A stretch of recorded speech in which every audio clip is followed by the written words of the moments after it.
Hello, everybody, and welcome to Chaotic Neutral Games. I'm Simon, your resident cat herder, but today, not the only GM. We're starting off with the lovely Ed, who is going to be introducing 4 of us to the Numenera system. Literally never played it, always wanted to. So even though this is a charity stream, it's also going to be somewhat of a treat for me. And what a charity.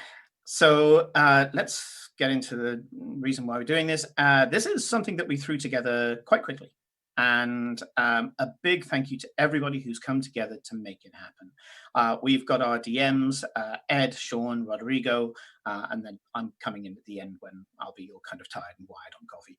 And also for Felicia for putting the graphics together, and to everybody else who chipped in to be players and to signal boost us and to help us behind the scenes with regard to trying to find a way of getting the money to the charity and everything else. So I was approached by Rodrigo, who's currently asleep, and he will be with us when he wakes up, because where he is, it is sleeping time. And he said, hey, have you heard about what's going on over here in El Salvador?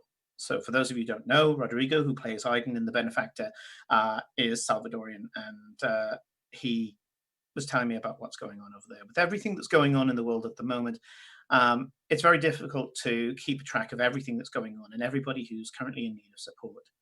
The Salvadorian people got hit by a tropical storm called Amanda, and it has wiped out homes, businesses, and Rodrigo gave me some insight as to the situation even before the storm hit. COVID hit the economy of El Salvador in a very serious way. Most of the trade that they have out there is to do with food, and COVID had messed up a lot of things with regard to some of the factories out there, and people already having to fight against a certain amount of hardship. Then the storm hit. It wiped out homes, it wiped out crops, it wiped out businesses. There are food factories out there that now have to be cleaned from head to toe because are currently decommissioned. They're not sanitary, so they're not going to be able to pass all those regulations. I'm not going to go into all of the different challenges, but here's a good set of examples as to how overnight force of nature can come in and just wipe out your lifestyle. Thankfully, there are a few charities that are weighing in. And the one that we're supporting today is ESxVOS, translation being Us for You. And they're currently sending out food. They are helping people restructure. They're putting together teams to be able to rebuild, and not just rebuilding the buildings, but rebuilding lives. And out of the charities that we took a look at, again, thank you everybody for assessing them. This is the charity that we have chosen, and we think that the money is going to be going to a very good cause. Please donate if you can. This will be repeated throughout. It is the purpose as to why we're here today. And we have noticed that they are not on Tiltify, so apologies in advance. It turns out that El Salvador is not a country you can put into Tiltify, which is very strange. So the way that we're going to do it is that all donations that are sent through using the donation link below that normally donates to the channel, all donations that are going to be put in throughout this stream and throughout today, on the 13th, will be sent across to ESxVOS, and we will be putting out the receipts and everything else on our social media, and communicating all that to you. So we have our players, our first set of players. The rest will be coming in as they wake up in their various countries and join us throughout the chaotic community. And so if Ed, if you're ready. Kate? Yep, thumbs up from both. Let's get started with our first game of our 12-ish hour marathon with Numenera, Escape from the Obelisk. And we transition. Hello. Hello. Hello, everyone. Hello. Handing over to you, Ed. Thank you very much. I was just going to say one thing that happened is that we got a donation. From me. Fair enough. Fair enough. Okay, I've yet to put mine in, but Good start. Starting the ball rolling. Yes, and my message was first, so I was first. Oh God, Of course. Such an Eclipse thing to say. I was like, me first. I did it. Okay. Sorry, please go on. ahead. There have been 8 previous worlds. Each world stretched across vast millennia of time. Each played host to a race whose civilizations rose to supremacy, but eventually died or scattered, disappeared, or transcended. During the time each world flourished, those that ruled it spoke to the stars and re-engineered their physical bodies and mastered form and essence, all in their own unique ways. Each left behind remnants. The people of the New World, the Ninth World, sometimes call these remnants magic, and who are we to say they're wrong? But most give a unique name to the legacies of the nigh unimaginable past. They call them Numenera. And that is the system we are going to be playing today. I have absolutely fallen in love with this system. Written by Monty Cook, who has done so much for role-playing games. It is such a Really fantastic has. and simple system. Yeah. Um, Didn't he write No Thank You Evil as well? yes, he wrote No Yeah. Thank You Evil and The Cipher System. Got my lovely, lovely books. Look at all my stuff. But yeah, none of these players, apart from Michael, have played this before. And I haven't had time to do a rules explanation, so this will be fun. Yes. Luckily, We've got 12 super hours. simple. Go. The only maths you need is to multiply by 3. It's maths. It's the weekend, though. Kate woke up like I'm 5 okay. minutes ago. Yes, you already told the chat. No need to do it again. I can multiply by 3 if you need me to. Yeah, I have a phone. We're good. Okay. Are we ready to start? Can you remind me what my name was? I've instantly forgotten. Lore, L-O-R-E. Oh yeah, right. Duh. Oh, Felicia has a question. How will channels work? How will channel points work today? She wants to spend some of her channel points. So channel points will not work during Numenera, Honey Heist, or Blades in the Dark. It will work at the end for D&D. So hold your channel points to help or hinder in the final one. But there won't be any channel point use. We didn't put any together for Numenera. No. Largely You because I don't know how the system works. except the ones that says all games. For example, you can get a free sub, but if you have 30,000 points, the non-game things, yes, you Yeah. can. So if you want to become a Chaos Priest during this time, absolutely. But we haven't. We haven't. Put together but I'm in the last one, sad face.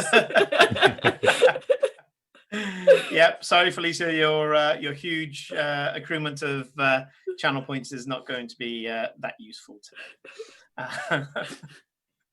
I'm saving for my Chaos Priest. I am only like 4,000 away. So.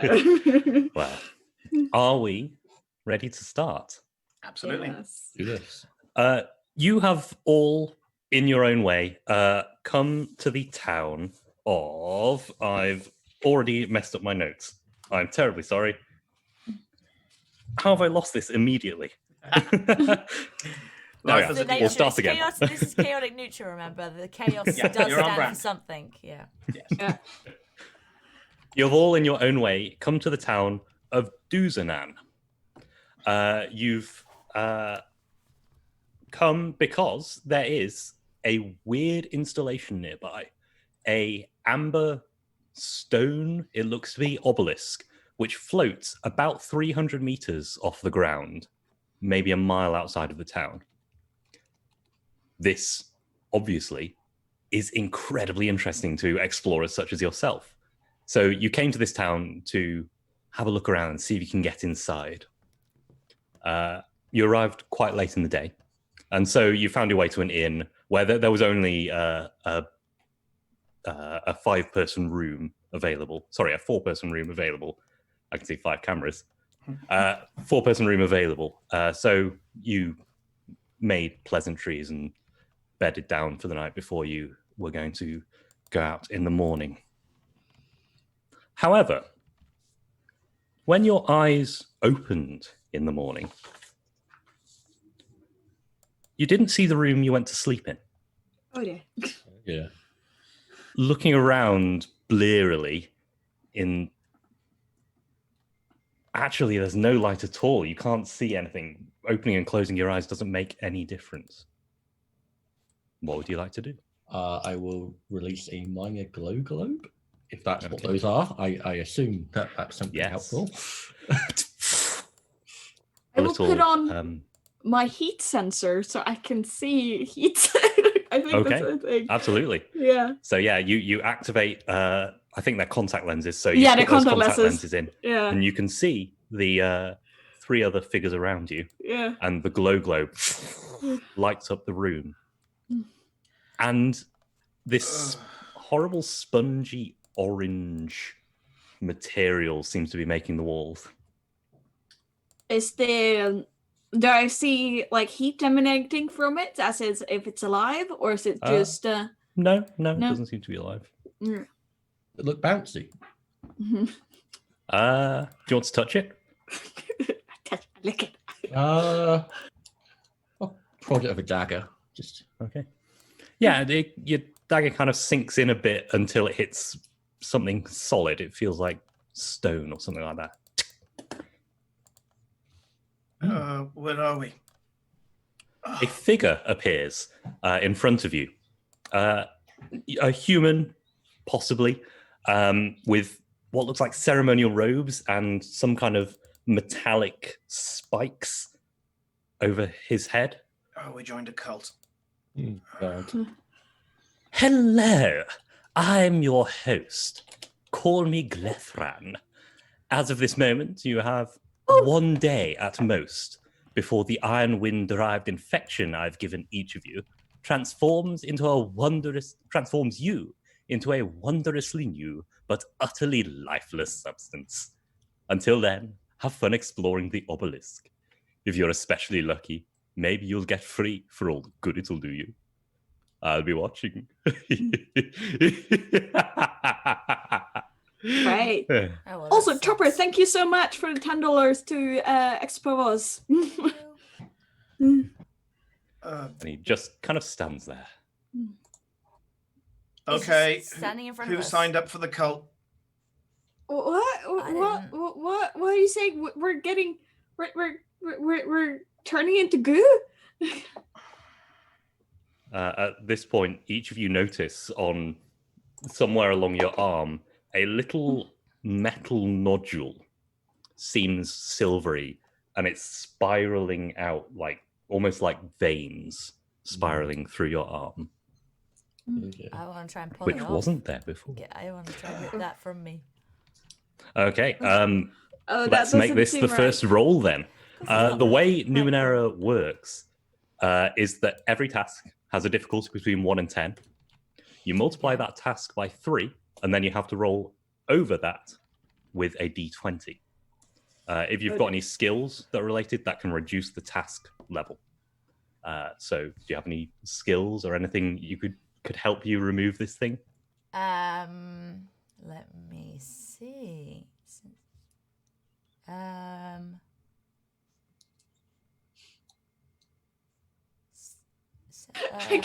I can give you an anecdote for 1 minute, saying that one time I had to remove this weird thing from my arm, and that, and then that gives you trained in that task. Genuinely, yes. Yes. That is a skill you have.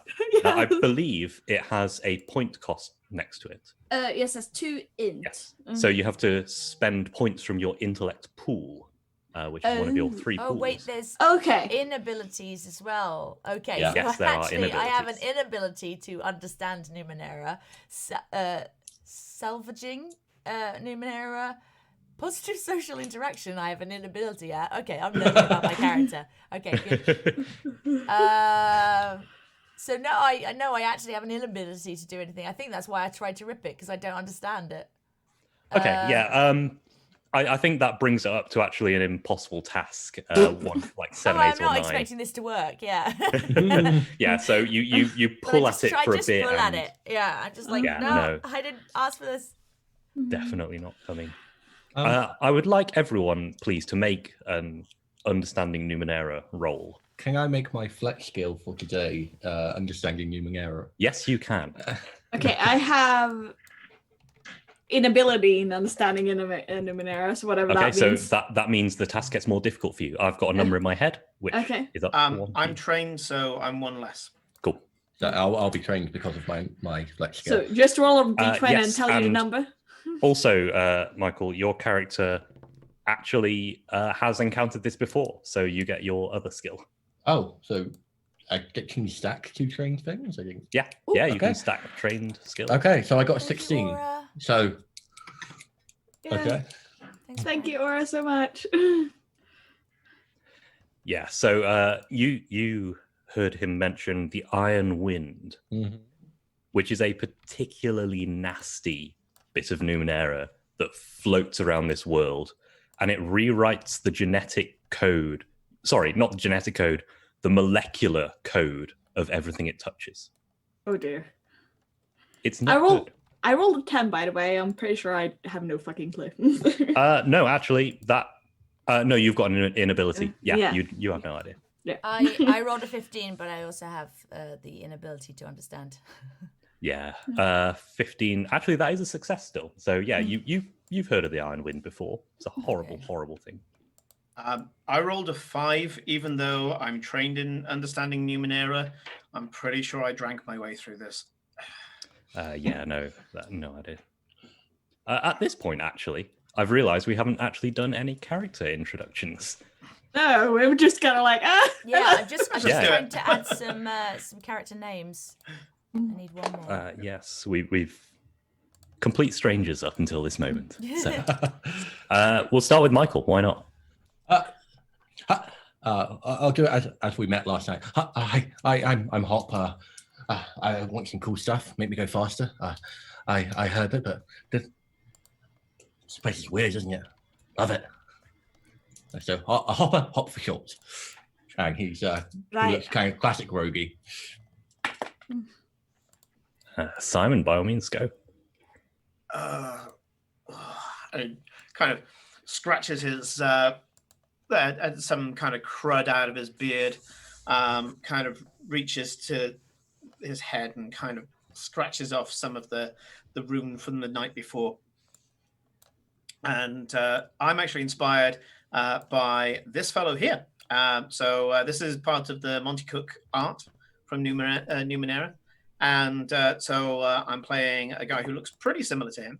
And I have like these kind of acid symbols, acid colored symbols, so bright day glow colors of symbols of protection that he puts on his body, on his arms. And this is daubed on, but it tends to dry on almost like a polymer. He's kind of, you're not sure if he's in his 50s or his 60s. And he drinks to, well, from what you know from the night before, he drinks to quiet the voices down. And the voices are your voices. Occasionally he gets just, he is partially psionic. And his name is so Styx. he hears our thoughts. Well, no, it's difficult. He hears background noise. He can't read thoughts exactly, and he was very quick to point that out. He can provide feedback sometimes, and it can hurt people. But yeah, he's not by no means a Professor X. He's connected with the world's worst modem to psionic energy around him, and the only thing that brings it back down is the drink. Corinne. Yes, so we got Sabrina, also being inspired by some Numenera art here. She's darker skin, got like black hair with a shock of like white strip here, and then she's just kind of staring at everyone going, I have no idea where Where is? Oh, you guys are right. This seems very bad. Everything is very bad. It reminds me of the time where everything was really bad. She'll also offer like any sort of some first aid and stuff if there's anything that anyone's feeling hurt or anything. Actually, you're all feeling fine, other than this weird nodule. And finally, Kate. Right. Sorry to put you on the spot. It's all right. I'm an improviser. Let's see what happens here. I'm playing Lore. Lore is a sort of monk-like character who can absorb energy. I clearly, from looking at my inabilities, I'm not the best social person, so I better try and play it that way. Yeah, not really much understanding, not good at positive social interaction, not good at intellect defense, so just not maybe the smartest of people. But I don't really need weapons. I use sort of kinetic energy and lots of sort of energy-based things. I have something that's called Punching Dagger. I don't know if that is even a dagger or just a punch, considering it says I don't need weapons. So that sounds cool. Yeah. I don't quite know what I look like. I'm gonna look a bit like some of these cool bits of art that I can see. Where it's like, oh, someone's very I think I guess what can I have? I'd like cool, sort of slightly robe-like outfit, considering sort of the monk thing. There's some flowing stuff. I think there's all these sort of like loose bits of material but they almost ripple with this energy that she sort of is able to sort of like pull from the surroundings. And so everything has almost a little bioluminescence look to it. Some of the stuff. The energy kind of looks kind of bioluminescent. There you go. There's some imagery for you. It's kind of cool. Lovely. Maybe even like there's almost cool, not quite tattoos, but that kind of glowing tattoo looking thing. But it's kind of like almost natural, and it kind of like, and that's how she kind of like gets and feeds the energy. It's sort of almost a vein system under the skin. I'm trying to remember, there was a computer game where there was a lot of this kind of glowing tattoos that just kind of hovered just above the body. Always look kind of cool, don't they? Yeah. Anyway, this spongy orange room, the glow globe is only really lighting up the center bits. You can't really see the walls. You can only see the ceiling above you. Yeah. Did I see the heat signature of this guy that talked to us? No, you did not. No, okay. I was about to ask the same question. I'm trained in detecting falsehoods. Is he really there? Give me a roll. 13. You're pretty sure he was not telling any lies. But the thing you don't actually need to make a roll for is whether he's there, because as you move your head slightly, he's always facing you. Oh, yes, it's like a two-dimensional image. Yeah, You're all seeing exactly the same image. Yeah, it's it's not quite right. Yes. And he just seems to be watching you now, like just faint curiosity on his face. Well, there's no. What do you want us to do? Do something interesting. Or we die? Well, you're going to die anyway. I just want to see what you do in the meantime. Right. That doesn't seem He just wants like... us to be those creatures you put in a maze. Wallabies. That's it. Yes, there we go. Somebody gets it. We're wallabies in a maze. Oh. Thanks. Oh, thank you, Simon, so much for the donation. I had time to do it during that lovely thing. I was just listening to the. I'm gonna get up and just try and punch this image. Yeah, absolutely. Because your hand goes straight through it. Well, that sucks. Do I see any Numenera underneath it that I might be causing this? No, actually, it's just the image floating by itself. I'm going to get up and I'm going to take a cloth out of my pocket and start cleaning my my mechanical eye, my metal eye, and then absentmindedly reach into a pouch, pull out some paint that's on my finger, look at it. It's Dayglow orange, and I'm going to start kind of daubing a rune onto my head. And as I'm doing so, I'm going to walk around, and I'm going to assess if there's any danger in this room. Yeah, by all means, give me a roll for that. I presume you're trained in that. I am trained, yes. For me, it's the eye. The mechanical eye is my training. Yeah, absolutely. Actually, in fact, sorry. That would have been a simple task, which is level 1, but you are trained in it, so it goes down to level 0. So you don't actually have to roll. That becomes a routine for you. Sure. Yeah, this room is pretty empty, honestly. There's not really anything in here. But as you walk around, I presume you crack a glow globe yourself, so you can. If I have one, yes. I don't recall having one. I think you've got one in your explorer's pack. Yeah. Okay, cool. So woof, and I'm just going to go around checking, and I'm looking for things that can come out the walls. Do I think the walls or the floor move? Because that's happened before. So I'm just checking that and just trying to, get a good basis to start with. Stylish. You're pretty confident you're safe in this room. You walk around, touching the walls, and they are spongy a little bit. And you find 4 exits: north, south, east, and west. Time to draw a map. Yes. I will turn around to the image that is talking to us. Surely we would do lots more of interesting things if you didn't kill us within the next however many hours. Wouldn't that be much more profitable for you?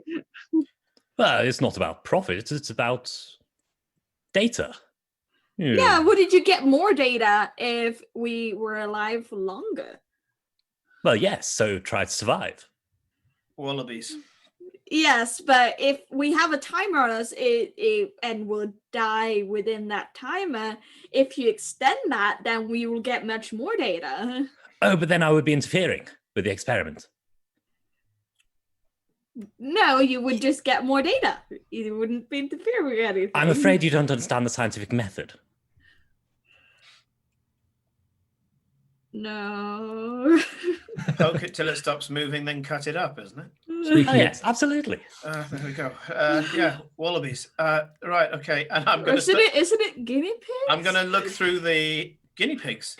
Those things, those will kill you. I heard something about being a lab rat. I don't know. What are rats? Yeah, what are rats? I don't know. I think it's rats? like I think it's a giant rodent with like sharp, pointy teeth. And they fly like guinea pigs, right? Yeah. Okay. Anyway, Yeah. But then anyway, I'm going to ignore the guy because he's a prick, and I'm going to check what do I see through the 4 exits without going through them. Give me some perception. So while speaking of broken the walls, Hop has just been going around doing the same proggy thing with the knife on all of the bits of the wall to make sure it all reacts the same, and he's just bouncing the entire time. You can tell he's named Hop because that's just constantly what he's doing. He's just bobbing, just prodding along the wall, going around it. Lovely. You guys, and he's tapping his eye. He goes, none of you guys have got particularly strong magnets on you or anything like that, have you? Because I'm having trouble here. I rolled 2 on my perception check. I'm gonna go and have perception check with both my heat sensor, and I'm trained in perception. So yes, the way multiple checks work in Numenera is that if you fail a check once, the next time you do a check, you have to apply effort. Effort is a thing in Numenera where you spend points from your pool to make a task easier. So this is an intellect task. So to apply effort to a task, you need to spend 3 points from your pool. Okay, even if it wasn't me who did the task, if it yes. was someone else, yeah. Yeah. And I believe your character has an edge in intellect. Yes. Yes, edge reduces the cost of spending points from that pool. Okay, cool. Instead of spending 3, you just spend 2. Okay, so I will just put 2 in my intellect. I'll count that, and then So you've got effort, you've got you're trained, and you've got the heat sensor. Yeah. That brings it down to a routine task. You don't need to roll. I see everything. Yeah, looking out the north, you can see a dim green glow, and yes, a source of heat. Looking west, there doesn't seem to be anything. It's dark. There's no heat. There's nothing that way. Yeah. Looking east, you can see no light, as again, but a couple more heat sources, actually. And looking south, a yellow golden light emanating from deep in the tunnels. Okay. Does any of the heat sources look like they're some sort of creatures, or do they look like it's just like a radiator or something? Do you get to know what the shape of the heat is, or does it just say heat sources? For one, our user can perceive objects and creatures based on the heat they emit. They may allow them to see otherwise invisible or hidden targets, or even certain objects inside other objects if the temperature are vastly different. Okay. Yeah, so they are definitely creatures. Yeah. Emanating this heat. Yeah. There's some creatures down that way. There's one creature down that way, and there's some light in there. I can't see it, and there's nothing that way that I can see anyway. The thing with the light didn't have any like creatures or anything. It was just the yellow light did not. The green light did. No, green light, yeah. With my understanding of Numenera and remembering about this before, do I know a way to stop the Iron Wind? This is a routine task. You do not know any way to stop the Iron Wind, other than some kind of Numenera to prevent it touching you in the first place. Oh dear.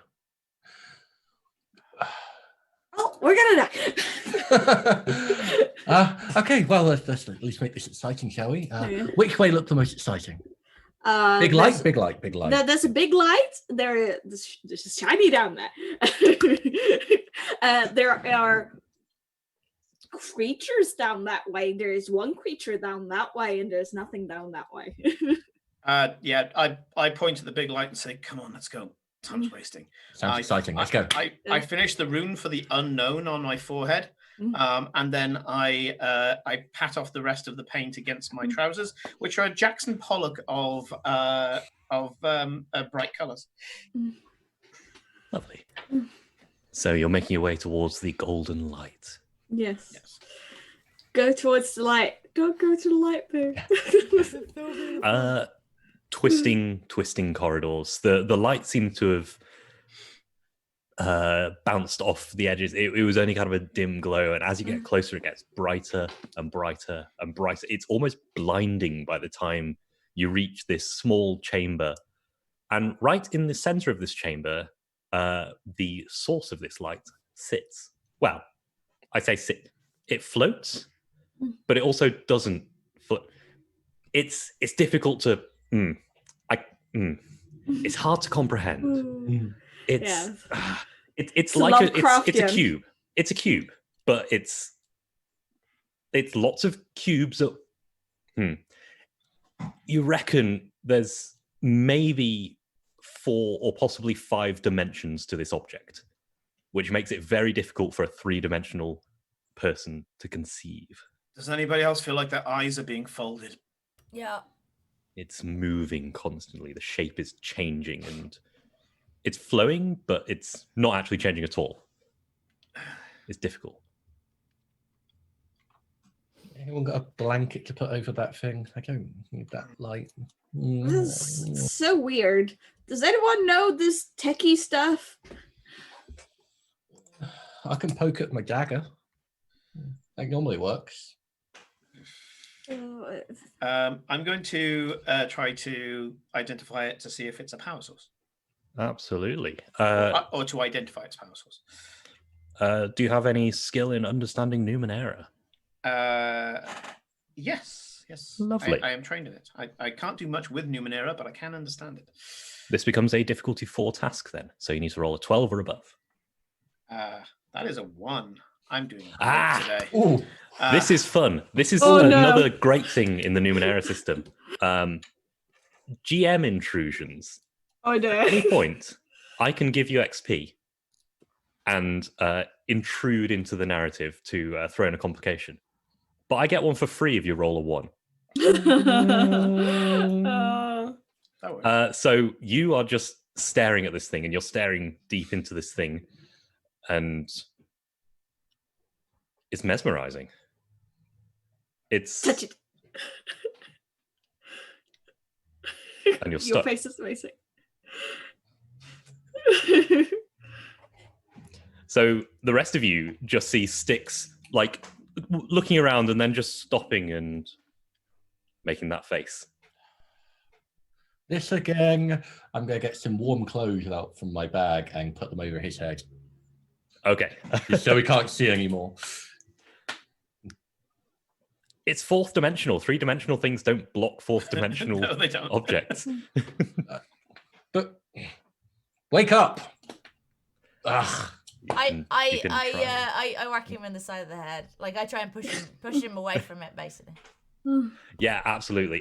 Give me some kind of might roll, some fighting or something, just to move it. So Simon's face is amazing.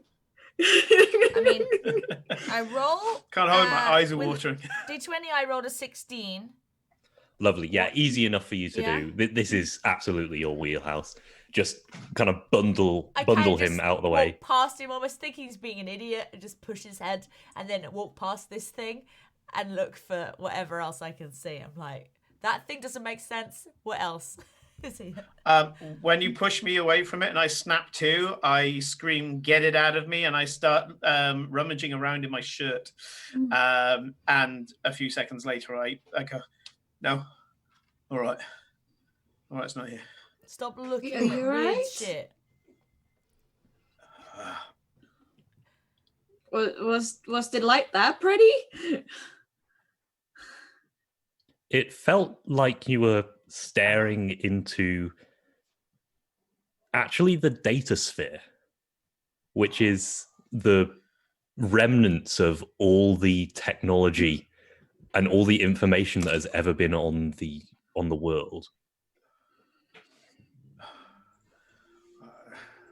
I don't know what a notification is, but I think I just had them all.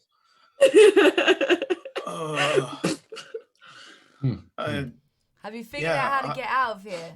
Because that's the only thing we need to know. I just no. I saw everything, which comprises up of about 40% cats. It's weird, but I don't even know what a cat is. I think it's a hat.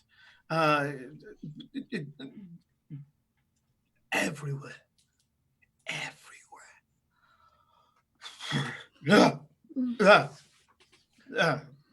Are you alright? Do you need me to hit you? Yeah, all right. Is there anything else in this room? Or behind it? Behind this thing if I walk past it? Looking around, there's 2 more exits, but no, this seems to be the only thing in this room. It's very shiny. Do you think we can fit it in a bag? I don't. I quite want it. I want it. I'm pretty sure you'd have to reach out with like your hand throughout time or something. I didn't bring any time. I'm not carrying Did you reach out for it when you were 3? Because I don't think it's going to work otherwise. Maybe. Sad. Let's keep moving. It's a bit exciting. I think this is important. I think this is, if we can, What, you think we should all zone out into it? No, don't. I mean, the cats are nice, but we need to connect maybe with it or just kind of ask it a question, but I don't know how. I put my hand out and try and touch it. I try and connect Your to hand it. hits something, but it also passes through it. How do you describe a fourth dimensional? How do you describe touching a fourth dimensional object? No idea, because none of us can do it. No. I touch Exactly. it. I'm like, I'm connecting. It's not doing anything. I'm Weird. half connecting and not Because you don't connecting. exist in one of its dimensions, but Yeah. you By exist eating in it. the other three. Eat it. It might help. Okay. It's maybe this big. I've fallen for that before. That was not No. a fun night.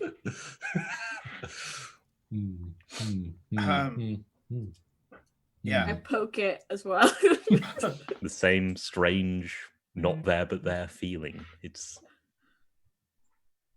do any of you guys know this shit? Because it's Do I know this shit? you've definitely heard of the data sphere before.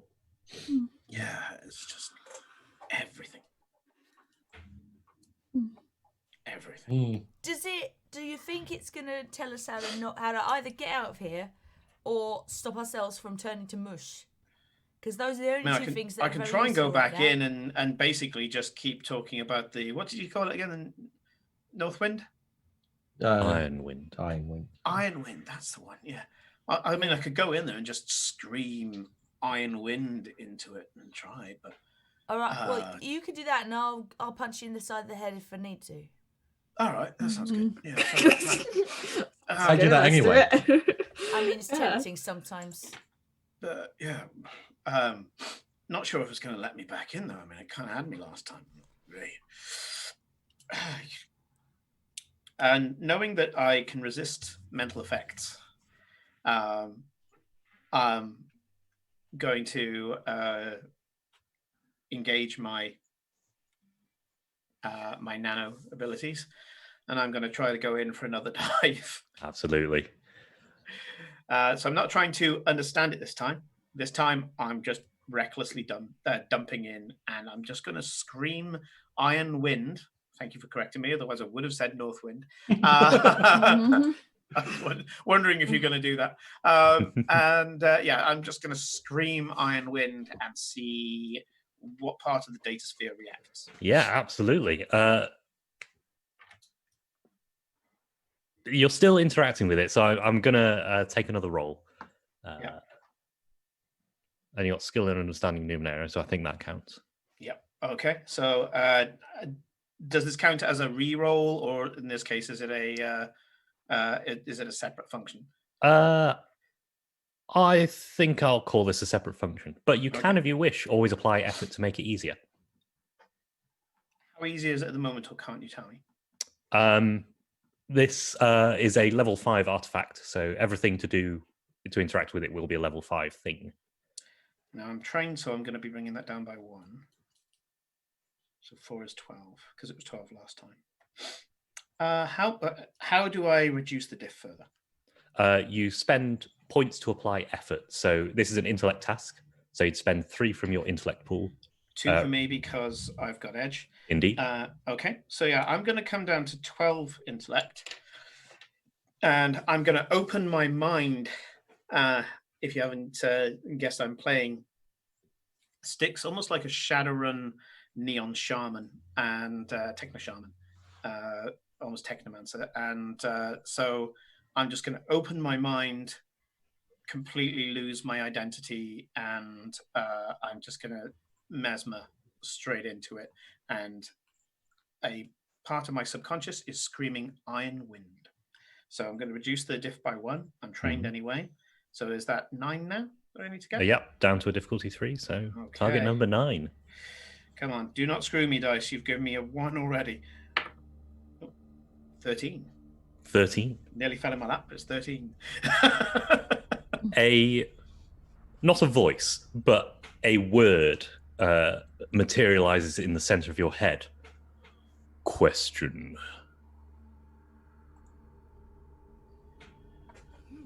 How do we get rid of the Iron Wind once applied to the body? I'm drooling in real life.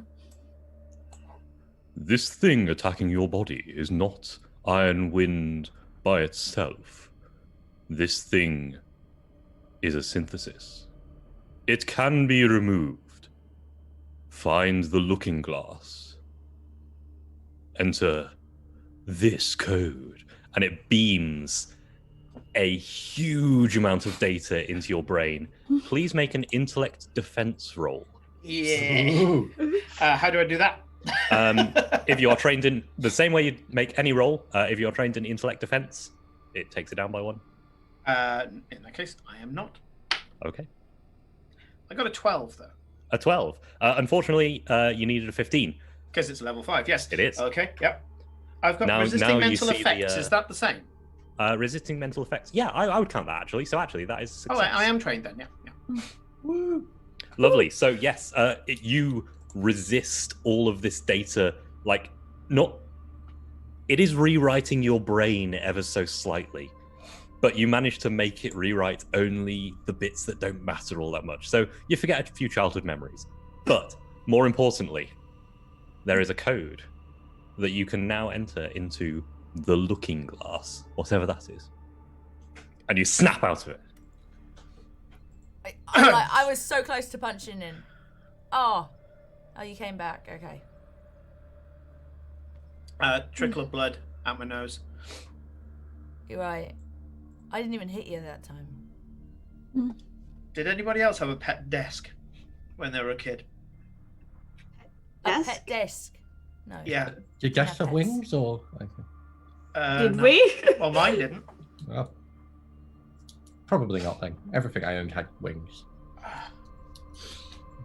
Just suddenly really missing my desk. So. Oh, God. We need to find some drink ASAP. Not for this, but partially related. So, the North Iron Wind.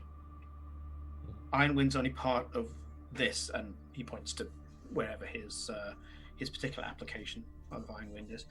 This is a synthesis. Know that word. Synthesis. We got to get to, let me get this right, the looking glass, and I got to put in a code. At this point, I would like everyone to take 1 XP. Oh no! Oh no! That's a bad sign, guys. Don't go woo. Where do we put it? Is There's there? a XP box. Is there?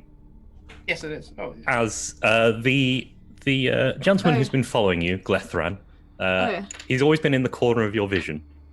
Yeah. Says, "Oh, I think that's rather enough of that." And he reaches out, and it looks like he's tapping on something. And you all vanish Oh, no. and reappear in a different chamber. Oh. Yes, you are getting rather too close there to a solution. So, please enjoy. You just said you shouldn't interfere with the experiment. You just interfered. Yeah, You yeah. messed up your own experiment by Yeah, you were interfering. gonna let us go around and figure out yourself, and now you. he doing- just poked us. The next step is cutting us up. But you misunderstand. I am quite insane. Oh no, I think I figured that one out. So, what's the question? Is there something you do not understand? Why are you being so dumb? Are there guinea pigs here? Why would I keep guinea pigs? They're terrifying. Okay, good. Only the wallabies. This is good. Right. Sure. Offer a wonder then. What's a looking glass? Anyone know? Do I know what a looking glass is? It's another word for a mirror. Mirror. No. Right.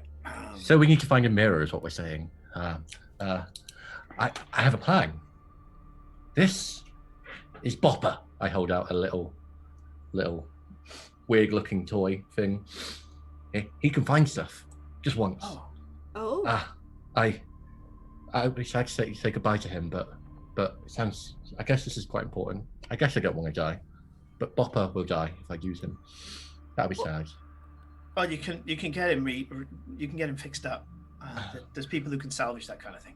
I've never been that good at it, but yeah, things tend to spark a lot and detonate. But there's other people who are good at it. Yeah. Just pick him up after, put him in your bag. It'll be fine. Yeah. Okay. So I'll put the small eyepiece lens on that connects me to the iBug. I'll put the iBug on the ground. I'll turn it on, and I say, Little like spidery thing. Hey, Bopper. We need to find a looking glass or a mirror. Can you help us with that? It chitters. Good boy. And skitters off out one of the exits, out one of the 3 exits of this room. All right, let's go. Let's go. Right, just run after it. Booking after it. Okay. Yeah.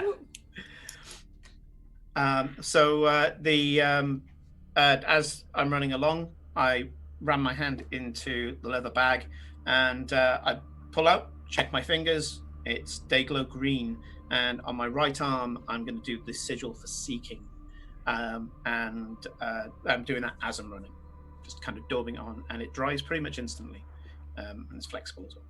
Good makeup. Absolutely. Mm-hmm. This thing skitters through the corridors randomly.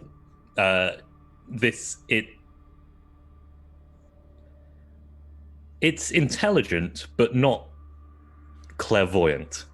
Yeah, it's seeking. It is seeking. Yeah, it's doing a maze finding problem.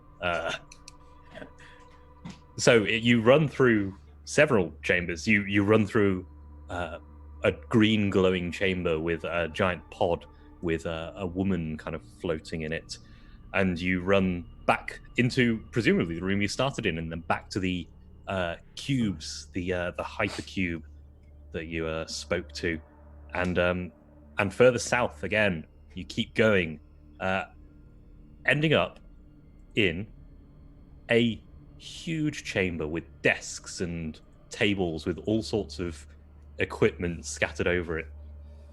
I got to stroke a desk. In the corner, you can see a dais with control panels and a huge mirror. The frame of the mirror seems to be constructed. The mirror itself is sitting there, but the frame around it is constructed by metallic statues of humans. And standing in front of the mirror is Glethran with his back to you. And you go into the room, and he looks around, he says, "Oh, hello." Is he actually there, heat signature wise, or is it just still an image? He is. Ooh. He's actually there, guys. Get him. I use my ribbons of dark matter. No, you don't. He clicks a button. You can still do this in time, but he clicks a button and teleports you to another chamber. Fucking cheating!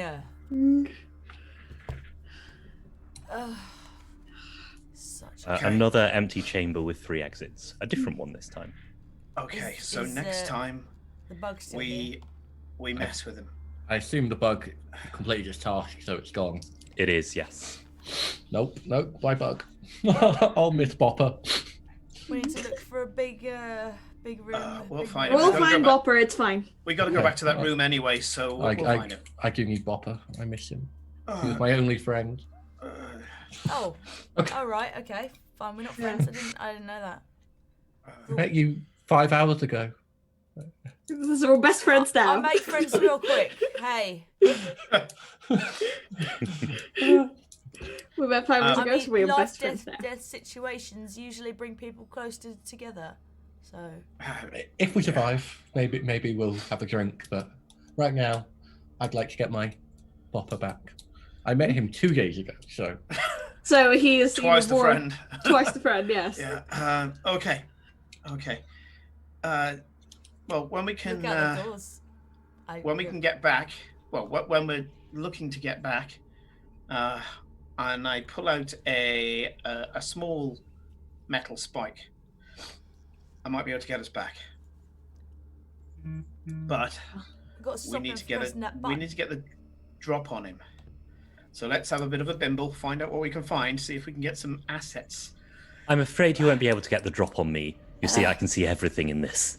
Well, you couldn't see us turning up. It took you a Good while. point. Yeah. Good point. Yep. That's. That's. I look around for cameras or something. Is there those sort of things in this world, or is he just able to do it? I guess like we can like absorb energy and stuff. Well, the brief glance you got of the mirror was the view from the figure that you can all see in the periphery at all times. I see. So it's So the mirror is the window. Okay. I'm gonna turn around and wink at the others, and I'm gonna pat one of the guys on one of the pockets on my clothes, and I'd like to do this without him noticing, and I would like to use trickery if I may. By all means, yeah. He is a level 6 character. Okay, and I'm trained, so it brings it down to 5, which is 15. I just rolled a 20. So just rolling a 20. Yeah. Not 20. There are critical effects in Numenera. I didn't know on about a 19 and a 20. A 19 you get a minor effect, and a 20 you get a major effect. So you can introduce something into the story if you wish. The thing I'm going to introduce into the story is that you guys know what I'm on about, because last night when we were drinking, I did point out that I have a thing called a harassing companion.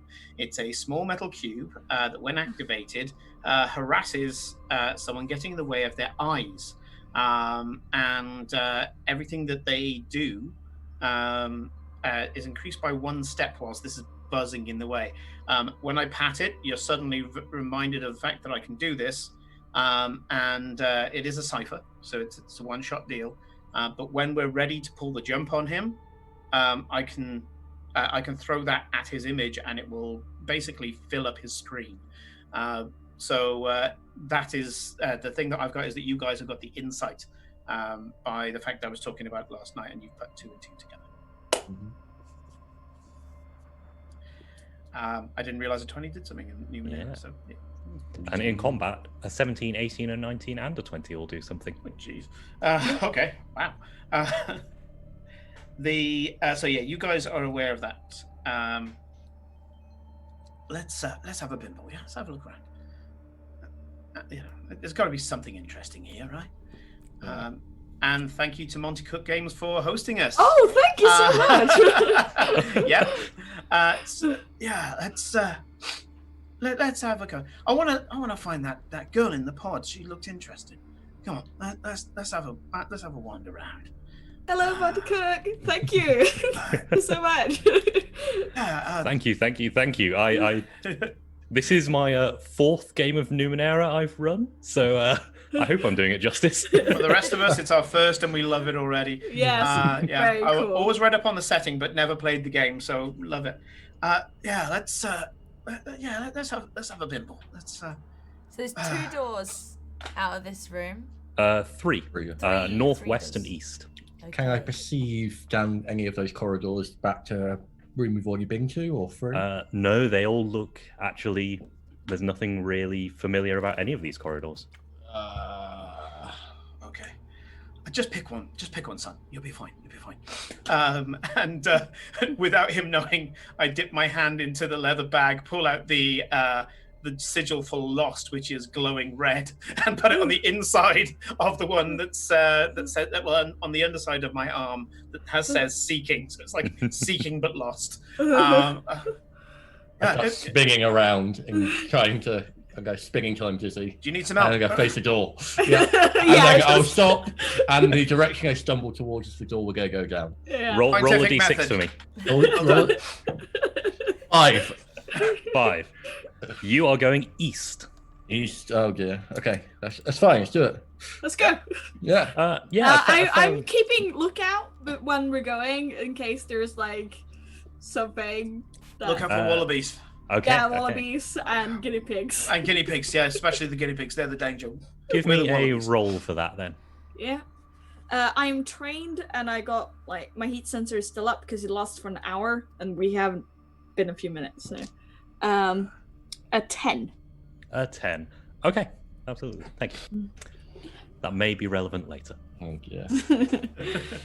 A fairly short corridor. It kind of spirals down, actually. When I've been saying north, south, east, and west, it's not actually north, south, east, and west. It's just It's left, just forward, useful left. for direction. All these corridors are changing elevation and spiraling up and down. Yeah. While I we're stopped going, writing a map after the first teleportation. by Yeah, the I'm way. trying to. I just don't know why. do I have a bit of like chalk or something where I can just like mark the when we're going? Yes, you can. Yeah. So I will like Absolutely. mark where we're going to make sure like we know where we've been. Yeah, I'm sure there's something like that in an explorer's pack. Yeah. Yeah. Absolutely, and that will gain you an asset on future tasks to navigate to places you've been before. Yes. Okay. Sure. Let's. What we got going on here? Go on, You son. see You any, can do Sabrina? it. You see any more glowy stuff? Last time we headed to Am I glowy stuff. seeing and that was anything? useful. Am I seeing any creatures or anything? No heat. No. No heat. No. Nothing living other than us here at the moment. Okay. Okay. Stop hopping a bit faster and just looking around and just keep going. Anything interesting? Take 2 XP, please, Oh no! and give 1 to somebody else. Oh no! I will give 1 to. Let's go Sticks. You can let's have do 1. this. good, isn't it? The Reason. XP thing in this is great. I'll take the target. you- I mean, the XP. You can spend XP to deny a GM intrusion if you wish, but that's no fun. Keep it interesting, yeah. It's a one shot. A metallic liquid amorphous blob drops off the ceiling straight onto you. Oh dear. And of And, course, that doesn't have a heat signature because it's a It metallic. does not. Yeah, it's metallic. And also, you didn't pass its No. level. No. So, I would like you, please, to make a speed defense roll, Hopper, as this thing drops on. Actually, no. We'll make this a might defense because it is engulfing you. I'm not good at either of those. So Flashback it's not Is to it a also gonna be- hitting Rubik's me Cube because that I killed took the the character in my XP? first D&D. No, it only goes for the first Well, person. but the cook is very happy that you gave us some GM intrusions. It's one of my favorite things about this system. I got a 13. A 13. No, unfortunately, it engulfs you and starts to crush. Take 5 might damage. And I got 1 armor, so that's 4 damage, yes? Yes, reduced by 1 for the armor. And this is like Oh a dear. Oh dear. Oh dear. metallic sort of like gel almost. Oh, Monty, thank Yes. you so much. Holy crap. Oh, thank you. Donation.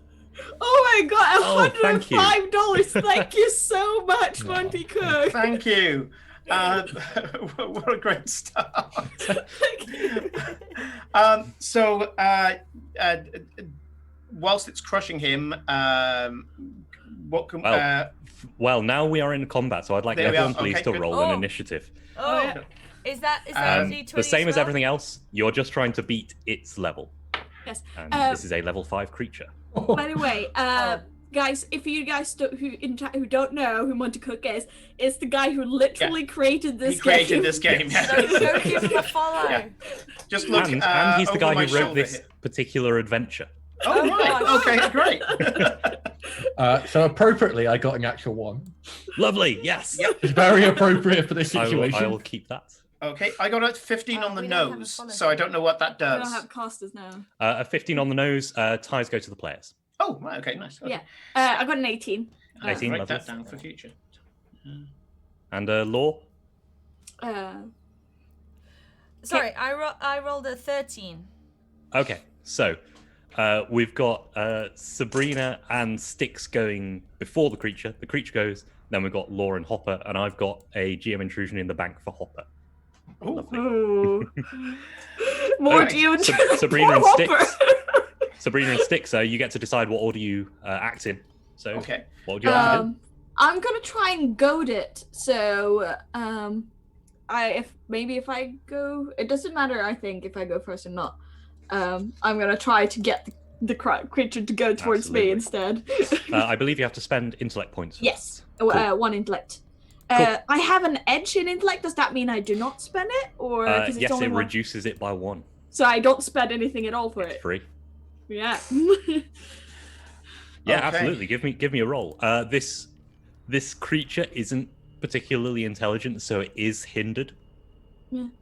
Oh no, wait. Do you need to make a roll for Goad, or does it just happen? Let me say. Also, thank you, Monte Cook, for following us. Thank you so much. Go. You attempt to go to target into your reaction. Is we're going to try to close the distance between and physically strike you on its next turn. It says go to 1 into action. It doesn't really say if it's. No, I think that thing is just going to come for you. Yep. Yes. So a pseudopod just kind of. Actually, it doesn't squelch as much because it is a metallic, almost like mercury. So actually, completely silently, Oh, the pseudopod comes at you. Yeah, but I'm tempting. Yeah, so for it to move towards me and attack Absolutely, me and yeah. get off him. Sticks, you're up. Knowing that this probably hasn't got much in the way of intellect, as you say, because it's amorphous, I'm going to, because, hell, a deep dive. I've done it once before.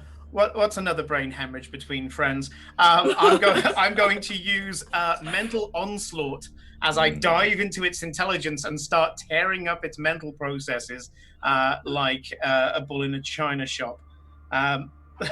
This is gonna hurt. This is gonna hurt so much. So the edge doesn't reduce the 1 intellect point, does it? It does. So it's Yes. 0 for me. Yes. Ooh, I like this character. He's gonna die.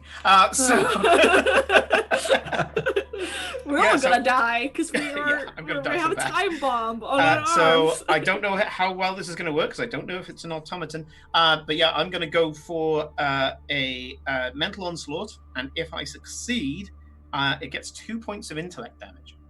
Ooh, very nice. Okay. Yeah, give me a roll. My roll This is very intellect-based stuck under my. Oh, that's a bomb. 7. I don't think that's going to do it. A 7, no, unfortunately. It. What does this look like? So unlike the physical force, which comes out as a ray of force, which I'm going to say comes out of his eye. Ooh, there we go. It comes out of his eye. In this case, the brand that's on my head, which is the unknown, if I remember, starts to glow. And the I'm really rocking the oddity, the cosmetics you gave me. So yeah, it just starts glowing with this intense what was it? It was orange, wasn't it? Intense orange color. And the symbol also appears on the goo. Cool, absolutely. Yeah, the goo, the symbol, and you can see that the surface of the goo almost like lose surface tension for a second, but then it reforms. Doesn't seem to have done much to it. It is going to take its turn. To me. It is. It is going to you. It is also bringing Hopper with it. Oh, I was hoping it would let you go. And it can also bludgeon all creatures within immediate range. Oh, yay. So that We is get to share the everyone. love. Everyone, please make a speed defense apart from Hopper. I'll just die then. Also, because of I successfully drew the attack, so I have +2 armor against that attack. Yes, you do. Nice. I still don't quite understand the numbers in the middle of my sheet. Those are your pools. You spend points from them to do cool shit. Okay. So as in under speed, I've got 12 and then a 1 in a D. Yes. In a D20 So if you thing. were to do a task that requires you to spend speed points, Okay, that's what you would spend it from that pool, and it would be reduced by 1. Okay, cool. I rolled a 6. Whatever Okay. that means. And sticks. Oh no. I rolled an 11. 11. Unfortunately, everyone fails here, Excellent. and Sabrina fails with a natural 1. Yeah. Yes. So all of you take 5 might damage. Ooh, this is not good. I only take. How? You only take 3 because of your armor, because of your goad. Do I have more armor than? Why do I see my armor if I have any to? It's on It right. should be on the right of your Equipment, there speed. does say armor. I don't think your character's wearing any. No, I got clothing. How do Stylish. we know I have stylish how clothing. much like HP and stuff we have? Your pools are your HP. So we So- just add 3 damage to the pool then. Yeah, we took you remove 3 points 5. from your Yeah. 5 points from your pool. So 3 I from had 9 points of might. I'm down to 4. I'm Ooh. an old Down to fella. 2. I have So 2 left. Oh yes, I see. It says pool and edge. Ah, okay. It's really hard to see. Okay, so I have 5 left. So I had 15, so I'm down to 10. Yes. Okay. This is also a good point, probably, to explain recovery. You have 4 recovery actions you can do, and you have to do them in order. The first one takes an action, the second one takes 10 minutes, the third one takes an hour, and the last one takes 10 hours. Oh, that's the thing. So love you it. can you can recover in combat if you spend your action doing that. Ooh. Okay. But unfortunately, there are a couple of GM intrusions we have to do. Yes, because I rolled a 1. Okay.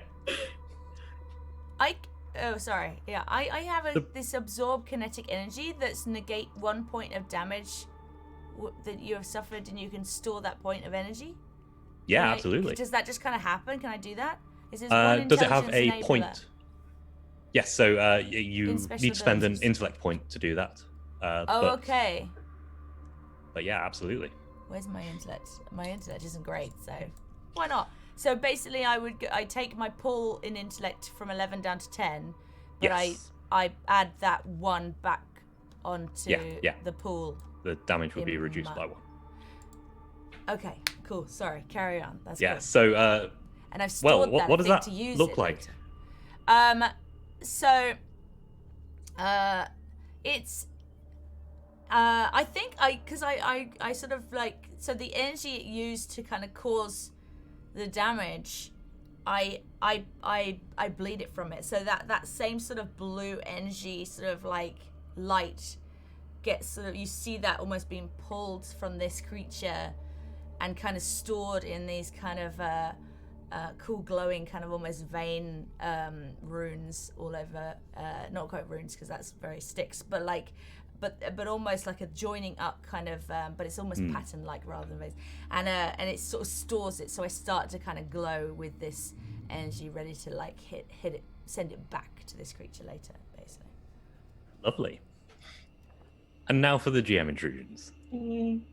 I would like Do we both get of an you to XP? roll a d6. Do we get XP for No, you don't get an XP for a Roll the natural 1. one. roll the 1? Yes. Yeah. We all roll a d6. Oh, No, boy. it's No, just us it's two. So just- just the Oh, Just the intrusions. okay, just victims. those two. Good. Yeah. Yeah. 3. 6. Is that good or bad? I don't know. I don't know. Lovely. The little dot of iron seems to be reacting with whatever this creature is made of, and it spreads. On Hopper, it spreads and covers half of your face, like covering your ear and your eye. And every perception task now is going to be hindered for you. So it counts as my trained and Yes, it does. And Sabrina, you rolled a 6. Yeah. Which means that it's slowly moving, and it actually goes subdermal for you, and it's moving to your lungs. You can feel it getting Great. harder and harder to breathe. So Great. any athletics or anything to do with running or anything that might cause you to breathe hard will be hindered for you. Fun. And Hopper and Law now, both are like being absorbed by this horrible, horrible creature. I'm loving how brutal this game is. You mean Hopper and Sabrina, not Law? Sorry. Yeah, you said Yeah. law. So I rolled a Oh d6. yes, thinking it we're was me. in the initiative. Yeah. Hopper I and Law see. go what now. we do. Okay. Oh, yes. Yeah. Sorry, yes. Can I get out of this? Is that something I think I can do? Or Yeah, you can spend your task to try and escape. And I'm guessing this thing is bigger than a human-sized creature. It is, yes. So there goes my backup plan. Yeah, I'll just try and wiggle out. Okay. Yeah, give me a roll. Is that a might? Any skills that are useful? Yes, it would definitely be a might roll. I don't have enough might to try and put effort into it. No. Yeah, I don't think there's anything else I can really do. Yeah, I don't have any skills that are relevant. Let's just try and wiggle out. Okay. Natural 20. Woo! I'm done with being in you. Yeah, so I've had my one. Here's my 20. so it's because the creature has moved towards Sabrina that you've got quite close to the edge and managed to shove your way out. But you've got a major effect. If you would like to describe what that would be. Oh god! So this can be a major mechanical thing that happens. Yes. Yeah. So this thing fell off the ceiling, right? It did. Can you say as it fell off the ceiling, it disturbed some rocks, and now it's wiggling. A rock is going to fall down onto it. I don't know. Okay. Yeah. So one of the things you can use your major effect is just to deal 4 more damage. So we can say indeed that it rocks this room, and the ceiling, while spongy, there is hard rock behind it, and some of that collapses into this thing and crushes it a little bit, dealing 4 damage to it. So yeah, there is definitely a crunch that all of you feel. It doesn't hurt the rest of you inside it, but there is a heavy hit on this thing. Law. Punch. Okay.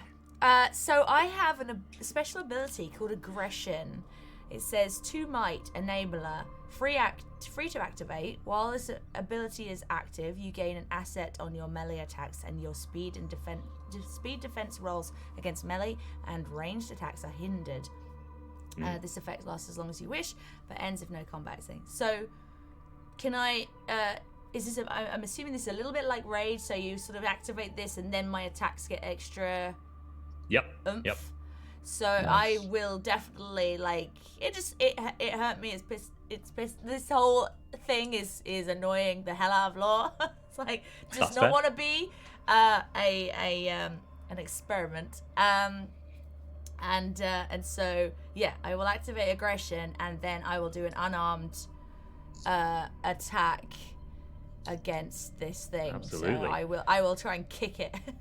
You have an asset, so it's actually easier to hit now. So yeah, go for it. Okay, so I roll my d20. Oh, I rolled a 17. A 17, nice. Yes. A 17 is actually a type of crit in combat. Yeah, you get an extra point of damage for rolling a 17. Excellent. So my unarmed is classed as a medium weapon for me, and so it does 5 damage. Does the aggression add anything? The aggression made it easier to hit. Made it easier to hit. Got you. So 5 damage plus that extra 1 then, so 6 damage. Lovely. Yeah, this thing is actually starting to come apart. Yeah. Lose it's doing the thing where it's falling apart and pulling itself back together slowly. Okay. As you kind of rip at it from the inside, ripping away parts. Are we all inside it? All of us? Yes. The couples managed to get out, but yeah, the rest of you get are. out, but we're all inside. Oh, okay. Yeah, absolutely. Cool. So, hello, chum. back up to the top, Sticks and Sabrina. Right. All right, it's us. Yeah. Yeah. What are you going to do, Sabrina? I can't do an antidote. I can do a healing touch. I can. I don't have much good in attacking. I am actually hindered in. Yeah, some characters are just not quite as good in combat. Yeah. Ed, does the goo count as being attached to anything? Keywords. In what way? As one of the qualifiers for this is this creature must not be attached to anything. I'm considering a telekinetic push. Isn't it? Just basically throw it off us. Oh. I think that's awesome enough. Yeah, we'll allow that, I think. Okay.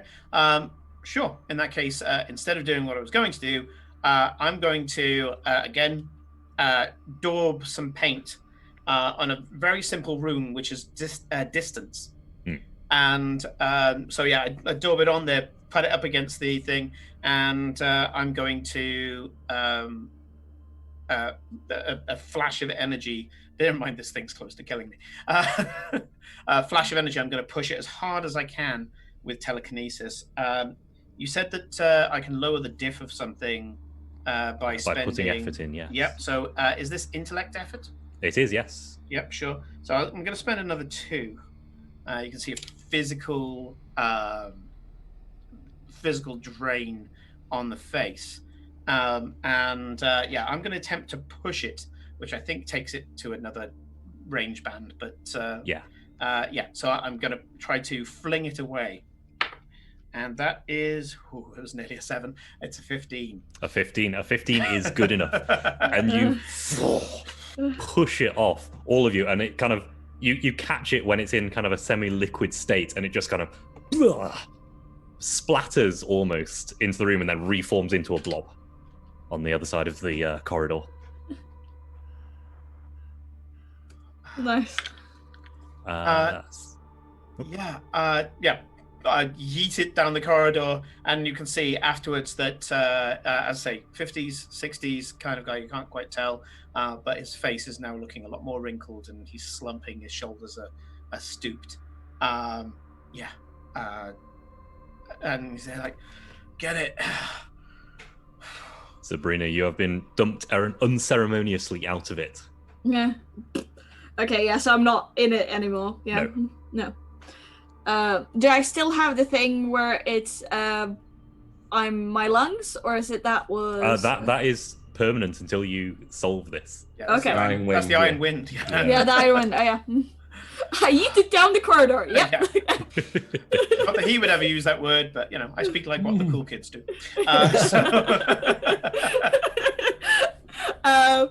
Yes. I guess. How are we looking for health for people? How are you looking at Pops? I physically, I'm not looking too great. I'm gonna give you a healing touch. I heal you for 1d6. It's 1 int, but for me to use it, but I have edge, so it goes down to 0, which is absolutely pretty amazing. The ability difficulty is 2, so I need to roll above brain. Above a 6. Above 6 or above. Yeah. And you can spend effort if you want to make it easier. Increases the cost quite a lot. Yeah. Let's spend 1. One level of effort costs 3. Oh, okay. You've got 1 edge, so it brings it up. +2. Oh, yes. Yeah, let's go for it. It's 1 shot. No need to. Just aim it for emergency! We're in emergency! What if there's a bigger emergency? And you can take healing actions as well as doing your recovery actions. 17 minus 2 is 15. So I need to roll higher than a 3. Yes, you do. Can you do it? Yes, I rolled a 9. Good stuff. So 1d6 of healing. 3! Yay, thank you. How and does I your will healing, heal you might. Yeah. How does your healing manifest? It's this weird, like, because it's all technology and magic in one thing, isn't it? So it's just kind of, I have, my hands glow in like this yellow light, but there's like, you can see some kind of things buzzing around as if they're like putting the wound together. Nanomachines, yeah. That feels weird. I kind of like it. Absolutely. And sorry, how much did you heal? I healed 3. Nice. Can someone grab the links for the Montague? Because the links are blocked in the chat. So... Oh, hang on. Montague, if you can send that again, I've just turned you into a mod, so that your links will come through. Yeah. I wasn't sure that. Yeah. If the mod... Yeah, sorry, if you could repost that, Monty, and then it'll be it'll come through because you're a mod now. Yeah. Right, so Don't abuse your privileges. while you actually get to work. So yes, there we go. There's the link to the core book and the starter set, and for the quick start adventure, which I'll definitely be looking. Well, I was going to say today, not today. I'm going to be doing this till midnight. I'll look at it tomorrow. I have run Ashes of the Sea before, and I really like Ashes of the Sea. Yep. Actually, it's a very, very good adventure. Fantastic, thank you. Right, so This blob spreads itself out to cover the walls and moves along towards you. And when it surrounds you, it tries to crush you all. Everyone make a speed defense. It can attack everyone at once. This is where I was there thinking, should I do deflect attacks? That'll give me a thing. 19. 19, you get a minor effect for 18. that. I Nice. actually got a 19 That as would have well. killed me, I'm sure. Minor effect, brilliant. Can I shove something else out the way? I got a 1 edge on speed. I don't know if you know that. I don't know if you've got my character. That Like, you only need to matters know when that. you're spending points from the pool. Oh, okay, cool. What's the Four minor might effect left. again?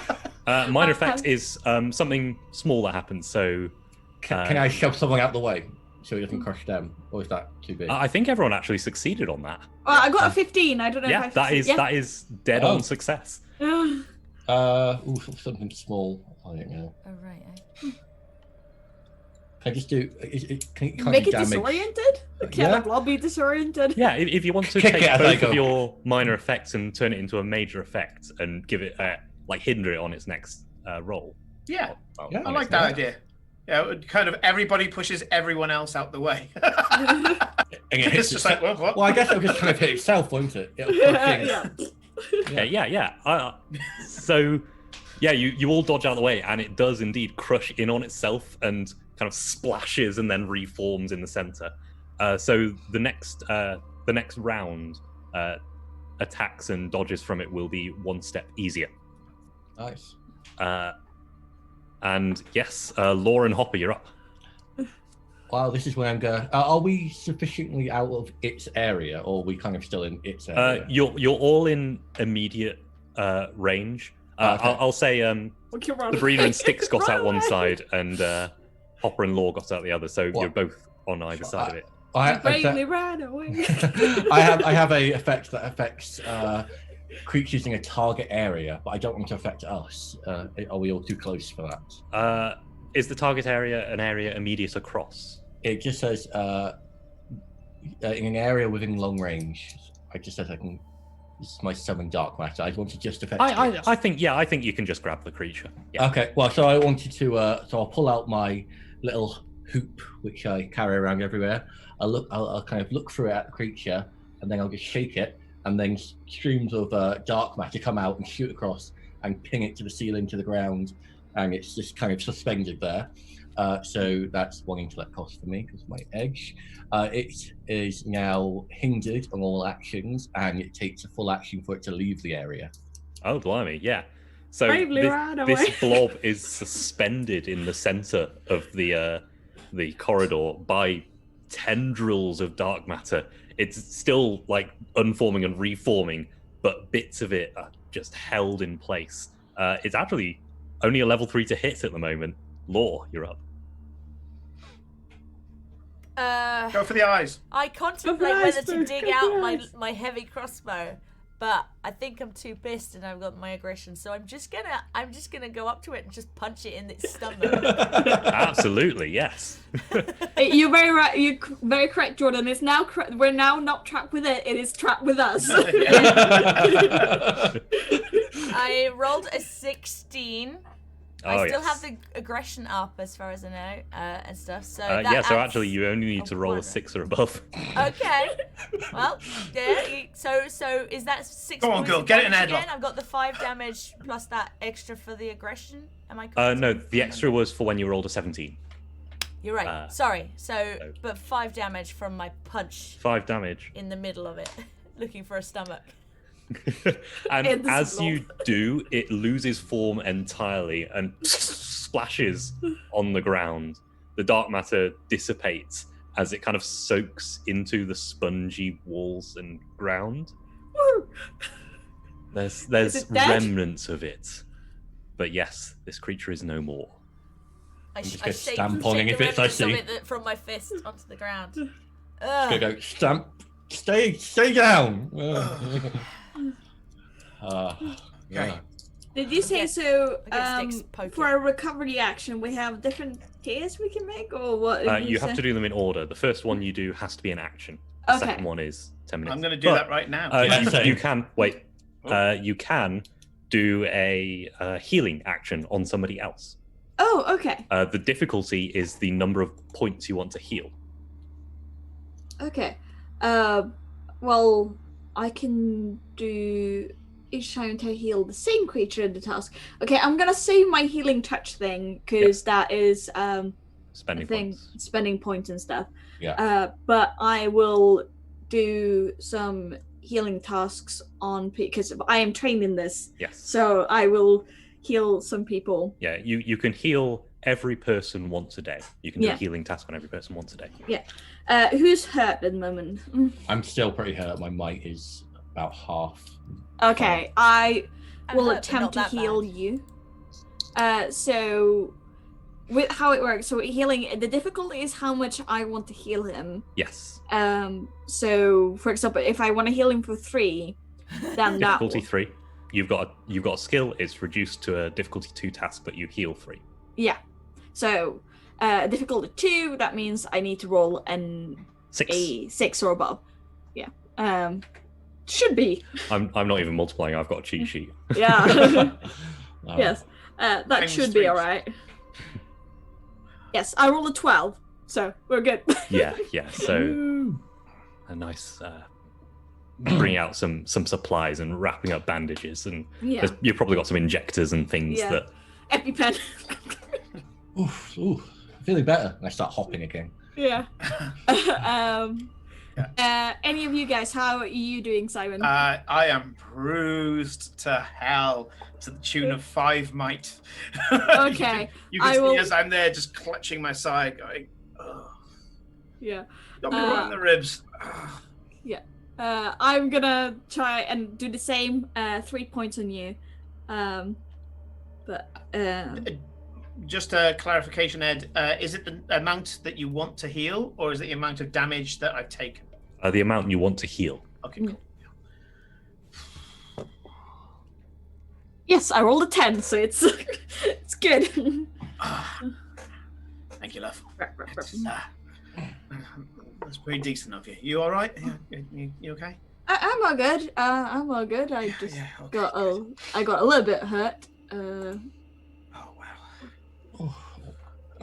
Okay. I only took 3 damage. Let's not Yeah. do that again soon. Yeah. Uh, What's up with your face, lad? that thing. We just need to get back to the mirror and find Bopper. Yeah. Yeah, everything will be fine then. Okay. Let's keep going. Well, we got to find it, and we got to find assets. I mean, can anybody work with this? And I pick up a little bit of the metallic goo, and watch as it kind of starts to stretch and coalesce from my fingers. Can Unless anybody- I can talk it to death, not really. Doesn't can look- use this. Doesn't look very tasty. This is. I'm going to go for understanding Numenera. Absolutely. If I can. Is this useful at all? I mean, starts to stretch it, silly putty kind of style. Yeah, give me a all roll. that kind of snot stuff that you get on packaging. The kind of weird glue. Yeah. That's, Yeah. Mm. So I'm trained in this. Oh, 20. Very nice. You realize that this actually can be used as a cipher. Roll a d6 for me. And I got a 1 on the D6. By the way, I have if it becomes relevant, I'm trained in understanding Numenera. I'm terrible at crafting and salvaging. I'm inability on both of those. If it becomes Well, relevant. luckily, this has already been salvaged by punching it to bits. So There we go. Yeah. this, you realize that if you apply a small current to it, it covers like a bit of your skin. And so if you collect enough of it and apply a current, it can act as a shield. to give you 2 armor for 2 rounds. Okay, how would one apply a current, or is that just... That's just the action to do it. Cool. Yeah, I'm going to start collecting this stuff up from the floor. How much do I have? You have enough for 1 person. You know what? I think we can repurpose this. What? Are you at your cipher limit, by the way? How many ciphers you carry? Well, I've got 3 at the moment. I don't know what the limit is. Your limit is indeed 3. And when Okay. you carry lots of ciphers, they start to interact with each other in weird ways. Someone see else this- should carry it. There's yeah. sparks happening from it. I go, I don't really need this because I'm going to try not to be so close next time. But you, Punchy, Law, you could potentially do this, or you, Sticks. You got no, I'm Sticks. You're Sticks. No, we're Sticks. Sorry, it's my, the code. My It's limit the says rewrite. 2, and I think I've got 2 Hopper. ciphers. Yeah. Hopper, go on. You lost a friend, mate. You lost a friend. Here. Have some goo. Free goo, man. It's on. Thank you. It's on me. It's on me. It's Yeah. free and it's on me. Yeah. I mean, there we go. it will be on me soon, right? Yeah. Just smear it all It over. was Yeah. on all of us You know? for a time. Oh, Yeah. I got- Smear it all over. Give it a bit of love. Yeah, and it'll see you good, mate. It'll see you I good. guess You go, this free makes good. us friends. Yeah. Yeah. Mhm. Yeah, it's Friend, only new friend for friend. you, mate. If we share metal coating, we're friends. Yeah. Thank you. We'll polish you up good, mate. We'll polish you up. Yeah. So can I just put this metal coating edge? Is that what it is? Yes. Instant shield is what it's called. Okay, cool. 2 points of armor. Yeah. Can I apply I can that to someone actually- else? I can send you the text. Cool. Can I apply that to someone else or just myself? I think you can apply it to someone else. It's Okay. an action to apply. There's the Okay. text. I've stuck it in the So I don't know if you saw, but I don't think Mr. Earhole heard the thing Yeah. about what the challenge points will. Yeah. So, Mr. Ehole, I'm gonna give that to one of the guys in the benefactor because his benefactor only spend. Choose between Kate, Nick, Corinne, and Felicia, please, and we will make sure they have a finesse point in the next episode of Benefactor. You're showing up nicely. You're a bit shiny. Yeah. Right. We kind of need to get a crack on, don't we? Because another one of those, that's going to be. Yeah. I also would like to be able to see again. Yeah. Yeah. We'll get you sorted, son. We'll get you sorted. Well, we were heading Let's this keep way. going, I guess. Yeah. Yeah, we'll go going this way, won't we? Yeah, come on. Yeah. Keep going. Quick question on the healing thing. If I'm down like 4 might and I'm down like 1 intelligence, did you say The there's a way points to you do get. stuff? Yeah, you can take a recovery action, roll a d6, and you have that many points to distribute between your pools. I can also Okay, so heal we you just do that for. now. Yeah, but I Do you just want me take an to action, attempt- It's just now, like it's a 1 action. Okay. But the thing is, you can't then take an action later, which might be useful in So, combat. do you want me to do a healing action on you so I can heal you for 3 points in your might, for example? Sure. I don't know. Yeah, if you're happy to use your healing. Yeah, because it's a skills check rather than anything else. So I'm assuming you're trained, Corinne, because you're. Yes. Yeah. Okay. I was about to say, why is she eager to do it? Oh, she's trained, right? yeah, and I rolled a 19 on that one. Nice. Yeah, so take an extra point as well, actually. Yeah, so take 4 points of healing. Okay. So I'm back 4 up points to Might. yeah, to might. might back up to the thing. Yeah. Cool. Sorry. Great. Let's go. Feeling great. The corridor spirals down a bit further and comes to a T-junction, left and right. Any chalk on any of the things, so we're not walking nope. in circles. No. I turn left and start walking. Okay, Chalk. absolutely. And the thing spirals more, and you're actually walking for a good 20 minutes at this point before you come to any other chamber. Eventually you do, though, and it kind of opens out into a shape, and in the chamber is a person. Oh. The whole Actually, left side of his body is metal, Oh dear. Like Unmoving. Hopper. like Hopper.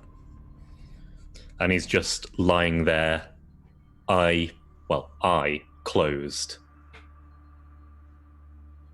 Hello?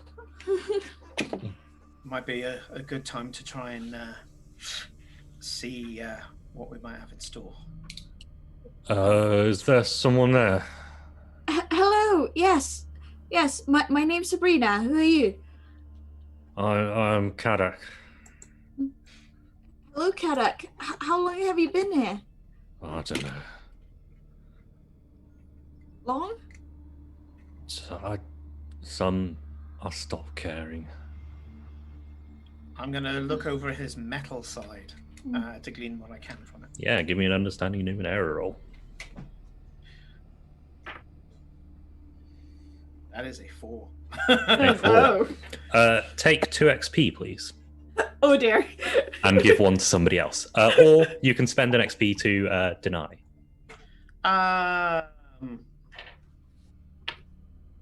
Kate, take an XP. A particular thing about this is you have to give a reason why. So something they've done, something cool. Punching. Well, mostly it's the glory point at where she splattered the goo. Absolutely, yes. Yeah, and she's meditating on that, and feeling more confident. Yeah. Lovely. So doing this, you accidentally brush up against the metal, and yours begins to expand and move onto your hand. So you are going to be hindered in tasks to interact with objects in a dexterous way. Well, now I don't need you to analyze. I've got something closer to home. Almost like I intended it. Great. Metal wallaby. So are you? Have you been looking for a mirror as well? Just leave me to die. Nah. Why would we do that? Well, if we can all help each other, we might all get out of here. Exactly. You're not dead yet. Get up. Yeah, you're not dead yet. You've been here for quite a while, so there might still be hope. Persuasion. How can you help me? Well, we already found some clues that we need to find a... What did you say, Styx? We need to find a looking glass? Yeah. That big mirror we saw. Big old looking glass, and I got this I got this code in it. Yeah. I mean, teleporting's not going to help you get... You can get out, but it won't stop this. Kind of indicates with his one free hand. No, that's that's what what the code's for, mate. The code's for, stopping it. Well, good luck getting any closer to the mirror. If you can teleport... I would like some kind of social role. Yes, I want to do persuasion. By all means. And if somebody is helping... I think somebody is helping here. Yeah. So you get an asset on this, as well as the skill. Nice. So, I'm just going to roll and tell you the number. And Yep. Yeah. So I have so it's -2, I guess, to the thing, because I'm helping. Yep. I'm trained. Yeah. 15. 15. Good enough. Wait, so you can actually... You think you can reverse this? Yeah, I can. It's getting up to the arsehole. That's the problem. I think there might be a way. There's a... I'm gonna come down to his ear and I'm gonna go, say it quietly, lad. You know he's watching you. Well played. So you want me to roll trickery or happily? No. I think this is just good enough. He will say, "There's a thing if you go out of this room," and he points the thing across the next room. And there's a thing that I don't know. It's multi-dimensional, and you might be able to get something out of it that could help you. I think it could put you in out of phase slightly, so the teleportation doesn't work. Oh, that sounds very good. I like it, lad. Like it. Okay, thanks. My map has worked out. That sounds it. Somehow. Oh, you're keeping a map. Well done. Yeah, well somehow done. it's managed to join back up based on that description. How? But we'll see if it's correct when you go through the next room. Yeah, so Well done, son. Well done. As soon as we figured out how to reverse this, if you haven't been reversed with them a double back, make sure we bring you with us into the chamber if it hasn't worked already. Yeah. Does this guy look like he can't walk because he's basically like a metal man on one side? Yeah. Yeah. Okay. Or at least he'll need a lot of help. Yeah. Yeah. Cool. Okay. Yeah. Sit tight. It's not over yet. Yeah. Okay. All right. I think we should go this way. Give me a deception. Right, sure, whatever. Oh no. I am Any trained. skills in deception? You're I am trained? Nice. Yeah. I'm assuming deception and lying are the same thing. Yes. Yeah. Okay. That is a 12. Nice. Okay. I have a sense of telling untruths. But I'm trying. Make a roll if you can beat a 12, and you get to add 3 I'm rolling because you get to add 3 because of your skill. well, that's a 12. That's 12. Yep, he is lying, or at least he's hiding something. Well, that's fine because. No, I'm not that smart. Right. Right, whatever, lead on. I don't know where we're going. Yeah, come on. let's go. Let's We'll go. be back. Yep. Maybe. I'm going to follow his instruction. You leave this room and cross what seems to be the room you first entered into. Does that match up with your map? No, but I can make it match my map. A little Okay. alteration here. It still joins up. Did his instructions go any further than that about the? Yes, cross this room and then into the next chamber, which indeed does have another multi-dimensional object, but this one is actually a cube. Was this the green light then? 'Cause we went to No, yellow the light. green light was you actually walked through that one. There was a green woman Oh, yeah, right, sure. floating in green liquid. Okay. This Which we one, ignored. you ignored. This one, there is a cube. Again, floating. It's maybe floating about 3 feet off the ground, and it's about 3 meters aside. It's definitely a cube, and you can see inside it. You can see a shape. Well, you can see inside the cube and various bits and pieces inside the cube. And then you move to the other side, and there's a different center to the cube. And you move to the other side, and there's a different center. Oh. There are 4 cubes occupying the same space, which you can see from all 4 angles. Right. Anyone of them any mirror-like? Nothing mirror-like, but there are all sorts of weird and wonderful objects inside. Oh, shinies. I think I'm going to put a bit of time into this. You guys all right to camp here for a bit? Yeah. Okay. I am going to pull out my book about the Numenera, which is standard nano equipment, and I'm going to be researching this and this for the next 30 minutes to give myself an asset on Numenera tasks. Absolutely, yes. If any of the rest of you want to do something in those 30 minutes, go for it. Touch the things. Poke each side, lick each side. Would you Do like the to? lick test? I mean, is there anything that looks particularly interesting? I mean, if you want, go and visit the girl in the pod. You know. Oh yeah, I'm gonna go visit the green girl. Yeah. I'll follow Okay. her. Yeah. Yeah. Yeah, by all I'll means. be right here. Yeah. I'll go So, with them. The party, yeah. everything is fine. Laura, are you staying here, or are you coming with the group to? Do we know where the green girl is? Yeah, we got went right teleported. past Yeah, just Just around the across the corner. next chamber. Yeah. Alright, okay, alright, let's go. And check whilst for I'm the green researching, I'm girl. going to go Do it. re-pour a coffee. Yes, so the three of you head off into the chamber with the green woman, a female human with Numenera components, liberally studding her skin, in a kind of pod with green liquid and a green light coming out of it. Conscious? She looks like she does look unconscious. She's got her head down and. Do I understand what this kind of pod might be? Give me an understanding of Numenera roll. I have a temporary training in this. Yes, you do. I got a 12. A 12. And that brings it. Yeah, a 12 is just enough. It's some kind of what's the word? Life support. You think perhaps this fluid is actually breathable.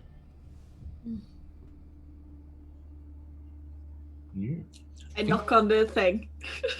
If you're trying to wake her, that is a kind of an intellect task. Yeah. Intellect. What else did you say? Just intellect. If you've got anything you think might apply to waking her. Persuasion? No. You're trying to interact with the pod to wake her. Yeah. Actually, I'll give you an asset because Hopper managed to kind of understand a little bit what's going on. So yeah. Yeah. I'll knock on. So with an asset, what is the difficulty, or do I get to know and just roll? You don't get to know the difficulty of this one. No. I'm just gonna roll and see what happens. That is a 12. A 12 again, just enough. So you knock on it and a thing of green symbols appears. Seems to be some kind of control panel, and after kind of staring at them for a little bit, think, and the woman inside just goes, "Hello, Hello. Who are you? I can't remember." I'm Sabrina. Do you know why you're here? I'm here because the obelisk needs me. Okay. Do you know Yes. why? No.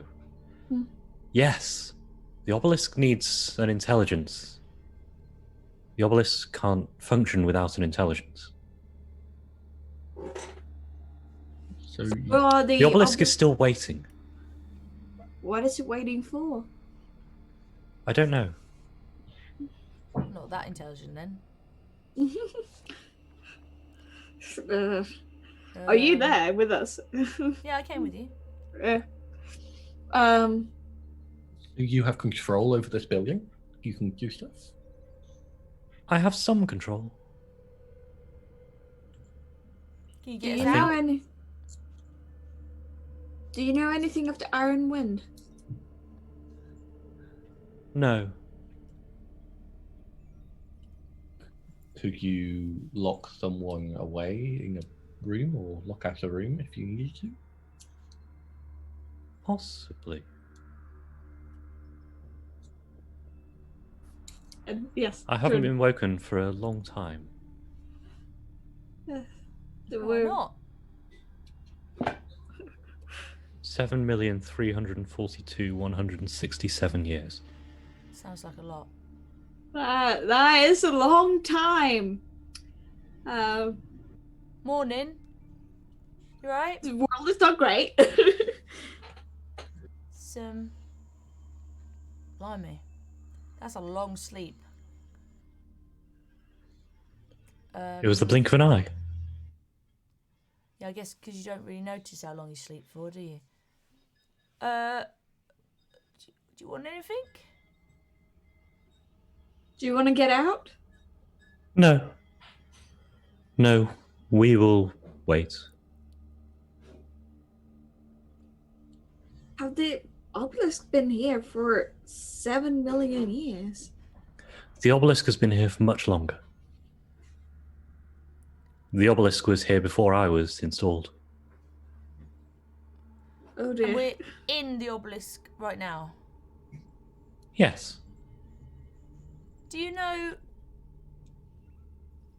the annoying dude who has been teleporting us around and gave us this and is experimenting?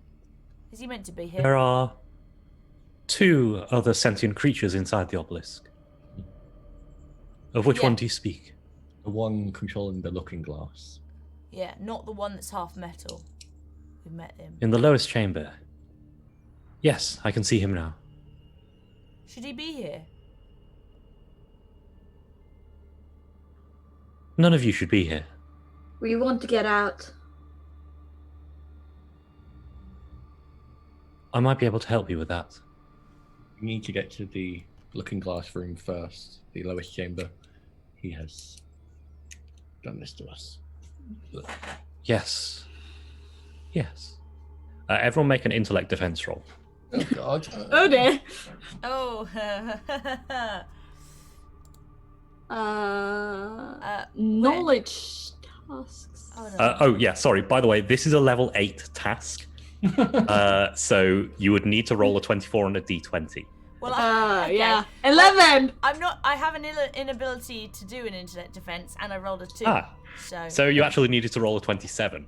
Perfect. A 13 for me. Yep. Yeah. No, unless you had a specialized in this, it would be impossible. So all of you take 1 intellect damage, Ow. and Oh, my you head hurts. have downloaded into your head a map of the obelisk, Woo! including an understanding of how to get out of the obelisk, which is indeed in the same room as the looking glass. If you stand on the platform, I will be able to remove you from the obelisk. Please take all the other sentients with you. We'll try. Right. The ones that will come willingly. Oh, no, we'll feel. Yeah. Yeah. All right.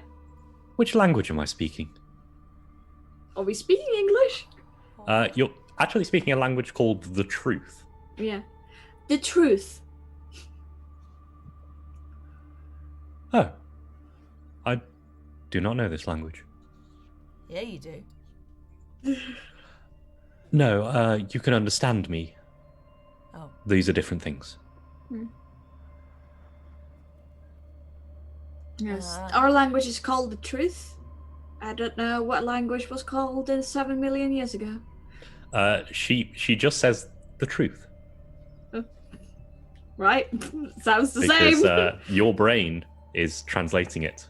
Yeah. Right. So, what are we doing? We're gonna. Well, we have a map now. Yeah. We should go back and check on our friend at the. Do we need to carry him to this platform then? No, the platform's in the mirror. The platform is a way to escape. Yeah. Yeah. We need to heal ourselves first. Johnny, thank you so much for the follow. And the platform. Do we understand what she means by the platform? Is that in this chamber with the mirror? Did we see a platform? Or kind of dais or something? Yeah, give me a retroactive perception roll. Oof. I rolled a 4. I don't even know where Probably. perception is, so. Well, it was just a simple task, so there was in the corner a large metal. No, it's not metal. It's kind of the same orange stone as the outside of the obelisk. Right. Yeah. Okay. Right. Right. That should be fairly easy. Let's go back and see what Styx is doing, and then we'll head out. So Now we have a map.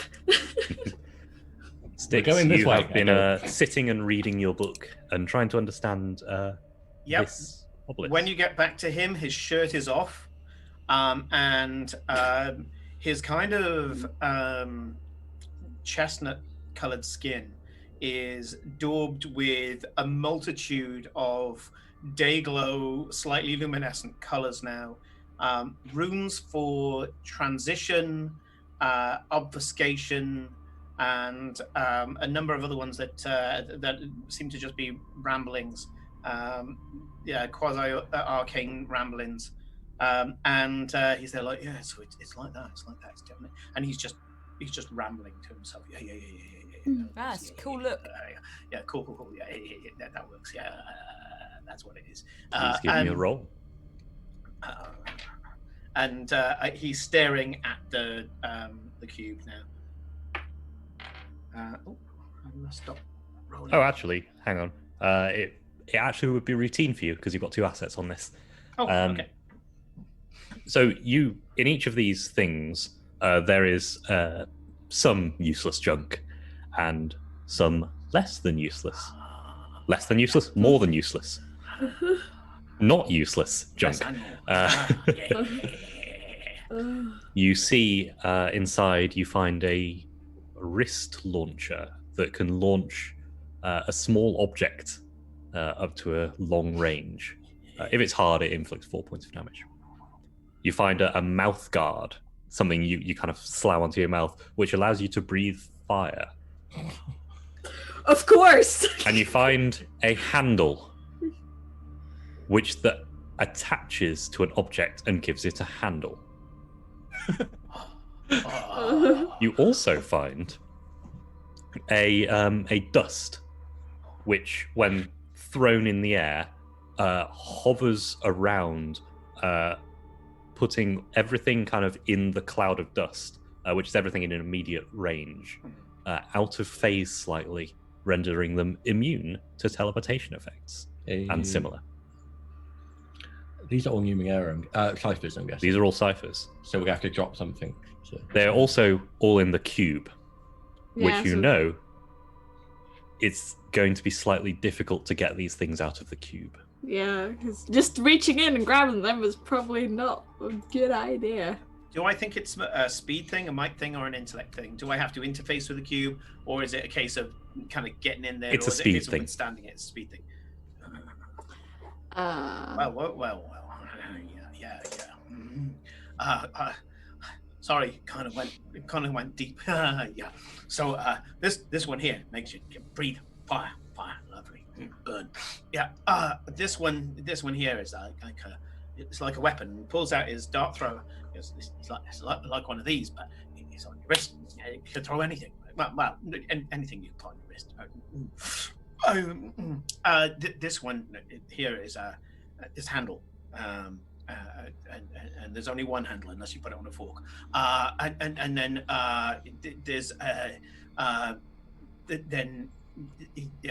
this dust. This is the stuff we want. This one here, and he's walking around now, keeping was it kind of geosynchronous with the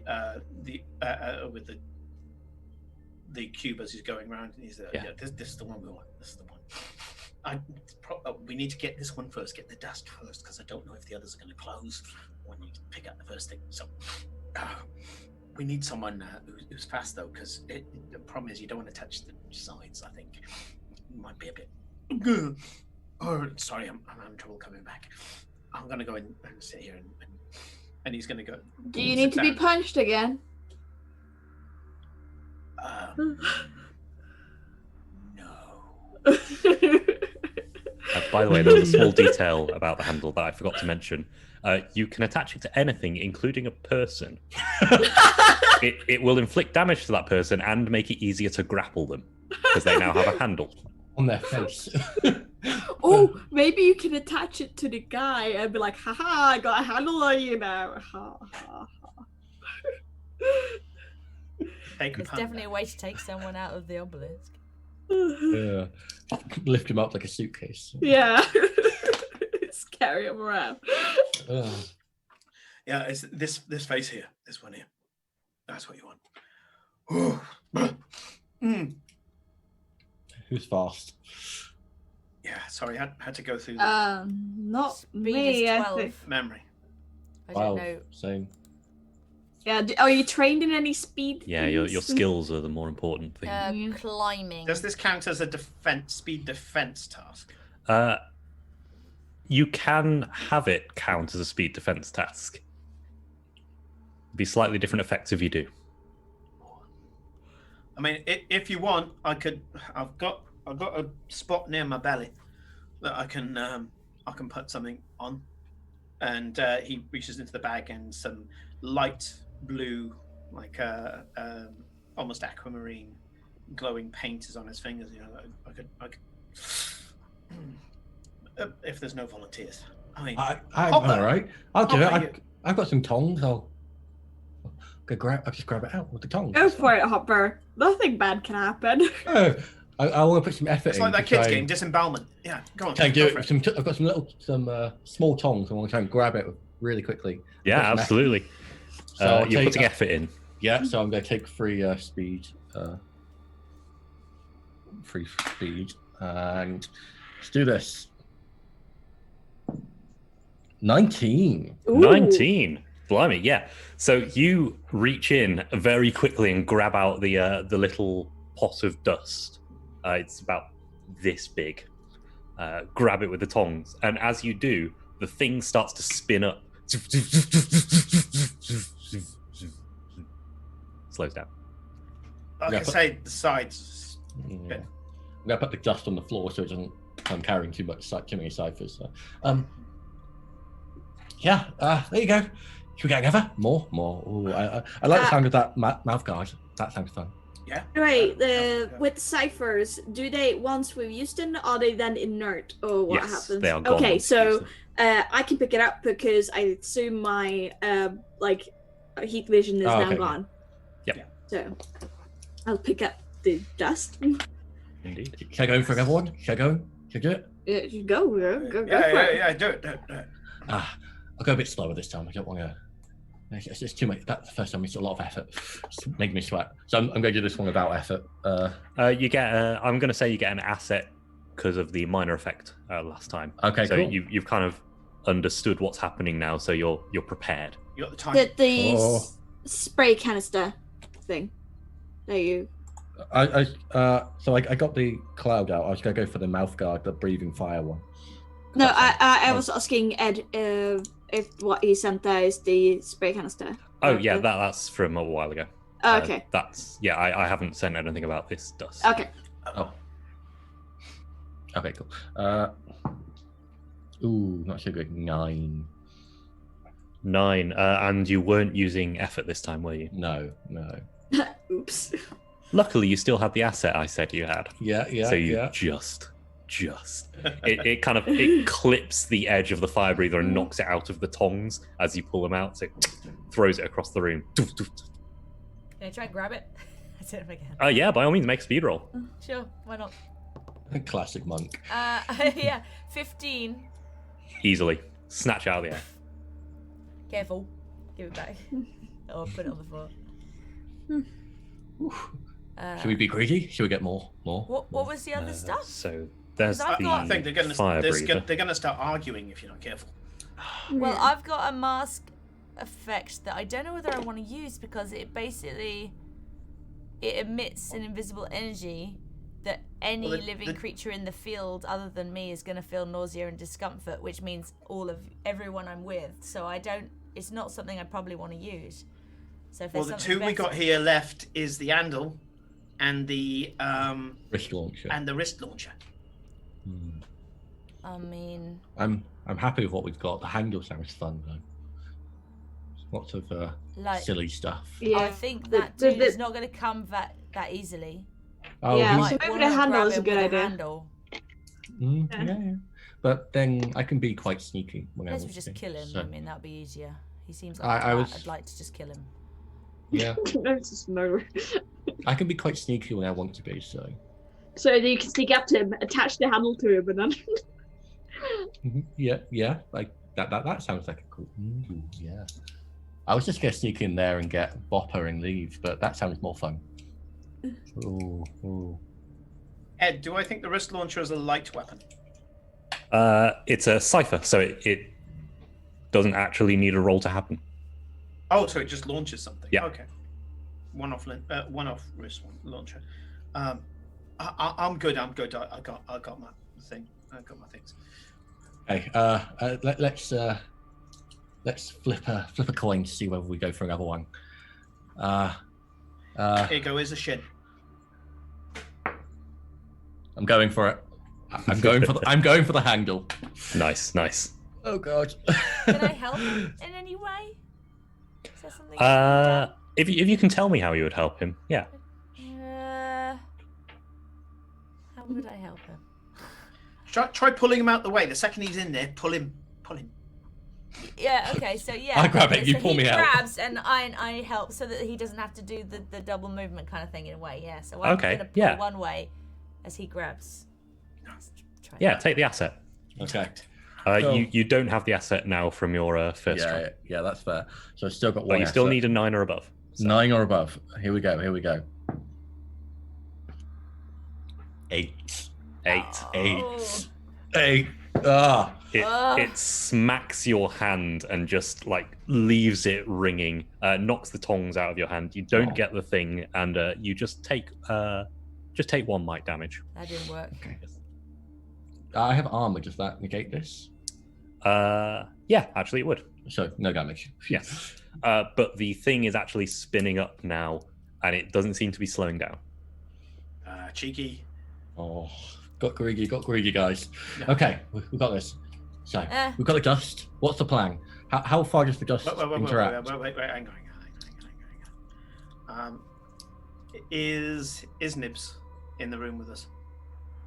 Is Nibs? Our watcher. Yes. Gresham. Yeah. He is indeed. He doesn't seem to have reacted to you getting this dust, though. We know the route from here to the mirror, because this is that we were coming from the central chamber before. And also we have a map in our heads now. Oh, everybody but you. There's the dust, by the way. How long does the dust last for? Do you know? A minute. Yeah, I'm gonna walk up to Hopper and put my arm around his. A bit of paint ends up on your clothes. Put my arm around his shoulders and in your ear go, not in front of the audience, mate. Let's go for a wander, shall we? And I'm gonna start wandering to within a minute of the mirror, but I'm gonna be doing it. I'm gonna be doing it with his signature craziness. So he's kind of walking around talking complete scribble. Give me a deception of some kind. Go on. I'm gonna boost. It's an intellect skill, yeah? Yep. Okay. So you're applying so effort. I'm trained and effort. Nice. 13. 13. You needed a 12. Ooh. Yes, thank you, Monty. Thank you, Darcy, for being with us today. Yes, thank you for turning up. It's a pleasure. Yes, thank you so much. This way. Come here. And he's allowing some of the scattiness, some of the interference. It's been a while since he had his last drink, so a lot of the feedback's in his brain now, and he's starting to stutter a lot more. He's starting to make less sense as the headache's getting worse. But he is wandering within a minute of the chamber, but not specifically going to it. He's going to go to a chamber that's near it so that we can sprint to it. Okay. Yeah. In that chamber, he's going to start acting worse than he actually is.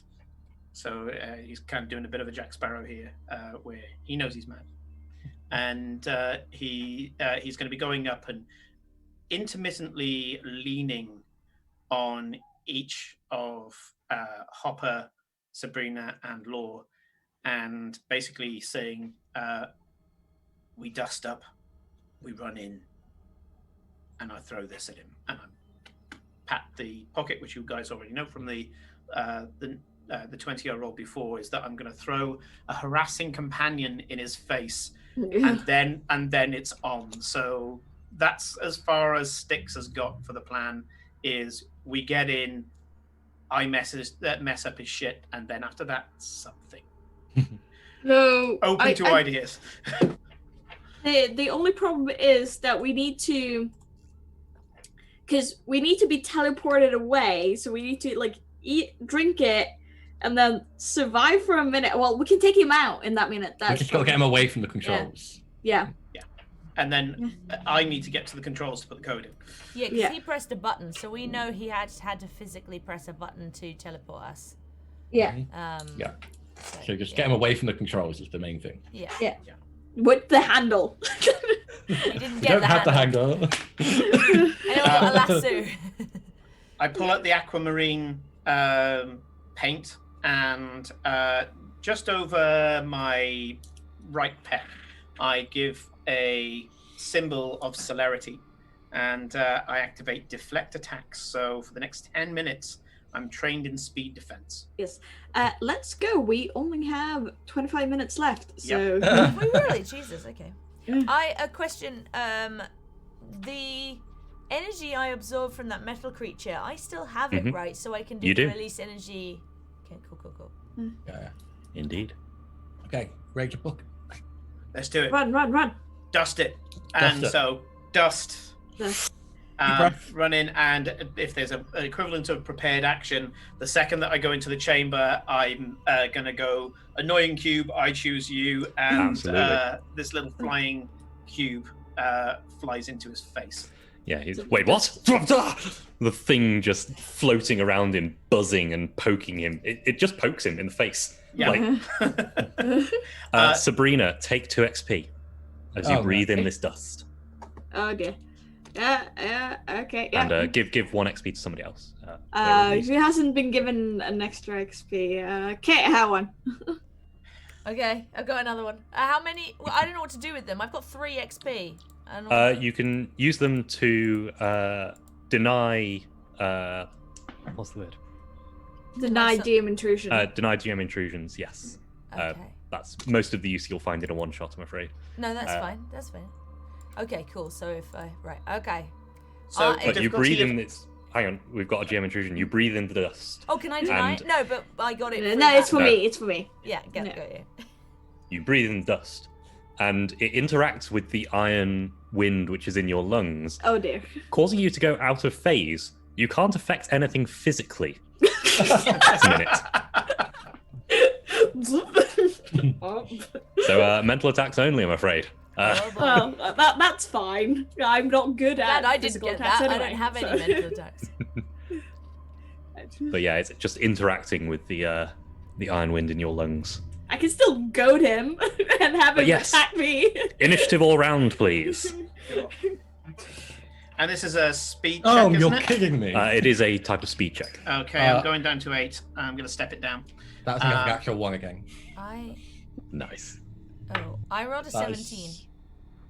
17, Same. Nice. I rolled a 12, but I stepped it down. Okay. You're still going after. Okay, so.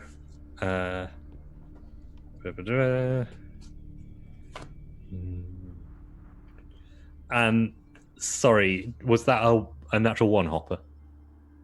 Oh. Oh dear. I got too excited and tripped over. Sure. Face plant. Laura and Sabrina, you are up first. The harassing thing is at him, so it's actually going to be easier to hit him. He is an immediate distance away, so you can get to him and hit him in one turn. Okay. Well, I've got Where this do I release see- engine oh, says attacks, I long have a range. dagger. Oh, hang on. Sorry, there were 2 people talking at once. Sorry. Oh, sorry. Go Kate first. for it. I was just saying the release energy suggests I can do it from long range. So I feel like as I'm running in, I'm gonna, as soon as like the thing's in his face, I'm probably gonna release that straight away as I Absolutely. run towards him, ready to kick and punch and whatever else. So Yes. I don't know if I can just do that. It does say action. Actually, it says zero plus might action. Yeah, so So you, I you guess can it's spend action to effort do to it. do more damage with that. Otherwise, it's just a might roll, just an attack. Right. And how do I spend effort using my might? Yeah, you spend points from your might pool. And is it 1 point per damage? It is 3 points for 2 extra damage, I believe. Okay. But you've got an edge, so it would only be 2 points for you. Oh, okay. So yeah, I definitely will at least spend 2 points because I'm at 15. So go down to 13 to add an extra 1 point or 2 points. Sorry. 2 points of damage. Okay, so it does 4 points generally. So 6 points of damage as I fling this energy Absolutely. from that metal.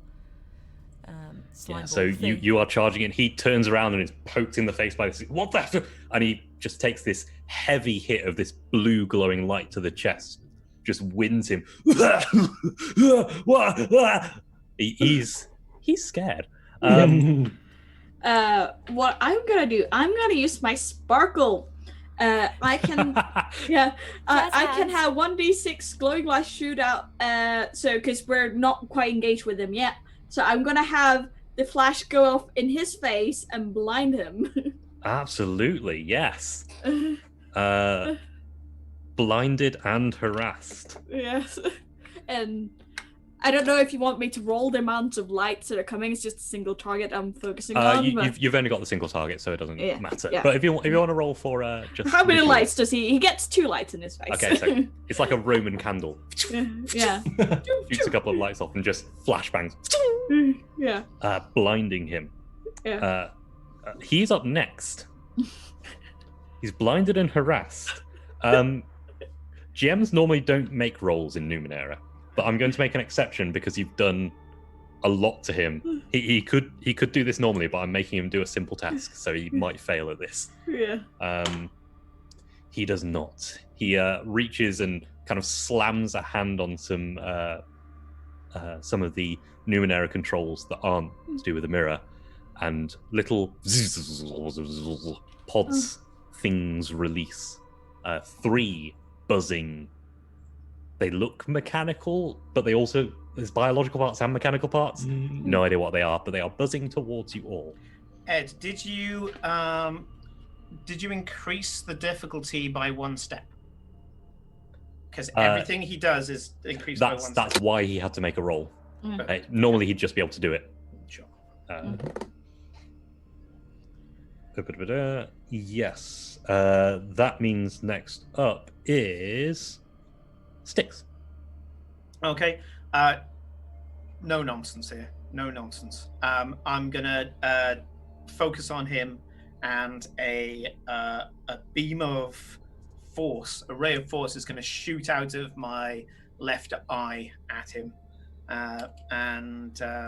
so this is intellect, I believe. It's intellect. It is reduced by 2 levels because he is both blinded and harassed. Love it. And if it hits, he takes 4 points of damage as my eye beam hits him. That is an 8. An 8 does not do it, unfortunately. Yeah, I have a feeling 1 more would have been what I needed. No, actually. 12 was it? Oh shit. Yeah. Just even with reduced twice. fire.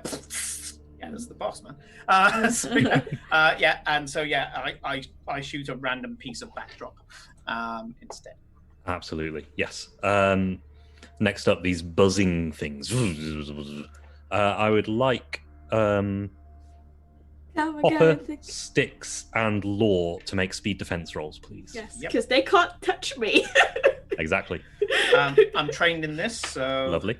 I got a 9. 19. 19, nice. 9. I rolled a 7.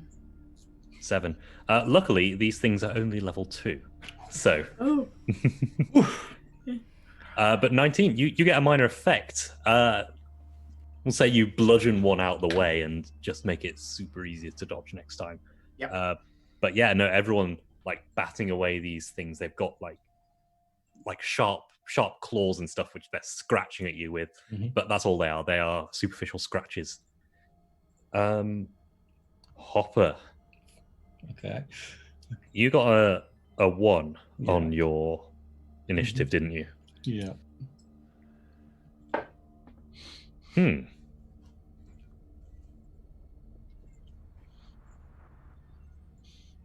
I'm going to say, with that one, you're being harassed by this thing. This thing is just harassing you, so you're going to have hindered, as you're just trying to bat it away as you're doing whatever you're trying to do on your turn.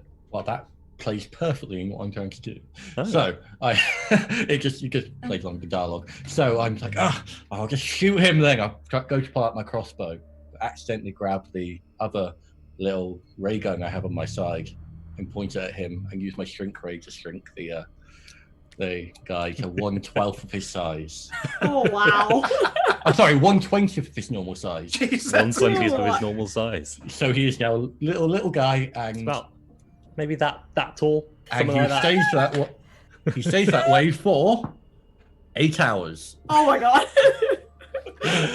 Pick him Yeah, up, so I it's fine. believe he's hindered on Might rolls by 2 steps. by 2 steps. And he's already hindered by being blinded and having like this thing kind of harass him. Oh, I used the wrong. Blimey. That's not gonna kill him. Or you can step on him now. Stamp on him. Back to the top, Sabrina and Law. Could I just check if I can not necessarily retcon something, but I just reread something and I should have done something earlier. One of my ciphers, the one I actually was going to use, is a kind of it's a disc that basically sends microfilaments into the brain and causes pleasure sensations and decreases like pain and discomfort and things. But I just reread that it says within 5 minutes it does this, so I should have done it before we even ran into this room. I thought I could just slap it on. Can I say that's that fine. I did that? Yeah. Okay. Absolutely. The main thing I think it does is it gives like 1 extra point to the might pool for an hour. So that's all it kind of does. Sorry. Yeah. Okay, cool. I just mentioned that. Right. It's me and Sabrina. Yes. I'm running. Oh, he's so small now. I'm running up to him and then he shrinks, and I'm like, what? Stamp. Hammer. I mean, yeah, I'll try and stamp on him, I guess. Yeah, go for it. Why not? Right. Oh no! I rolled a natural 1. Aha! Oh, He's so tiny. Yeah. He is. As you stamp on him, he takes out a hypodermic needle, a tiny little one now, and he slams it into the side of your foot, and it injects some more of this iron wind into your foot. So now you've got 2 sources of things which might lead to further germ intrusions later. Okay. In the 30 minutes we have left. Yeah, it's crunch time. All good. Yeah, go for it. everyone Sabrina. stamp. River dance. Oh, the ghost. Sabrina, what are you doing? Karen. I forgot my name was Sabrina for a moment. I can't do a huge lot because I can't touch him. I'm gonna try and goad him. Yeah, absolutely. Or I'm gonna try and goad all the insects around, all the like little things that are flying around. Okay. Yeah. Yeah. Absolutely. Yeah. So you send out some kind of pulse of mental energy. Yeah, and be And like, they come on. And they are moving through you because you are out of phase. Yeah. So that's what they will be doing next turn. Yeah. Intangibility and goading. Great. Yeah, well done, mate. Perfect tank. Next up is him. He is He's- going. Be super tiny. He can't reach any buttons. He's going to try and disrupt Hopper's matter. He puts his fingers up to his head, and the metal spikes on his head. A beam of silvery light goes and tries to blast you in the head. Make a speed defense roll. He is.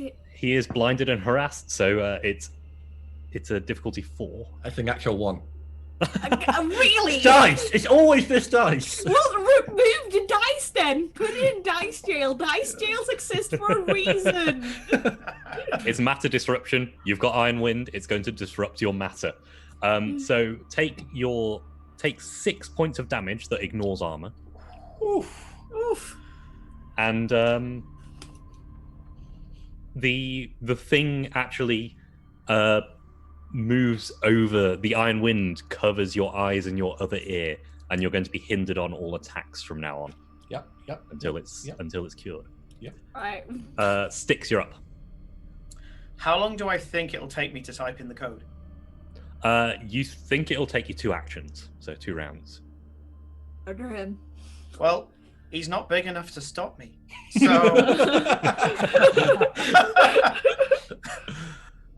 so he just walks straight up, sees the little guy on the floor, and goes, "All right," and just starts typing. Good stuff. Yeah. So my first of the 2 actions just to start typing in the code, and just like, yeah. And he's talking to the guy as he's going along, as if he's not in combat anymore. He's just like, it's a good setup. Yeah. I mean, you pretty much put just a load of garbage in your maze and stuff. And we're wallabies. Wallabies do this. It's like you give us toys, we play with toys. It's all data. It's all data. He's just babbling. Well, yeah, data's good, but we're like data wallabies, aren't we? You give data to wallabies, and what we make is like data tools and stuff like that. And everywhere we do. And he's at this point he's close to just completely going verbal diarrhea. Yeah, he's completely going to complete babble. But as he's doing so, he's typing perfectly. Absolutely. No rolls needed because this is just something you know. Hopper, you're up because all the tetrahydras, these mechanical biological creatures, are just flying through Sabrina. That's all they're doing. Yep. You're up. Wow. I can't see, so that doesn't help. Nope. I don't even know. What would I do if I couldn't see? Well, you can't see, but you can hear still. Yeah. Just about, yeah.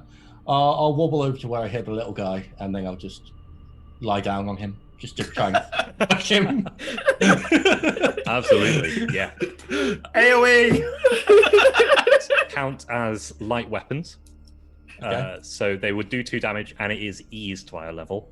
But that's cancelled out by your blindness. But he is also blinded and harassed. Yeah. So it goes back down to actually just the normal roll you've been doing this whole time. Go for it. Line fighting. Natural 20. Yes! Finally, you got the flip side. Yeah. You can either do 4 extra damage or a major effect. You can think of something. I just want the 4 extra damage to be him being like sent into the wall by it. I mean, landing, he just pops out. Absolutely, yeah. You've got like some metal plates on you, and it just between him and the ground, it slides out, and he slaps into the wall and flops on the ground, taking 6 damage total, which brings him down to that. Lovely. Back to the top, Sabrina and Law. Yes. I'm gonna keep going. Okay, yeah, by all means. You're just gonna run. Yeah. Yeah. I can't do much else. Because I can't. I don't have a physical form. Fair enough. Law. I will run over and football kick him across the room. Like, just abusing this tiny man. It's fair enough. I don't know whether just to pick him up. Like, I'm not sure what we're trying to do at this point. So pick him up and put him in a bag. It's certainly a game. Like, so I'm just gonna. He hits the wall. Like, football kick him. Maybe. Yeah, give me a roll.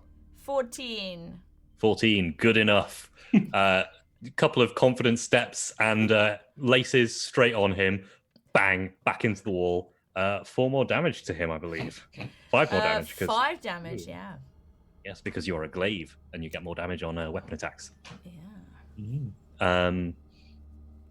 Next up is him. He's shrunken, blinded. Sorry, my smart speaker heard me. Yes. Your robot overlord. Yes, we've had our robot overlord talk sometimes as well. Yep. He's just gonna keep going with this matter disruption. This time on law. Make a speed defense roll, please. No. He is going for. He's going for Styx, who is typing into the. Damn it! I just rolled a natural 20 when you said that. Oh, if you've already rolled, then we'll go with that. Oh, right. I don't. I mean, you don't have to. It was just like, No, dice have fallen. That's what's happened. He realizes halfway through and tries to turn to Styx, but meaning he misses everyone. And you get a major effect if you. You can give him 4 damage just straight off the bat. Get him to kill one of the buzzy things. Oh, is that the sort of thing I can do? Yeah. So Yeah. he sort of like he whatever he's trying to do, he just he hits one of his own creatures. Yeah, absolutely. He Yeah, let's hits do that. one of the buzzy things, and it turns into kind of sand. Actually, it's breadcrumbs. You would have no way to know that, but it turns into breadcrumbs as it falls onto the ground. Sabrina is dodge. Oh, sorry, no, we've done him. We're on to Styx, who is presumably. Can anyone smell toast? I can smell toast. I really want some toast now, but you can't find butter anywhere these days. And last one I had was, the butter. It tasted like axle grease, which is kind of funny because I like axle grease, but I didn't like this, and the butter that tastes like axle Is grease. it working?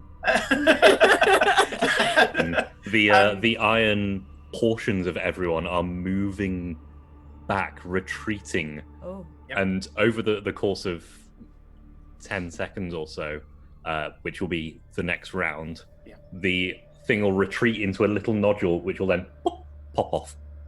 Am I still like phased? Until next round, yes. Yeah. But next round, you will all be free of your particular maladies. Do I think I'm getting rid of the iron wind that's on the lad that we found as well? You do. Okay, cool. This is just something that's in his subconscious at the moment. His conscious state is going on about axle grease toast. Absolutely. Yeah. The tetrahydras, the two of them, are still useless. And Hopper.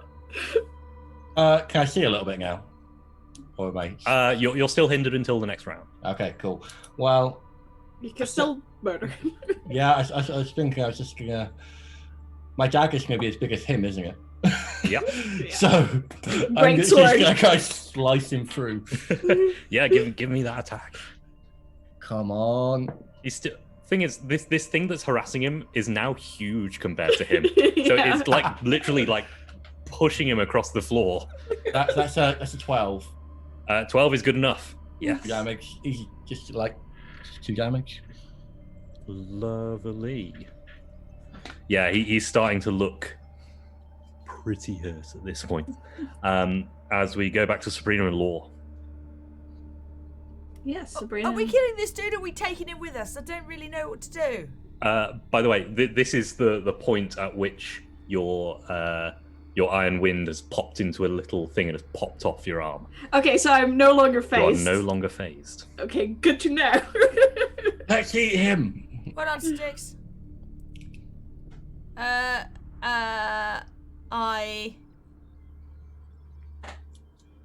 just gonna kick him again. Is the wall? Yeah, absolutely, go for it. I mean, like, cause I'm sort of like, we should take him. I kind of want to know why he wanted to do this, but I also think he's just a twat who wanted to experiment on us, and I don't take kindly to that. So I'm just gonna kick him against the wall again. Yeah. Yeah. A natural 20. Yes.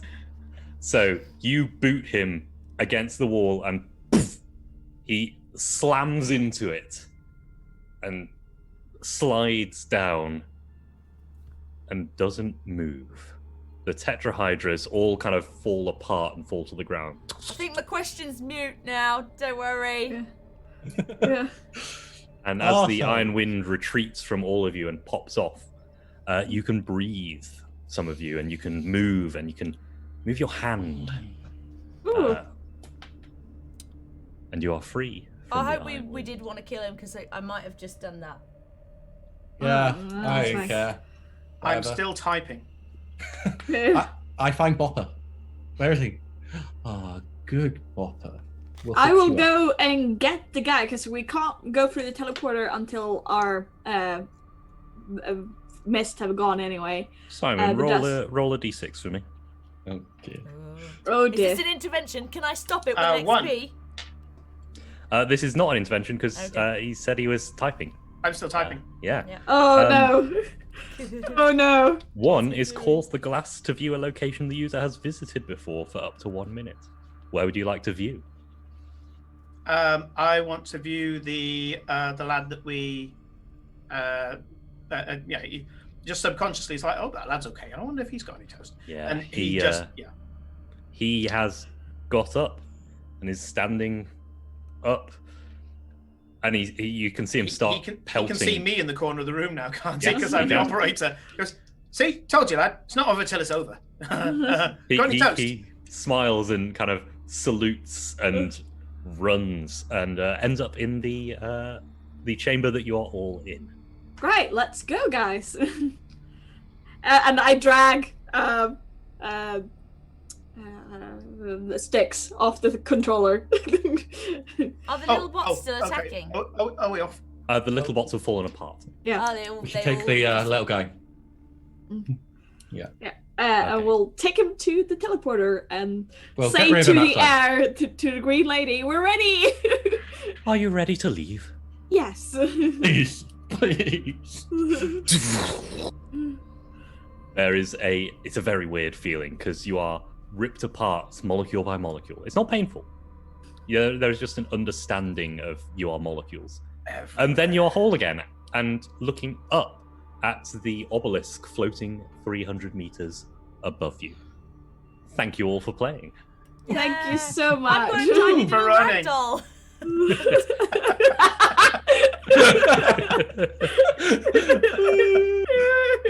Put it in your pack. He grows in, what was it, 10 8 minutes time? hours. 8 hours time. Hours time. He destroys your backpack. Yeah. Ed, thank you for introducing us to Numenera. I love this system. And thank you to Darcy and Monty Cook Games for coming and donating as well. For those of you watching, if you enjoyed our first of our 4 legs of chaos here, please consider donating to ESxVOS as they are rebuilding lives out in El Salvador after the tropical storm Amanda. We are going to take a short bio break. We're going to switch over our graphics and things for our next leg, which is going to be Grant Howell's Honey Heist, DM'd by our very own Sean. So we will see you in 10 minutes' time. Yes, hopefully Sean Thanks is for watching. ready. Yeah, he Yeah. seems ready. No.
Welcome back, everybody, and a big thank you to Ed and also to Monte Cook Games for Numenera. That was all of the insanity that I expected. A fantastic start to the stream.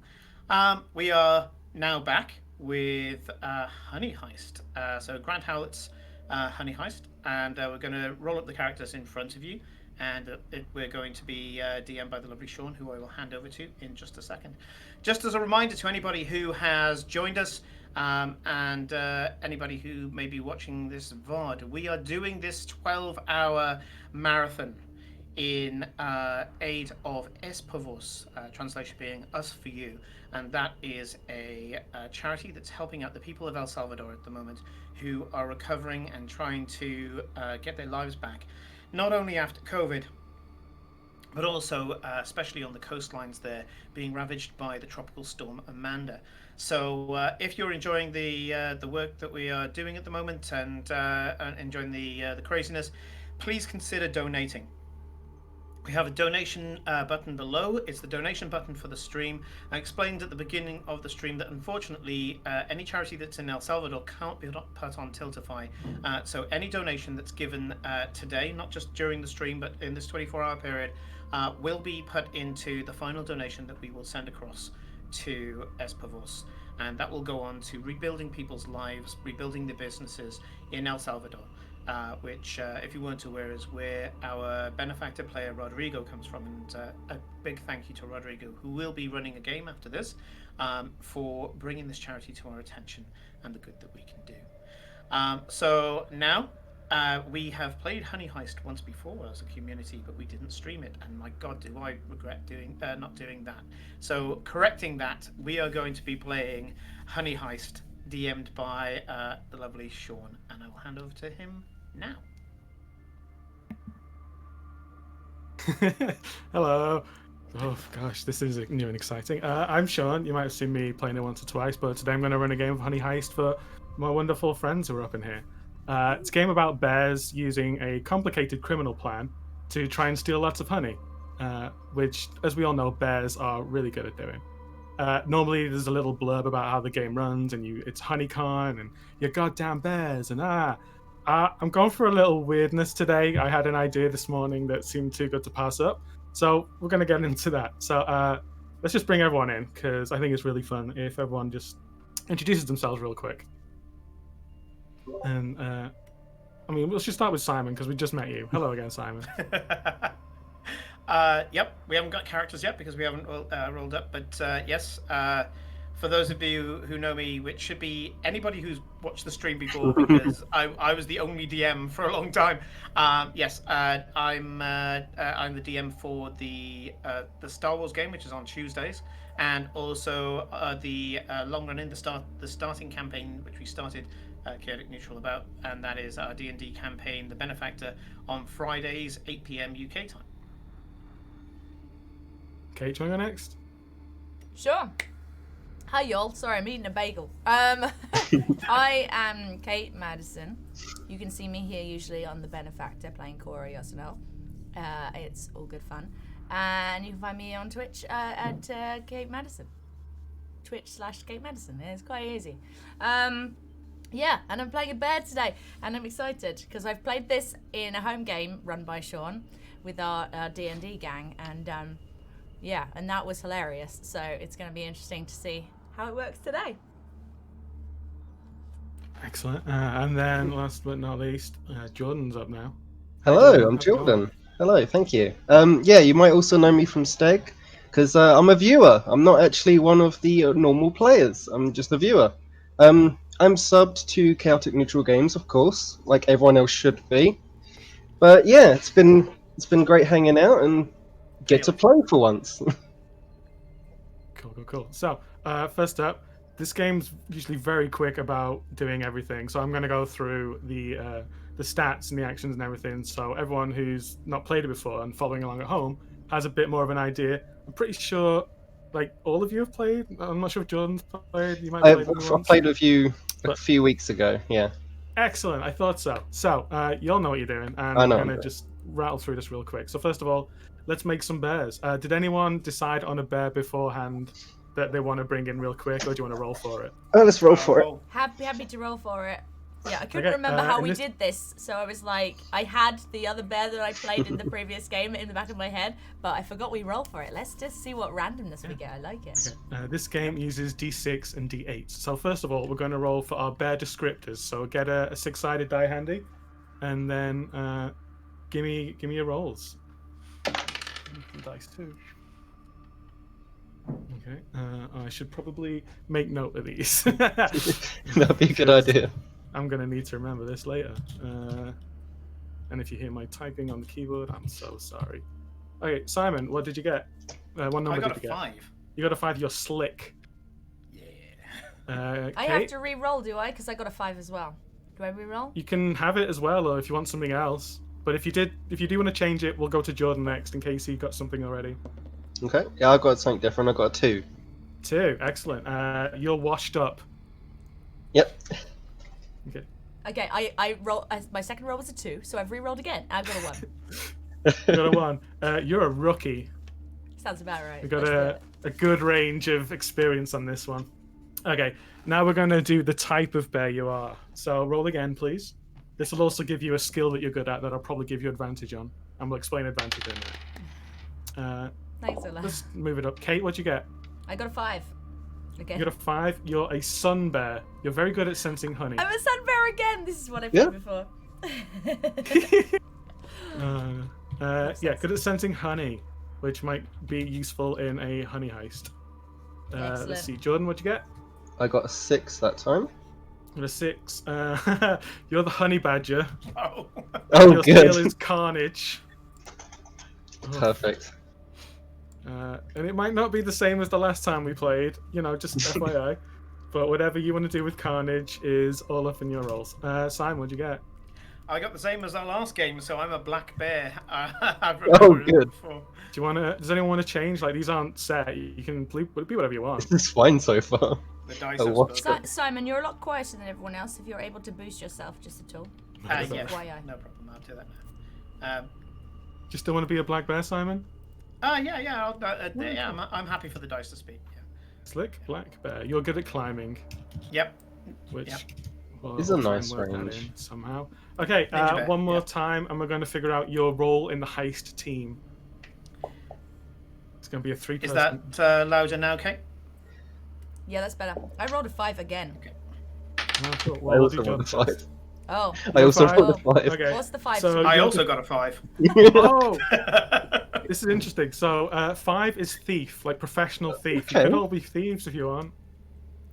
I'm up for it if we Don't want to do mind. that. Whatever you think, Sean. Whatever you think would be more interesting. I think still it's playing the same fun role. to have different roles, but this is a Okay. really light and easy game. So whatever you all want to do is cool. Yeah, okay. If it's better to have different roles, then great. Right. I mean, it's Yeah, not like have to D&D be where you can all play clerics or I something. rolled a so- 3 a Well, second time round. We'll keep Jordan as the thief. Simon, Okay. you go again, please. I rolled a 2. You're the brains. Oh god. Yeah. I rolled a 3. 3. You're the driver. Okay, Oh, cool. this is good. Interesting. This is interesting. perfect. There you go. So today we did not get the muscle, the hacker, or the face bear. Interesting. No, Interesting. that's it. Okay. Okay. Quickly save those notes. Okay. Now that's the hard part of any RPG character. You need to name your bear. Got my I'll name. give you a minute to think about perfectly this, and in the down. meantime, I'm gonna just go over the actions and stuff real quick because I think that's fair. So in this game, you have 2 stats. That's a 2. 2 stats. Each start with 3 points. Your first stat is bear. This is used to maul anything, run and climb, get rid of damage, scare people, just do anything that falls under the umbrella of bear. And then you have a second stat, which is criminal. That's literally anything else. If it's not bear, it's criminal.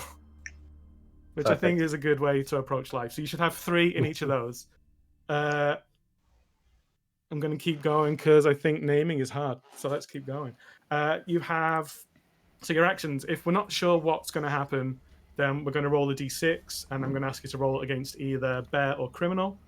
I am reading this off my PDF. That's why I'm looking that way. I'm real sorry, but I always need to do this. You succeed if it's If it's equal or under, so you need to get. So if your stats are 3 now, so you need to roll 3 or below to do anything. If it goes over, you fail, and bad things can happen.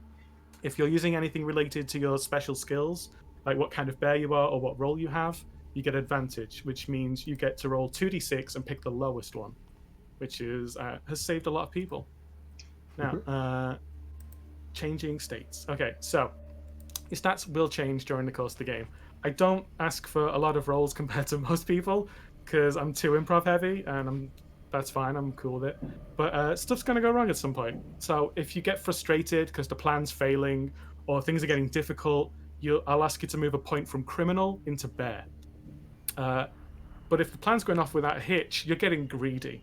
So you need to move 1 point from bear into criminal.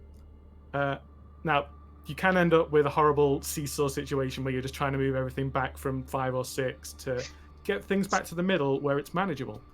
You can do this. This is fine. You have voluntary moves. So if you do a flashback scene about how you planned this heist or aspects of this heist, that like maybe it's like a game that's coming up later where you need to talk about something that happened that sets you up right now for this piece of equipment that you really needed. And luckily, I had the foresight to come over before and plant it. That's great. You do that flashback scene, you move a point from bear into criminal, and everything's great. If you need to move a point from criminal into bear, you're going to have to just eat some good old honey. And I'll try and make sure there are opportunities for honey along the game. But there's also, unlike most games, a fail state. If your criminal stat ever reaches 6, you've been lured into a life of crime. You betray the party, you're a professional criminal, and we'll probably see you on the news someday unless you're really, really good. If your bear stat ever reaches 6, you flip out bear style and lose it. You are probably going to be picked up by animal control at some point. You're a wild, raging bear of freedom, doing whatever the heck. You don't care about heists, but you're gone. You got out of here. Now, that's literally everything you need to know about how to play this game. So, have you all got your stats written down, 3 in each? Yeah. Yep. Let's get some names. Simon, you ready? Yep. So I used a good old-fashioned random name generator. However, I forgot to put the gender in, and so I came out with Irene. Basically, the zoologist that gendered me got it absolutely wrong and registered me under Irene. That's my name, and anyone who mocks it is going to pay. What are Irene's preferred pronouns? Because I feel like this might come up. Male. Yeah. Just the zoologist was completely inept. I'm gonna make a note of inept zoologist. Can you please have a pink tag also on your ear? Oh yeah, definitely, yeah. And he's proud of it. It's just one of those things. It's just like. Yeah. Okay, Kate. It's slightly sorry, wrong unoriginal. time to ask. No, it's okay. I slightly unoriginally went for Rizzo, who was my home game thing, because I'm going to do the Bronx style, well, she says that and then she fails instantly on the accent, but I'm going to try my best to do a kind of New York gangsters mob Rizzo, the sun bear. Possibly, I can't remember what my ability was. Oh, I was a hacker, I think, in the other game. You were a hacker. Maybe she's learned to drive since. So there might be some latent hacker abilities. You never know. Right. You never know. But yeah, I might Rizzo's give you a joined little a new freebie gang. on that one. She, her? Yes, she, her, yeah. Cool. And Jordan? Okay, I've got Squee. It's the washed-up Squee? honey badger. It's Squee. Yeah, he's a bit washed up now. He's past his prime, but he's still got some things to show. What's Squee's pronouns? Him, his. Him, him. All right, cool. Excellent. Okay, that is literally everything we need to get started. So I'm going to have an internal freak out and vamp for a minute before we actually get started. Oh, go away. I need that note. Thank you. Okay, so you all are good friendly bears who've been living in the forest for a good long time. You might have previously lived in the zoo, but you've been released since then, and you've lived in a very idyllic looking forest, like Disney-esque forest, full of tall pine trees, butterflies, sunny days and fresh bird song.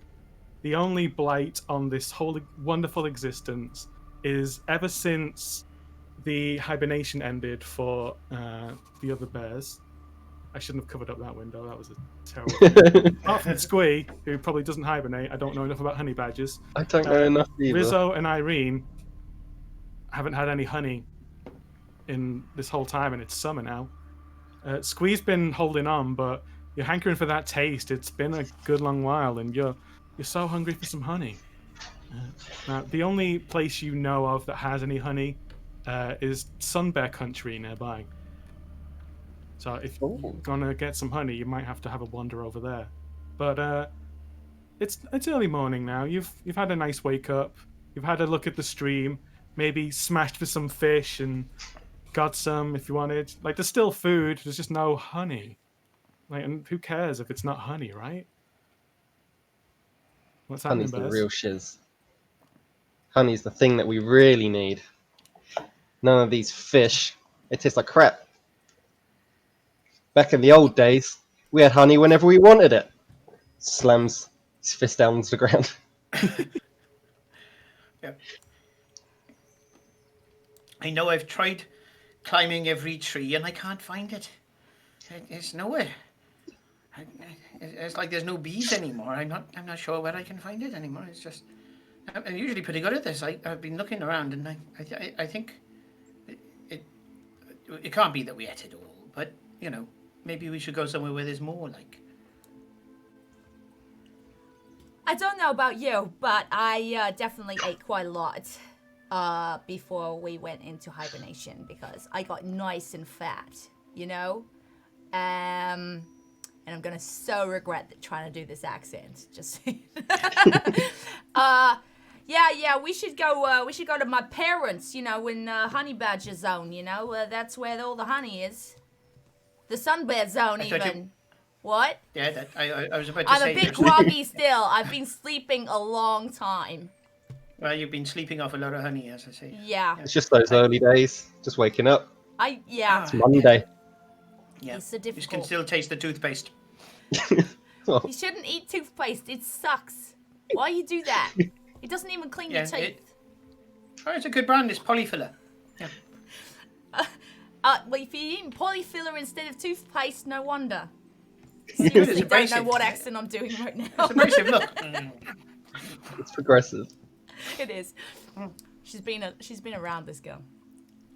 So You get a big blast of face morning breath from Irene, who, on consideration from what he said earlier, I've already got it wrong. From what he said earlier, you do realise that you haven't heard the buzz of a bee since you woke up.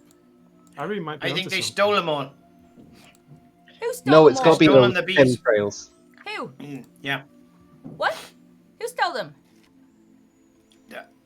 Well, if your parents have got the of all the honey, they must have stolen the bees.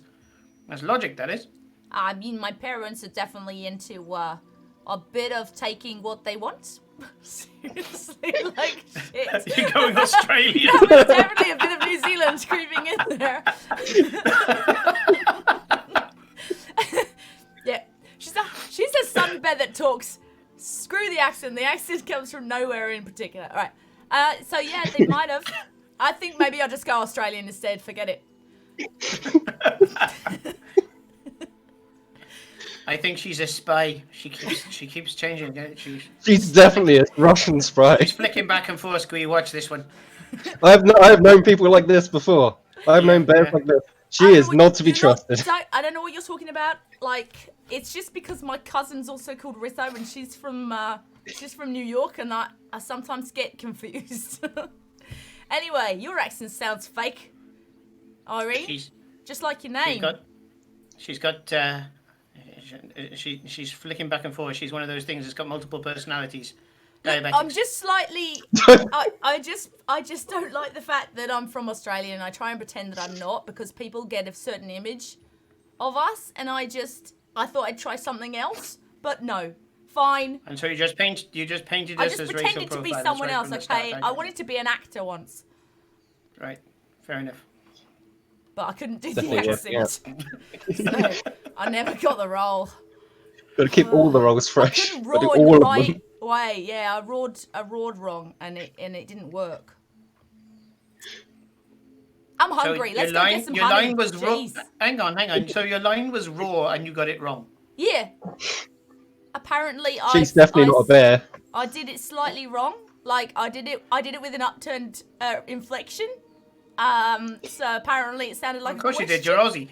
And yeah, so I didn't really sound aggressive enough. So it was a problem. I see. Yeah. Okay. Anyway, should we go to my parents or what? I mean, Yeah, because we want more of you.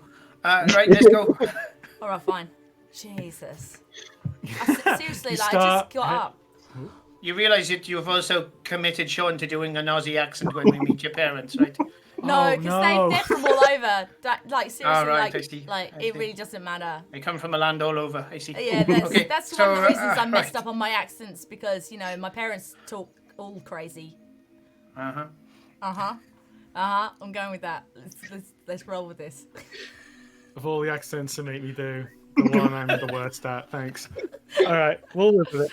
Like I So, the bears make their way away from the home caves, the little clearing that is their own, and continue across through the woods over towards the plains as you start to see the small grey and white houses with Tudor beaming of brown lumber where the Sun Bears live in Sun Bear Village. As you approach, cresting over the hill, you can see the spiral amber that leads to the central fountain in the middle of the square, and all of the little sun bears that are at least half the size of everyone except Squee. But they're a lot bigger than Squee because what Squee lacks in height makes up for in many other ways. There is I've a been statue. around. There is a statue above the fountain of a lady with a skinny suit, long hair that's swept back as if she's just had a shower, very feminine figure in heels. It's just out of reach of all of these sun bears, and a lot of the sun bears are crowded around a human lady who is in a white dress with a thick white jumper, messy curly red hair, and big round glasses. There are a few freckles beneath her eyes, and she's barefoot, and she seems to be conversing with the bears, which is unusual for one of those humans. Is that Mother Teresa? Is that her? Is that lady that's very nice to those animals? Is that the one? Isn't that Jane Goodall? No. Oh, it's one of those she's human the- names. They all sound the same. Yeah, she's an ape. She's with the apes anyway. Yeah. Well, it takes all sorts. What's she doing here then? Wow, fuck. I got. What's wrong with me today? G'day, mate. Well, What's wrong with it? what? What? No, well, let's check her out for her. She might be giving them honey. She might have been the one that stole the honey. Yeah. I don't want to say anything. I'm gonna find a vantage point to reconnoiter this strange lady. You are already up high on a hill to the edge of this village, and I think you're probably not going to find it anywhere better unless you want to climb on the roof of one of these houses, which is not that much bigger than you, seeing as they're built for sun bears, which are about the size of a dog. Yeah. Small bears, large tongue. That's the only thing I know about sun bears. Let's see. I mean, why is she not afraid? I know sun bears aren't that big, but there's a lot of them. They could definitely take her down and get her running. So there must be a trick to it. Yeah. Maybe they're buttering up. Yeah. Honeying Sense of up. security. Get the honey in. They're playing the long con. Oh, the long con. That's the best one. Yeah, definitely. Yeah, it's longer. So, I'm just going to watch and see what she's doing. The lady is talking to these bears that come up to like barely waist high on her. She's about 5'5", and she's talking softly with them, looking down, addressing many of them as they're just surrounding her, all just bleating out requests for honey and help, and they want to know what's going on. And she's trying to just talk to as many of them as possible, but from her frazzled expression and her nervous gestures, she seems to have a complete lack of any information they require. After a couple of minutes, say, she holds up her hands, and the bears quiet down, and you can hear her saying something, but she's a little far away for you to hear what it is exactly, unless you'd like to have a try somehow. What's around us, like directly around us, for any kind of tools? What's sort of around us? Around you right now, you're on the top of a grassy green hill that overlooks the small town. The sun is behind you. There are a few trees further back, but you've very much left the forest now and come into this clearing where there's a big circle of houses that spreads out concentrically, just layers upon layers of houses. Like I said, there's the fountain in the center with the running water and this tall, imposing feminine statue, and the long amber-colored road that's winding away from the village, but also coming in and spiraling around the center of this fountain. Okay. Well, I guess we've got to get closer. We can't hear anything from up here. All right, let's go. I'm just gonna walk up because I'm another sun bear, so I just maybe try and blend in with the crowd. I'm going to make myself look as small as I can and stick up my tongue as far as I can. I'm going to make you roll for that one. You need a big white patch on your belly or something. Roll me criminal, please. First roll. You're going to get 3 or under. That's a 5. That's a 5. Okay. You pull yourself in real tight. You can feel your muscles start to ache, and the wind on your tongue as it just out of your mouth. It's dying out.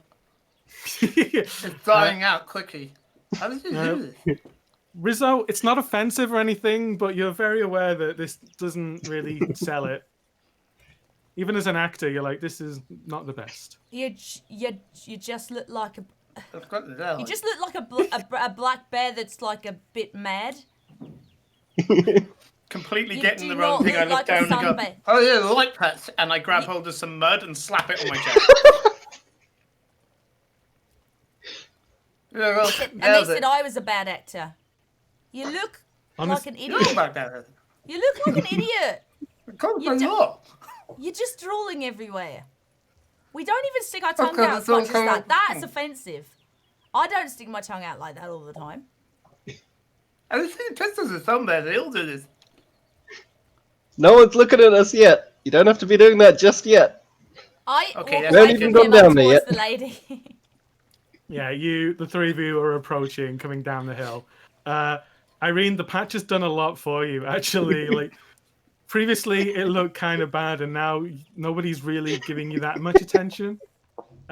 Maybe it's just how great you are at this amazing disguise. Rizzo, you think it's probably that they're focused on the lady and not really paying attention to you lot? And as you get in closer now, you can hear her trying to calm the crowd. I understand. The honey has been gone for a very long time, and I've been working on it as much as I can, really. I'm going over to check the beehive soon, again, and if I hear anything, I will be back as soon as I can. Just a little more patience, please, Sunbears, please.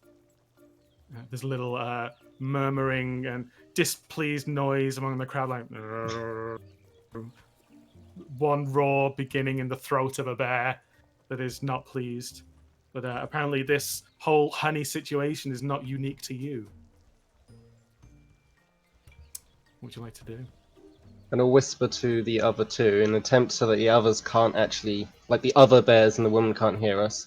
So she knows where the honey is. She's the one we need to follow. Yeah. she sounds like she's helping them, but I'm not sure. You know, I think, what if she's just pretending? We should follow her and find out if she's actually got any bees and any honey. Maybe she's got a longer con than we have. Yeah. Maybe Alright. she's a bear. Well, she's doing a better job at being a human than he is at being a sun bear right now. So that would be pretty impressive. Oh, sorry. Seriously, slightly offensive. All right. I'm gonna like. Are we around? Did you say there were trees? There's not, like, we're in a villagey thing now, aren't we? No, you're in the village now, surrounded by smaller houses and a fountain that's oddly large with an imposing figure on it, and all of the bears. Is the figure a of this bear very or small a human? village.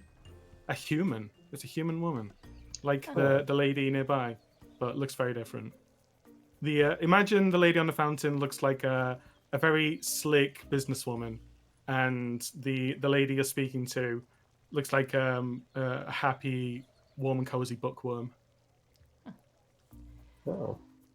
And she Okay. looks down at the bears, and I will try and find out. I think Miss Sharp has something to do with it. And there's a brief glance over at the fountain, and she's like, "Oh, I could actually use help. If there are any bears who could help, then maybe I think I'm a little too well known to the town. Anyone?" A lot of the sun bears just kind of go I think down. she's and- talking about the statue. You look over at the statue and have a look at the human writing, and it does say Evanora Sharp, founder of Sunbear Town. Do I Oh. know of this town? Is this where my parents live? It can be. Do you want them to live here? Sure. I'm just wondering, Okay. like, or they, Let's make this maybe they easy. don't, but I'm just wondering if we know this place at all. Yeah. It's close enough to where the three of you generally live and hang out with your caves. Like the places here are, well, I was going to say too small for you, but that's not true because you're a sun bear and you're a honey badger. It's too big for Irene though. Like Irene wouldn't leave like a house and just have it as one room. But you can look over and you can see your parents are sort of watching from the window. Your dad's got a pair of tiny spectacles that are just balanced on his nose. Your That's mum's got adorable. one of those like gingham hats, like, you know, very mama bear kind of thing. Absolutely adorable. Little way Like, back. she says she needs help. Should we go and offer our assistance? If it's going to get us honey, I feel like we might as well, you know, hurry this thing along, you know?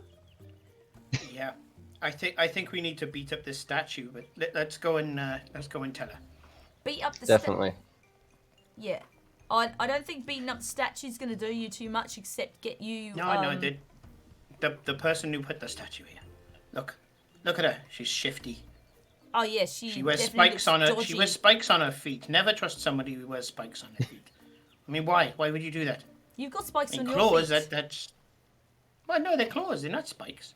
It's just, You they're can't pretty climb a tree spiky. in those things. Look at it. It's completely impractical. No, I've seen someone try. They really do a bad job. It's because they put the spikes on the back instead of on the front. They don't actually they quite should- understand what the spikes are meant to do. Well, the Climbing humans are upside stupid. down. Well, if they want to make claws on their feet, they should put them at the front, you know? I don't know. Humans They are look weird. so much better if they had them on the front. Yeah. Yeah, Maybe they're wearing the shoes back to front. As I say, humans are stupid. humans are pretty stupid. Let's follow They this pretty stupid are one. stupid. Yeah, the three of you approach the lady in white, and a lot of the other sun bears are very quiet now as she's asking for help. And she looks down and goes, "I understand, really. It's a lot to ask. If you don't want to, I will return as soon as I can, as soon as I understand what's going on." Irene, you get a couple of weird looks while you're passing through as the largest sun bear ever. And no one comments on it, but they're clearly giving you the side-eye glance as you're walking onward. I nestle wa- between two sun bears to blend in. You know what, you can have that one, this is cool. Irene's Squee's gone. gonna try and stand up as tall as he can. He's gonna, like, obviously not pointing, but sort of like hand towards the woman, Mm. And he's going to say, if we help, what's in it for us? If we're going to help you, there better be a better reward than just honey. We can do that on our own. There's a round of gasps as the chorus of Sunbears all turn towards this This tiny little thing. outsider who is standing up for what they believe in. The lady looks over at you, adjusts her glasses, smiles, a very warm face. And you are willing to help. Oh, thank you. I can promise you as much honey as you can eat. These people getting as much honey as they can eat. It's not just about you. It's about helping everyone else. But it is about us. You had me at all the honey I could eat. And she looks appraising the honey badger for a moment, and she's like, I'm sure there will be ample use of your own particular skills if you so desire. This won't be an easy task, I imagine, but first of all, we have to find out what happened to the bees, and then perhaps what's next. Would you be willing to accompany me to the beehives? I assure you it will be safe. Going to the beehives? See, I Safe? was with you until you said, I'm sure you will be safe. Why would we not be safe at a beehive? They're tiny. Oh, well, I just meant that, some people don't want to go out of their way if it's going to be dangerous, and I wanted to make you understood that wasn't a factor. I wasn't trying to say it could be dangerous. Though. Do you know who we are? Like it's going to be dangerous. Have you been near a lot of bees? They hurt when they sting. There could be hundreds of them. If you have allergies, they could kill you. But these wouldn't do that. They're not here. Oh gosh, I'm making it worse. I'm so sorry. It'll be fine. I promise. I told you, humans are stupid.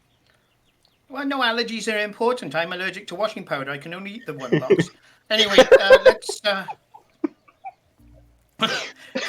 How do you know you can only eat one box? And washing powder. We really need to get this guy honey. He's going crazy. Any port in a storm, love. So let's go and port. I let's approve go. of. That actually tastes quite good. Yeah. Oh, nice. Okay. Yeah. Let's go to the beehives and see what's happened. Excellent. Yeah. Careful, it might be dangerous.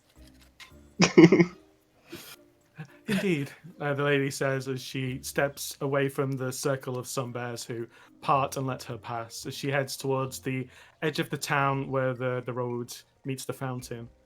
She has one last breath and looks around at the town, then to the sunbears. And, we will help you, I promise. These new friends will make sure we all get the honey that we need. In my case, that's none, but I'm here to help you. I promise. I'll be back. We'll be back. Everything will be fine. I'm sure. She's definitely trying to convince herself while she's saying this, but the three of you feel fine as you turn around with her, and she's like, "Okay, to the beehives.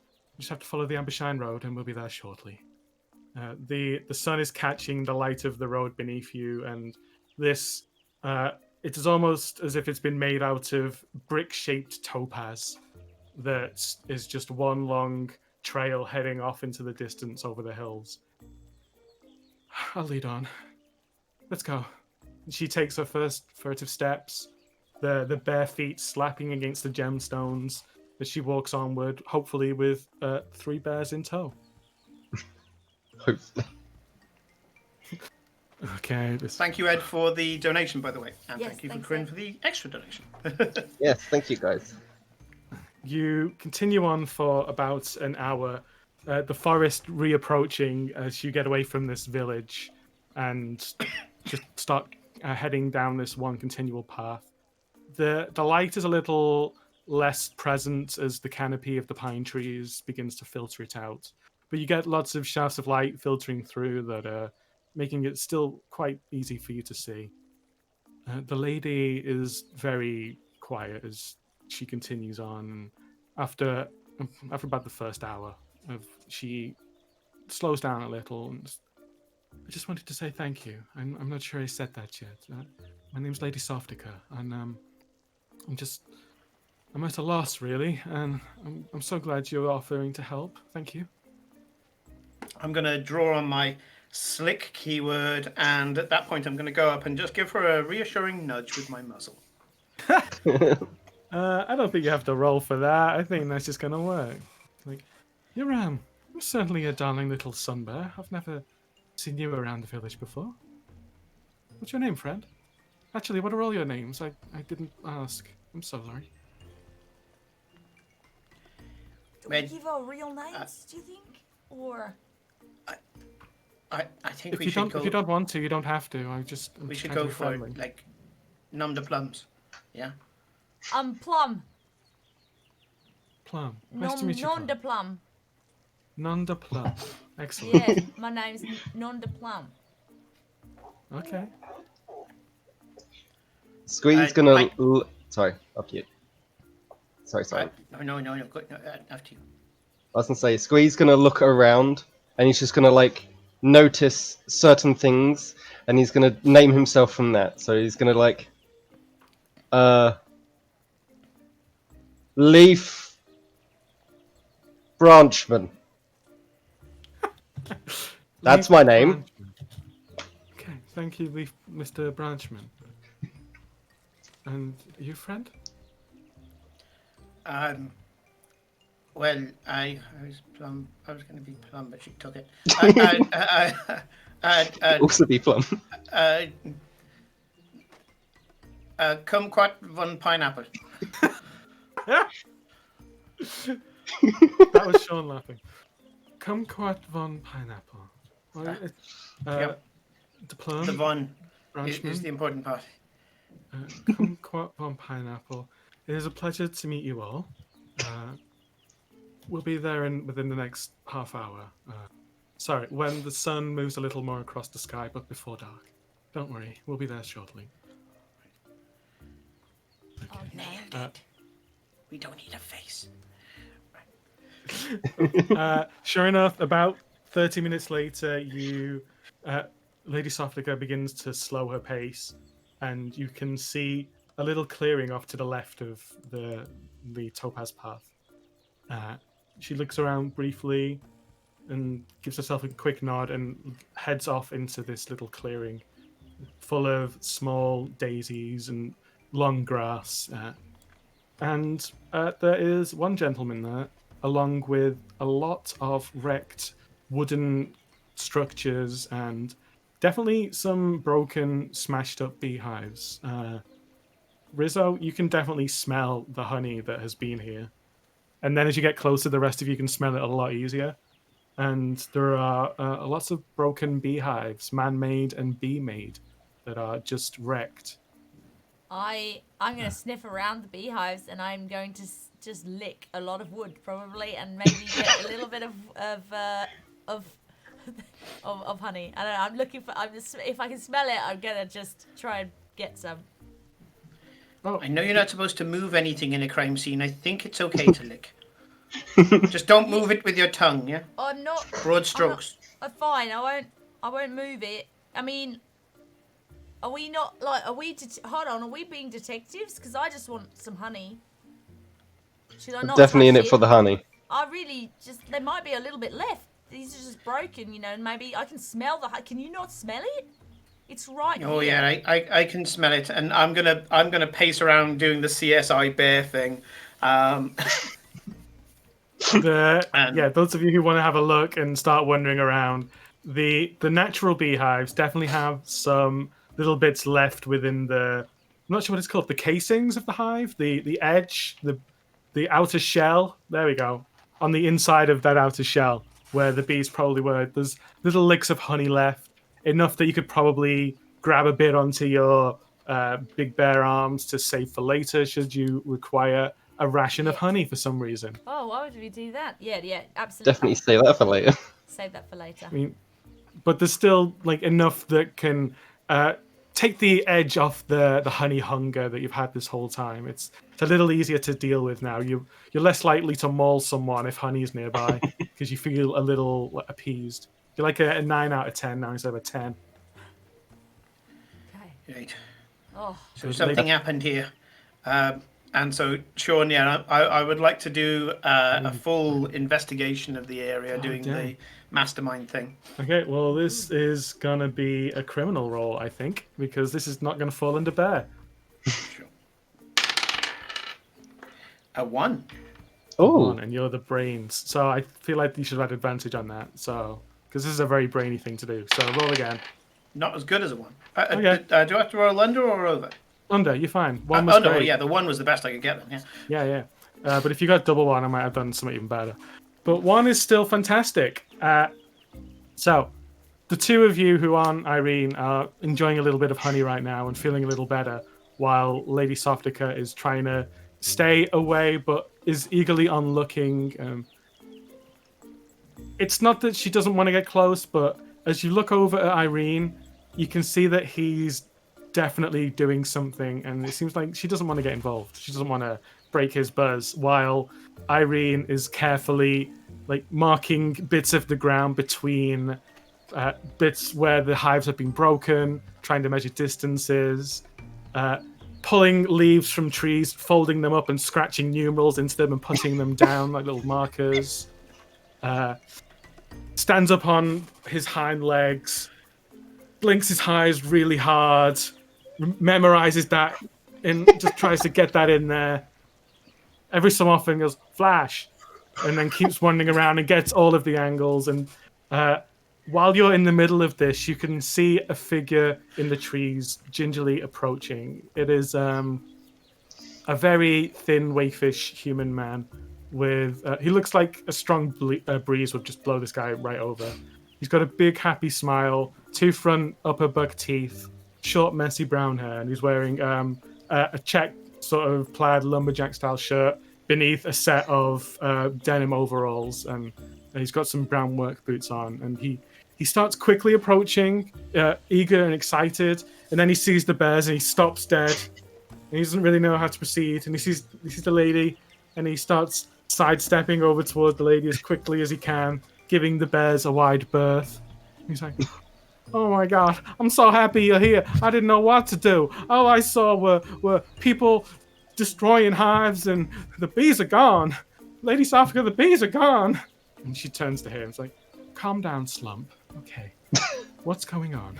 He's like, oh, Miss Sharp came. They took all the bees. They went to the Topaz City. They took all the bees and the honey, and everything's just gone. I don't know what I'm going to do about it. How am I going to tend to the bees?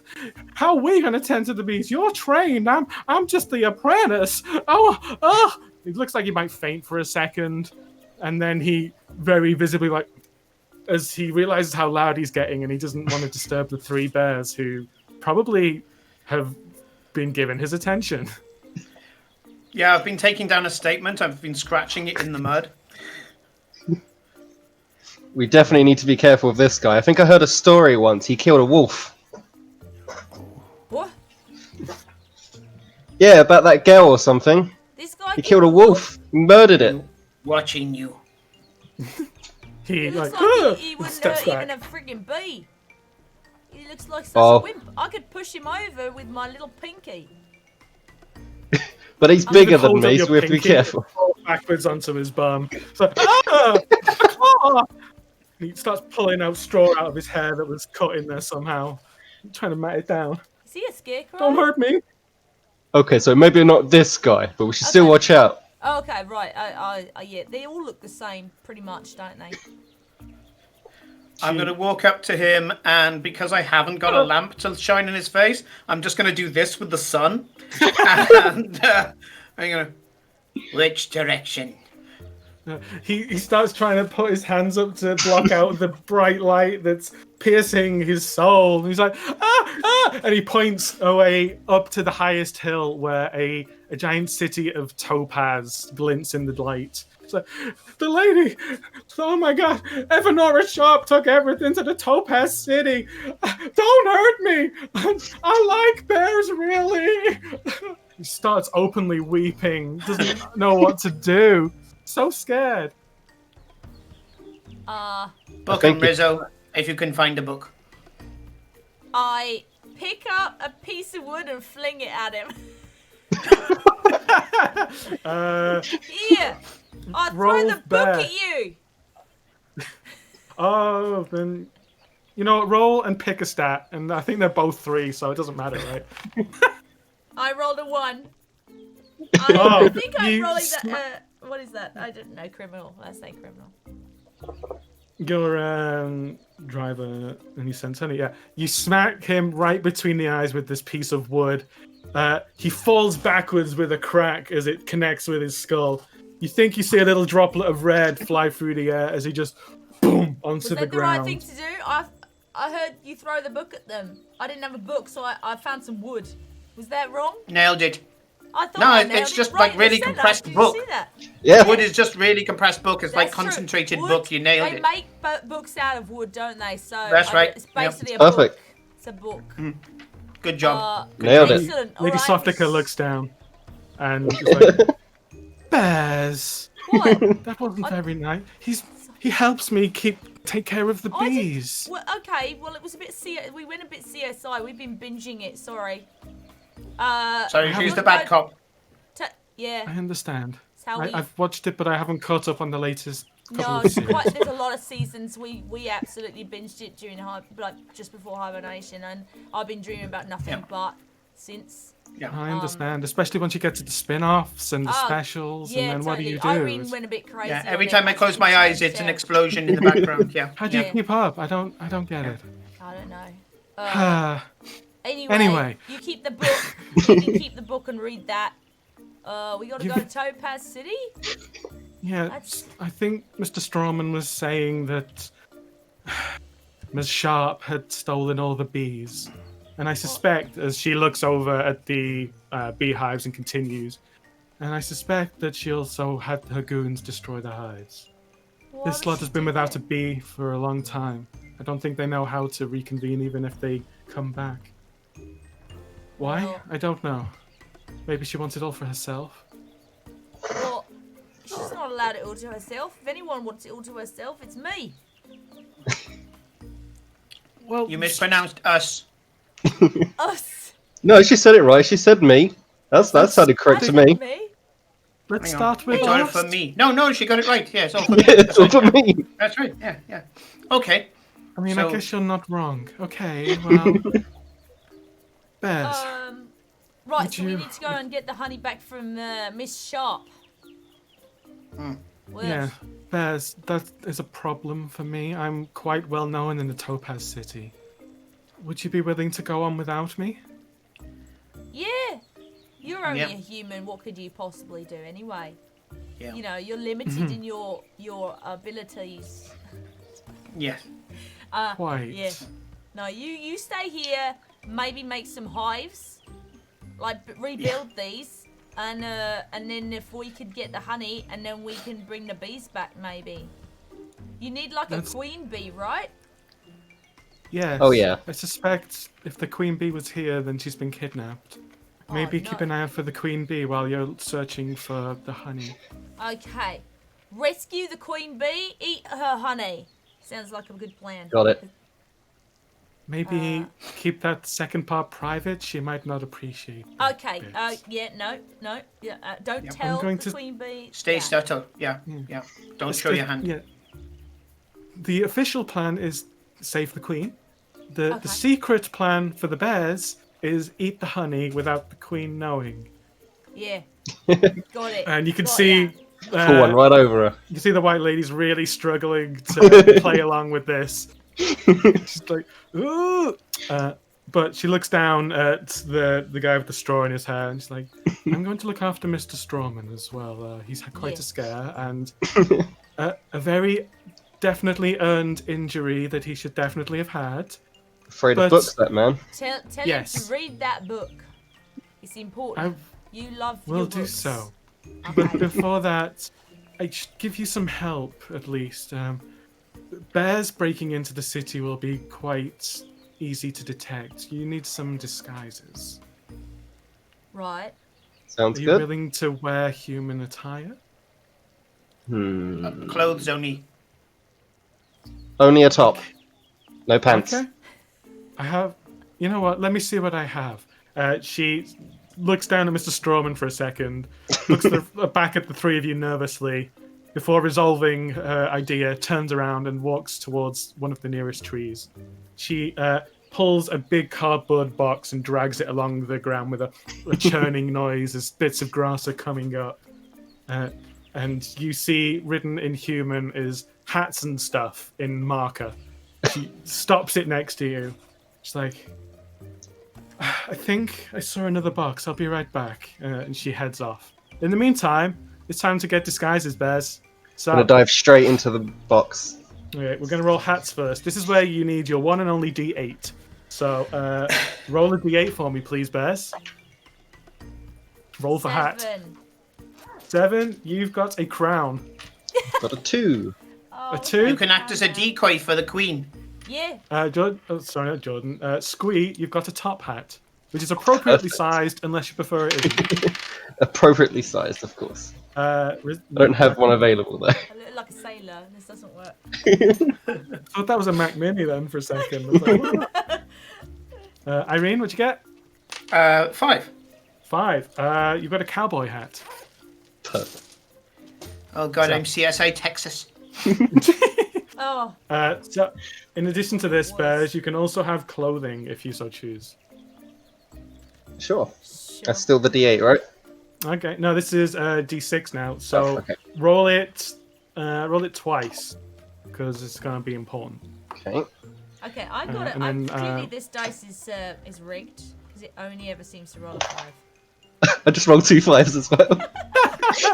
Okay. So, Squee, you find a beige jumper. Okay. Okay. Rizzo, did you roll 2 5s as well? I did.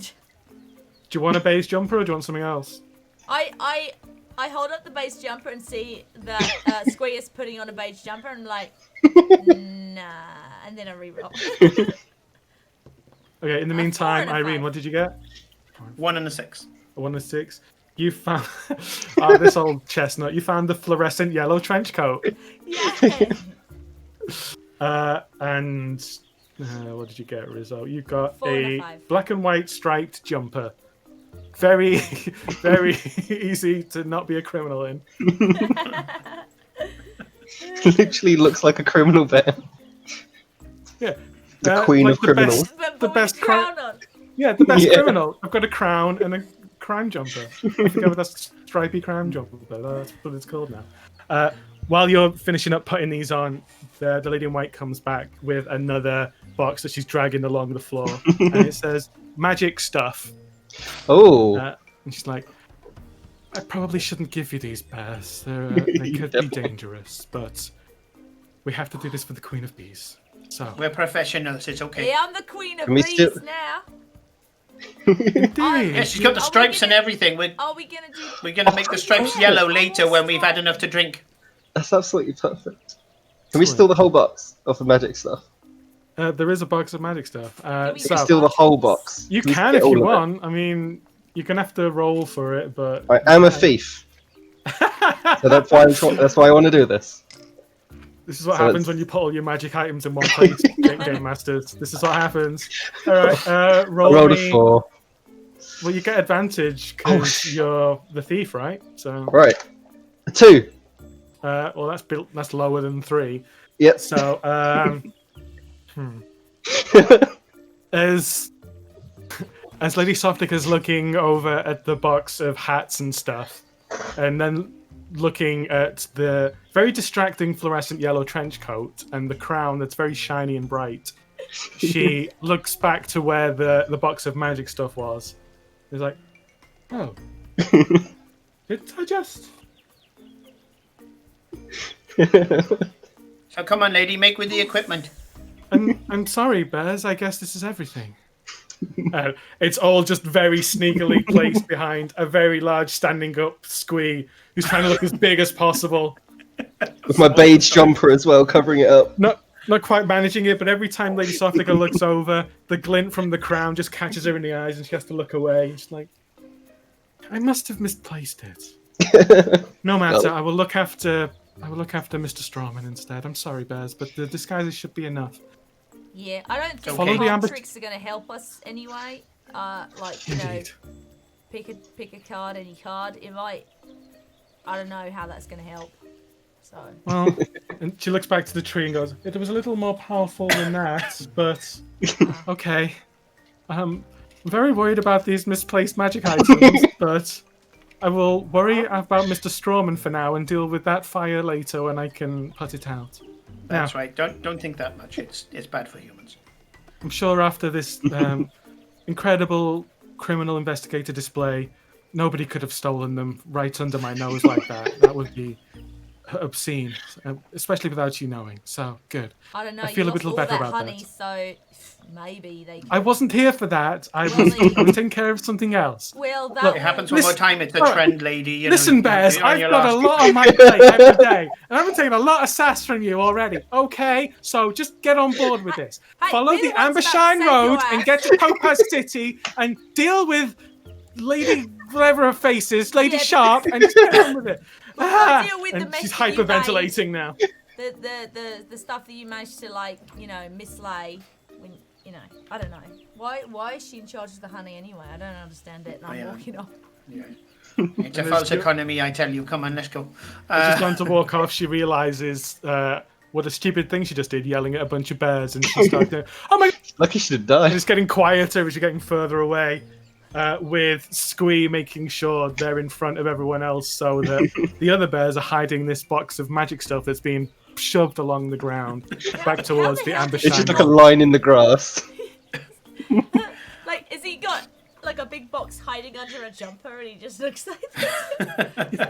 In my How does head, she I not mean, it's up to notice you, that? Squee, but in my head, you're literally just pushing it along the ground and using the others as cover. While No, I'm Lady gonna go with Sonic that, but I is trying think to the help jumper Strawman. one is brilliant.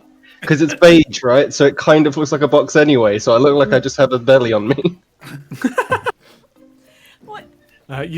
One of you has a quick look back around, and the lady is taking care of the guy on the ground in the overalls, who wafting at his face, trying to help him come back to awakeness, which is a word that exists definitely, and is failing to do so. As you head off into the cover of the undergrowth, and can continue on to examine your ill-gotten gains. Now let's see what we actually Slick got. work, Squee. Slick work. God damn it! I'm gonna have to give you all 6 items. I'm so freaking mad, y'all. Okay, so the first thing you find We don't in know how there. many things are in the box. Well, I'm going to tell you, there are 6 things in the box because Okay, you were going to okay. roll a d6 for it. You crazy. So the honest first thing person, you find is a longish cylinder of light wood that has some kind of letters that you don't recognize carved into it. It has a little bit of twine around it with a little paper tag, and it says, "The Long Stand of Responsibility." Oops. Nope. Now, should I tell you all what these things do? Do you want to know, or do you want to just try it out? I think we Because should there just could be try 'em. descriptions on these tags if you want. Yeah, I don't think we should know. No. Okay. I think it's best we Excellent. wouldn't know. It'll be more We're fun. like, oh, I don't know. It's a weird stick. And that's So we got a cylinder. That's good. That's good. the next thing you pull out is a shiny silver spoon, the handle of which has been I like bent it. into one loop. I want And that on one. the tag it just says the spiral spoon. You taking that, Squee? I want the shiny. Oh yeah, it's shiny. Do you want my I hat? think you earned it. I feel like you'd want this hat, but shiny. You know, silver, like the whole silver spoon in your mouth thing. Isn't that what you would say? Perfect. Oh, Aren't you The just next thing- pretending though? Yeah, I'm totally pretending. I have no idea what this This crown looks stupid as far as I'm concerned, but this is what humans wear, so you know we've got to pretend. What? The next thing you find in the box is a red oak leaf. Painted onto this in fine gold leaf itself, it says, "The Last Leaf of Autumn." I don't know what these and how magical these are, but they're kind of like nice. This will be like this you can put on your mantelpiece, you know. So like this is art, eh? The last leaf. Of autumn. Or fall, Yeah. if you're so inclined. But I didn't use that in the title because that has an implication, and I don't want you to think you're going to fall over. Next up, you find a crystal orb. It doesn't have any kind of title on it or label or anything. But as you hold it up to the light, the color within it changes across the spectrum of the rainbow. Oh, that's kind of pretty, that. Okay. I should be writing this stuff down, but I'm not. Next up is a metal ring that holds a smaller set of little bent pieces of metal. And on it is a little metal tag that says Lucian's Lockpick. Ooh. Okay, I think I might know what this one does. Just put it out there. I might know what this one does. So, yeah. And finally, at the very bottom, rattling around in the corner, is a little wooden keyring-sized emblem that has two bears, one stacked on top of the other. On the back is carved Emblem of Duality. Yeah, these two doing what I think they're doing? And then why has Yep. this lady got this Leapfrog. image? Leapfrog. This seems weird. Why a human has one of these? Like, is this a fertility totem? Is that what this is? Yeah. Yeah. Humans. Okay. I mean, I don't kink shame, but really. I mean. Yeah. Okay, we have some stuff. I don't know. She said this was magical, but I don't see a deck of cards in here anywhere, or some flowers that you stick up your sleeve. You know? Yeah. I thought that's what this mean, was. I checked the hats as well. There wasn't a rabbit in any of them, or any of those doves. Oh, wait, yeah. I've got the top hat, so I like check it. It's like, yep, nope. All right, well. Fine. Idiots. Like.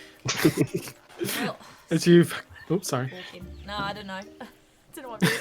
I'm far away. It felt like you're running out of steam, so I was going to pick it back up. The three of you have secreted these away in some kind of place that, God, I don't know, probably the pockets of the coats and jumpers and things. They're all sewn in. Let's say that. That makes a lot of sense. Now, point of order. Did you all get a ration of honey from the beehives earlier? I've got some on my I've got some on my neck. Mm-hmm. Yeah. I would have thought I grabbed some, so it's either like on the claw of my hand, or I would have eaten it maybe already. Yeah, this is sticky, so it can just be on you whenever you want. That's fine. So you've all got one, just FYI, as we continue on along the Ambershine Road. Yeah, I got the name right. After a little while longer, the sun is continuing to move through the sky. Most humans would call this about an hour. The gleaming topaz city in the distance is getting closer, but you are stopped as you hear the creaking of metal pushing against itself. You freeze for a second, unsure of the sound, and you hear a low, almost roaring growl nearby. What was that? We need to be subtle. Oh no. I adjust my crown. Adjust the cowboy hat. The reason why I like CSI Texas is that they shoot someone and then figure out how they did it. Okay. So You we all kill them stand first? your ground. We need to shoot Sorry, someone? go on. That sounds the subtlest thing I've ever heard. Let's do it. Yeah. Okay. Right. Okay. Oh god. First of all, we need a gun. Ah, Let's go Okay. get one. wait. Where are we gonna get a gun from? I don't know. Let's go kill someone and then we can shoot them with it. Yeah. Let's go. And I'm going to creep up on the bending metal sound, whatever the fuck that is. You start getting closer, and they start to become visible as they come around the corner, which is out of camera lens. I should be careful.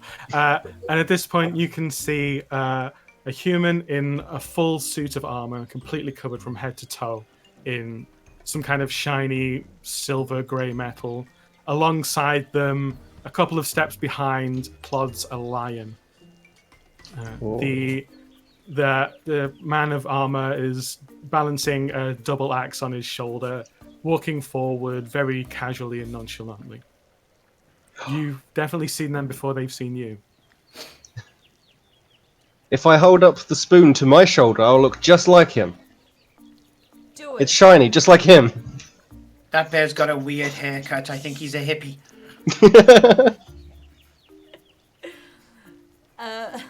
He's definitely hippie. He hasn't cut his hair in ages. Yeah, look at that. What? So how subtle should we be? Like, should I we know. like? He roared. Should we roar? I don't roar very well. I put an inflection on it, as I said earlier. I'm not sure if honey badgers do roar at all. No, mostly everyone's dead before you get to say anything. So. That's what the or you know, that's what the casting director said. He didn't think I had a good roar, but. Oh, well, okay. Right. La, la, la, la, la, la, la. Right, okay, ready? Spoon on your shoulder. Let's go. Right. Yeah, get that spoon out. There we go. Ready? Right. The clank And I'm of gonna the metal. roar as loud as I can. Oh, dang. Give me... Going native. Man, give me a roll, because you're still on 3 and 3, right? So it doesn't really matter. Yeah, it'll be bear. It's roaring. Definitely a bear. That's a 6. A 6. Oh, no.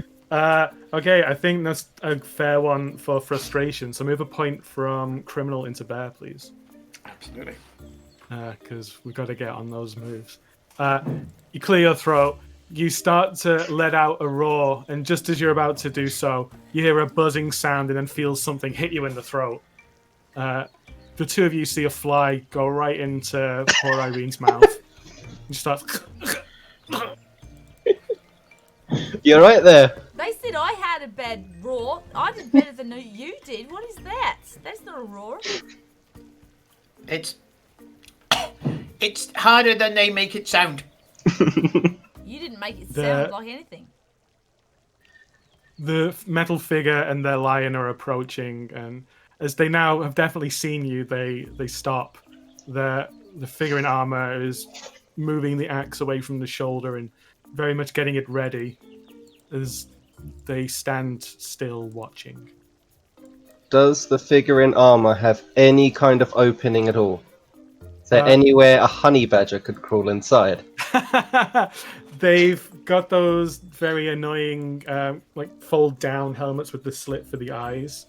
You can try and make an opening. I'm gonna go for the eyes. I'm gonna carnage and go straight for those eyes. Gonna go for it. All right. Dang, give me a bear roll with advantage. Okay. That's a 1. Do I even need to? Oh, do I roll again in case I get? Maybe you get a double 1. Okay. Oh, 6. Okay, so the 1 then. So it's a 1. That's still fantastic. That's the best roll. The honey badgers every time. The knight is readying their axe and trying to appraise the three of you. When your friend Irene begins to choke, and you see the axe falter for a second, and you realize that's the time to go. As you just bolt forward, terrifying speed. The lion doesn't even look, and it just kind of sees where you were as you leap at the head of this horrible metal man who doesn't have the sense to know what's going on. As he starts to try and look but can't see you, he pulls up his visor to try and get a look, realizes mistakes too quick, and there's just a honey badger around his face, ripping and tearing, and oh goodness no. Oh yeah, tearing him right apart. The visor falls back down of its own accord, and you just hear this horrible echoing noise as a blender goes off within this tin can. Little bits of red fly out of the visor, and the lion is just kind of dumbfounded, not knowing what to do as it looks around. As the axe drops to the ground, and the armored man is just kind of standing there shaking like it doesn't know what to do, before it just drops to the floor on its behind, falls back down. Squee pushes back the visor. It's a completely different color now, and you probably don't want to go in there. I made my beige jumper red. Ah. Still got it in me. Well. Just like Winnie the Pooh. Can you stay inside that? tin can? Because, you know, like, I clearly am wearing a crown, and you could be like the knight. We can get this other hippie to join us if we want. And what do you guys think? No? I don't think I'm big enough to like control the suit of armor. I look towards Irene. Yeah. I mean, it presented itself to us. It's gotta be a sign, right? Well, you know, you want the thankfully crown? I've just I come can out go of inside. hibernation, so Yeah. do we think that it's sun bear size or is it black bear size? It's probably in Or is it- between, but you could make a good go of trying black bear size. I was thinking sun bear and honey badger combined. Oh, I was thinking honey badger stay on top and. As you're I all can having get I'll this give that a go. discussion and figuring it out and what to do, the hippie bear starts yelping as it turns tail and flees back down the. I would like to roll bear Oh. to just grab it, just grab its tail. leg and going. You're going nowhere, knock. oh I think no! that's fair. Roll out for bear, please. Is this a climb brains now? That's a 1. So yeah. Oh no! So many ones today. Just as it's about to start running, it's turned. You grab at its tail, and you can just hear the claws like scraping against the gemstones beneath its feet. And it's just kind of running on the spot in a very cartoonish manner. Doesn't quite understand that the world isn't moving, and it's trying so hard until it finally stops, turns around, and is just whimpering in a cowardly way. Oh no! I take the cowboy hat off, stick it on the line, and go. You've been deputized. Grow a spine. The lion just sits down, facing you and slinks. It's definitely working for you now. But you can hear the whimper like beneath its breath. It sounds like a horrible hurt dog. Congratulations, you've been enlisted. So We look I exactly believe like we've them got- now. I believe we've got a 2 bear on top of bear situation right now. So Isn't that the emblem thing as well? The Does John- that do anything? do you want to use the emblem? Can it do anything? Now that we are sort of also doing that. You want to be careful using that in the wrong situation. Yeah, I mean, it might help. It might do something completely different. It might make things worse. You don't know what it does yet. But if you want to try and use it, now I will point out to you, even though the bears would know this, each of these things has 1 charge. Lady Softica would have told you that, but they all went missing, and she didn't get a chance Right. because her friend got yeeted in the head. So that's how that happened. Oops. So what do you want to do, bears? Right. Let's go. Let's keep pressing on. I like the teamwork. It's good. It's good. You know, Squee, make sure you tell Rizzo before you need to, bake cookies. Yeah. So anyway, it's, Okay. We'll I'm open a gonna- flap at the back. Okay, Rizzo and Squee, give me a criminal roll, please. Each. 1. I got 4. 4. And you're still on 3, right? Yeah, I was on 3. Yeah. Yeah. So that's no. So you're gonna have to move a point from criminal into bear, please. Okay. And as the other 2 bears, Irene, are taking what's left of this butchered skeleton meat fiesta out of the suit of armor, and Rizzo's getting in the bottom half. I assume that's the way around you're going. I don't know. And Squee is getting into the top half, and the problem is the top half's not quite big enough for the whole of Squee, so the arms aren't moving properly. There's a few scrape marks on the chest where Squee was trying to get properly aligned, and you can just about see out of the top where the slit is. Just like it's difficult, but between the 2 of you, you're nailing it right now. that's it. Just walk casual. Not even being able to properly I see, can't which sort see of. where I'm going at all. I don't know why I'm That's still okay. wearing the crown. It seems pointless at this point. Well, I think it's Oh. Squee that's getting the point. He's above you, Yeah. isn't he? Yeah. Can sorry about that. can we put the crown on top of the suit of armor? Yeah, of course you can.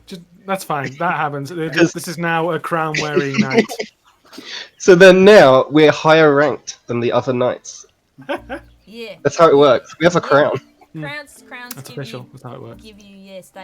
status. Mhm. Now all you need Fabio. is a sword given to you by a scuba diver, and we're done. So the just walk casual, own it. Yeah.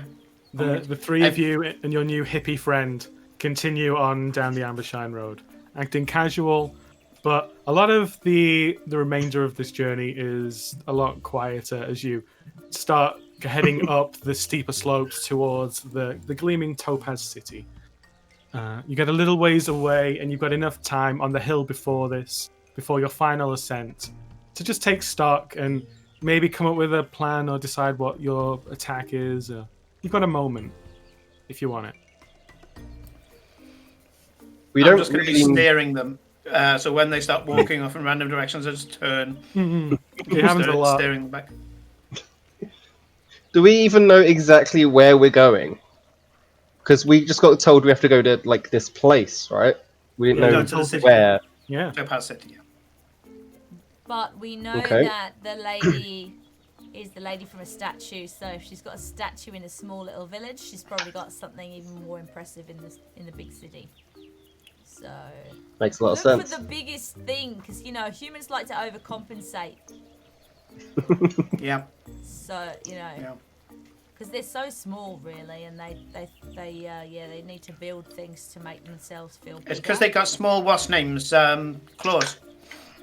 Yeah, that's why they put fake claws on the backs of their feet. Oh, okay. So yeah, someone look for that. Why didn't they put belly button holes in this armor? I can't do this very well.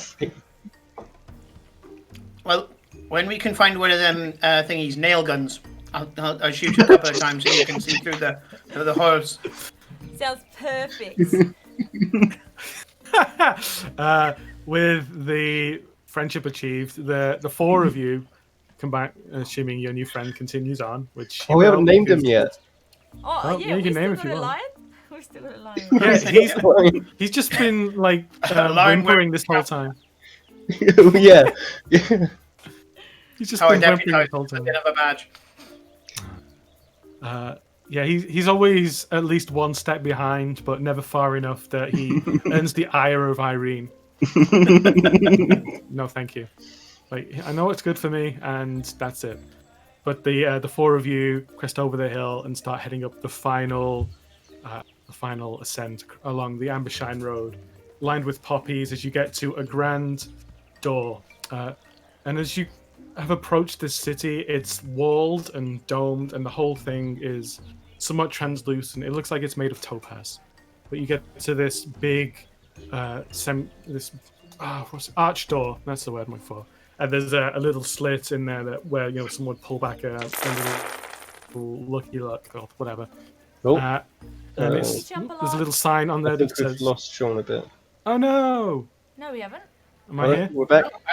I haven't lost him. For a moment, he froze, and then he's back. All right, Ah. okay, it's fine. Yeah. So, Dome City, walls made of topaz. It's got a little lucky luck in the door, which isn't. It's all quite thick, so you can't see through it. But it looks like if it was a bit thinner, you'd be able to see all up in this. But above the walls, you could see tall houses, and in the center, there's a big, tall spire, almost like a church or a cathedral. On the front of the door is a little bit of topaz that sticks out with a little sign made of wood. It says "Knock for entry," and then there's a second sign further down that's like nailed on that says "Go away." Actually, Maybe we're not reading this right, but do they want us to come in here or not? Well, it depends on your point of view. If you look at it this way, it's no, and then I slam my claw across the bottom half. But if you look at it that way, it's called perspective. Yeah, it's from a really indecisive person, I assume. Like, come in, no, don't come in, yeah, no, come in, no, don't come in, yeah, come in, no, wait, yeah, no, come in. Sounds like my aunt. My aunt's a bit like that, you know? Yeah, she's not very assertive for a bear. Please come is she, around you and know? see me. Why are you here? Go away. You know, she's just... Yeah, I don't know. Yeah, it's terrible. Anyway, but yes, I think it's the fact that she's one of them. What you call it? She's on the paleo diet, isn't she? Yeah. Oh, yeah. Yeah. She should. I keep trying to give her more honey, but she says no. I'm going to push on the door. Yeah. So after a little tap on the door, the Lucky Look slides open. You can see a pair of human eyes, and they go, "Nobody gets into the Topaz City. Nobody know how." And they slide it back shut. But don't we just look like a suit of armor to him? Don't we just look like a guard or something? I can't see the door. What am I talking about? So I would have like moved my arm, so awkwardly slapping the door, and that's the knock. Yeah. But then, The do opens they again. notice who we are? The thing opens again. It's like, "Nobody gets into the Topaz City. Nobody know how. Go away." Sean, the slit that they open, would I be able to post a small object through, like a honey badger? Probably not that small. Yes, I would allow Okay. that. Sure, 'cause it sounds fun. I'm going to walk up to the suit of armor, pull off the helmet, go. You ready to get in there? This is called what's it called? It's just say you've got a Breaking an warrant entry? when you go in, okay? Just that's what you've got to scream. You've got a warrant, right? Okay. It's something to do with rabbits. I'm not sure. Right, and I'm going to pick up the honey badger. Okay. You can hear the voice behind the door as the eyes look a little concerned. It's like, "Wait, what are you doing? Go away!" I knock on the door. You got to open the slit. It's the rules. And you just hear the reluctant like, And I stuff the honey badger into the slit. "Yeah, all right, that's what happened." Squee, what's happening now? Carnage mode straight away. Yeah, Straight I up to thought this guy's so. face. Give me a bear roll with advantage, please. I've got 4 in bear now as well, so this should work. That's a 2 That's a 2. Excellent. That's definitely going to work. and a So, 5. as you get through the other side, the first thing you see is this guy who's dressed all in amber-colored clothing, like pantaloons, little waistcoat. The only thing that's not orange is his white shirt. But none of it stays that way for long, as you horribly massacre this poor boy who was just doing his job. And And I've got to shout out War Torrent. I didn't quite hear it days correctly, until but War Torrent. The two of you who are outside with your hippie lion, you see the occasional spurt of red just fly through and splat onto the Topaz Road in front of you. And I'm hear picking this my teeth scream. with the lockpick that we could have used alternatively. I turn You just- to Irene and go, "Oh, I totally lost my head." Oh, well, I can't like give it. out psychic damage. I can't give out psychic damage. I clearly can. You can That was hear unbearable. you hear the intermittent screams of this man who is no longer for this world, while Irene and Rizzo await Squee, who is on the other side of this door. You can I see think Squee needs to get it out of his system, you know? I think he needs to believe in himself a bit more, you know? you can It's, see you know. the key in the lock and the handle that will open this door. You just need to give it a quick turn and pull. So we'll open the door then. Excellent. There's a little pool of red as the door is opened, and the three of you on the outside can see Irene, Squee rather, who the red on their clothing looks a little fresher, but that's fine. You're inside now. I suggest not breathing too deeply.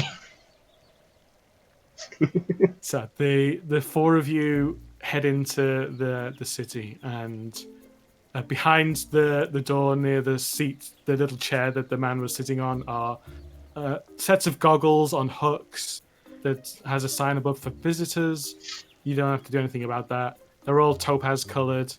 And you look up at the dome above you.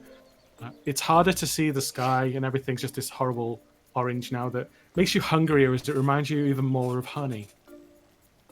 I'm going to get 4 sets of goggles and put them on each of us. Armbands, of course. Yeah. To show that we belong here. Yeah. Yeah. Now I'm curious: is Rizzo still half armor, or are you just out of that now? I mean, if I'm walking around and it looks like Squee is not going to get back on, I'm like, wait, I can't walk around like a headless knight. That's really weird. I take the head off the corpse and put it on top. Yeah, that's not. Don't weird worry, at I all. got you covered. All right, great. That actually works quite well because now I really look like a human. How dead do I look? Do I look a bit dead, or am I okay? His like face is completely scratched. You look pretty. Oh yeah, the helmet on top. Here we go. And I put the helmet on top of the corpse head. There you go. I try not to walk too fast. It might wobble off. Be careful about that. Sure. Okay. Oh. The head's a bit raggedy because I haven't got a blade to decapitate it, so I had to gnaw it off. ESxVOS. Oh. Thank you very much, Anonymous. Anonymous, thank you. Hey, I think I'm back. We've overshot our target. Woohoo! Hey. Right. So Yeah, it's great. So all I got was a lot of garble there because my internet died for a second. Oh. So is Rizzo in the armor or not? Because I don't actually know. Okay, so Rizzo's in the armor. We've just taken the dead corpse head, stuck it on top, and the helmet on top. God.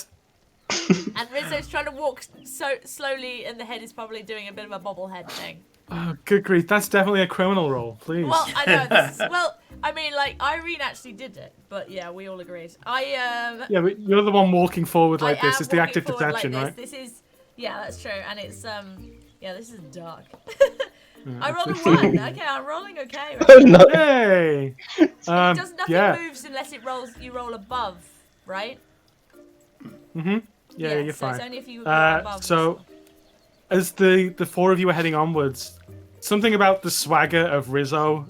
Even the arms are moving now. It looks like an actual person could be in this thing piloting it.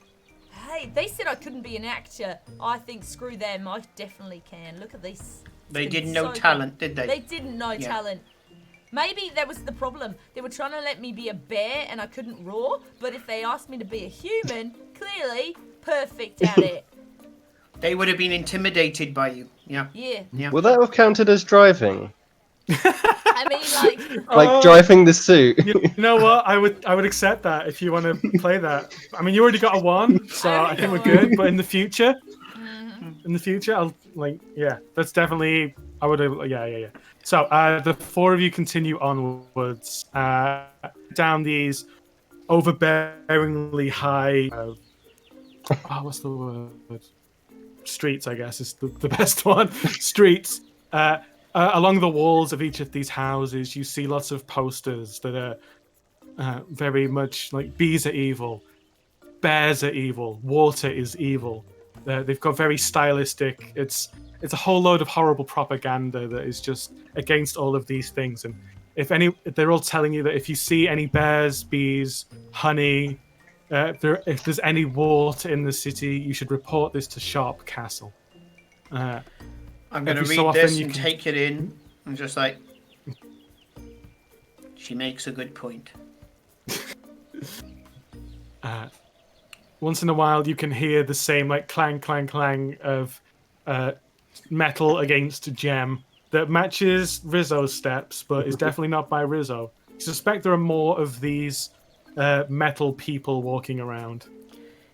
If any of them come up to Rizzo, knowing that Rizzo can't reach the arms, I will stand behind her and I will make the arm salute Weekend at Bernie's style. No, she doesn't need to salute. She's got the crown. They have to salute. They salute her, yeah. All right, well, we have to have this scene now, don't we? So you can continue on a little way. And then as you're just coming to 4-way crossroads, another tin person with their lion steps forward, almost bumping into you. Like, what? Oh! And then they lean in closer a little and have a look. They see the crown, and then they lean back and salute. I stand behind and I make the suit salute back. The head probably wobbles slightly, like you're falling off. The crown tilts a little, but Irene just nudges it back into place as the other person brings down the salute. The lion sort of dips their head down, and you can see your lion behind you is wants to do something but knows better because they're so scared, and just kind of whimpers. Just rest a paw on its rump, as if to say, you know. You hear the whimper get a bit louder for a second out of shock, but then it gets a lot quieter as it just sort of shrinks down. Poor lion. And the other two keep walking forwards while you're still saluting. For a second. Probably like this. But you can pull that back down and continue onwards. Just be aware that there are patrols in the streets. But that's not egregious as the next thing you see as you get towards the central fountain that is almost identical in style to the one you saw at Sunbear Village. But except this one is a lot larger. This is like the size of 2 black bears. Like, this is huge. And it has that same suit-wearing woman on it that says... I've forgotten my lady's name. I'm so sorry. Evanora Sharp. And behind it, as you look, like she's facing one way, and behind her is the tallest building with the pointiest spires, all of which is crooked and angular, like it hasn't been built very well. See? Compensating. Definitely. The door of this place is up 2 long sets of steps, and that's definitely compensation. Yeah, what are you gonna do, Bez? So we're gonna climb up You the know stairs. what? We need a plan. Could I smell any And honey? I would like to do a flashback, if I may. Okay, we'll deal with the honey check in a second. Give me the flashback. Yeah. So back on the travel on the way here, I go, look, you know, we've got to be a figure of authority when we go in here. We've got to find a way of making sure that we're legit, right? Or at least seem to be legit. So I've made these for you. And I pull out some leaves on which I've put on various bugs and things. They all look like police badges, but they're in fact just bugs that have been either intimidated or crushed onto leaves. And I hand them out to everybody. I would like to, if I can, move my 1 point of from bear to criminal, please. Yep. Yeah. Okay. For a flashback, move 1 point from bear to criminal. Cool. Anyone who was in that, I guess you were all there. Anyone who chooses to do that can do so, but it's voluntary, so you don't have to. But yeah, that's real cool. I can't do any better than that. You are suitably prepared as you begin to ascend the stairs with your badge ready to go. As you get to Kate wanted a honey check as well, didn't she? Oh, of course. Thank you for reminding me. Kate, yeah, roll with advantage, please, on your sense honey. This is bear. Oh, with advantage. Okay, good. I rolled a 1 and a 6, so the 1 is fine. Oh, 71. You can definitely smell the aroma of honey. It's almost as if there was a trail that led you here. And it's getting stronger the closer to the tall spires building you get. We are definitely on the right track. We just need to keep going towards this spire that I can kind of just see through the crack in the armpit. It's definitely overcompensation, so I can, this is right. I hold the arm up so that she can get a better look. Oh, that's better. Oh, that's actually better for smell too, because the smell of blood is a little overbearing at the moment, but I can smell honey still, so we're all good. As you're ascending these stairs, the lion sort of nips at Irene and tries to pull you back a little. Yes. The lion uses its nose to nudge a bit higher up, and as you stop and look at the plateau, the whole thing is lined with bear traps. The worst kind of trap. That's indiscriminating. Why would they have bear traps? It's like they knew we'd be here. How dare they? How very dare they? Now, this is going to take a little careful footing to get past, so roll me a criminal check, please. Yep. Oh. No. My first Neither do failed I. roll. I Same. rolled a Well, 5. I've got a Okay. 1. Got a 4, which is a fail. So, on a failed thing, My you go up internet 1, is right? being a butt again. Give me a sec. Oh no. Do-do-do. Okay, I think I'm back now. Hooray! Hey. Right, can I get those numbers again, please? Because my internet died. Okay, sure. 1 for me. No, you're fine. Me and Jordan both got failed. I got a 5. Jordan got a 5. I think And I got Sean's 4. internet is suffering a bit more as well. Five. Struggling. Yeah, sorry. You look It's so fine up on and down. Discord, but- Ugh. Oh no. Yeah, you're fine. No, you're frozen. Oh, So maybe not. Uh-oh. Have we lost him? oh, we just lost him. Don't know. Let's see. Do we need... It's not really anything we can do, I don't think, is it? Unfortunately not, no. No. Go! Come Well. back to us! I was Um, trying to remember the rules. I think so. When on a failed thing, you go up 1, but only in the one you went up. Because this is where I got confused when I played this once before. Because things like the flashback, you move 1 from one place to another, but on this sort of thing, you don't necessarily move 1 from another. So I remember. No, I don't think you do. Yeah. I always get a bit confused. Anyway, I think I've gone up 1 in criminal, but not necessarily down 1 in bear. I'm going to switch the region for a sec. Yeah, just see if we can get. Oh, Oh, there we go. he's gone.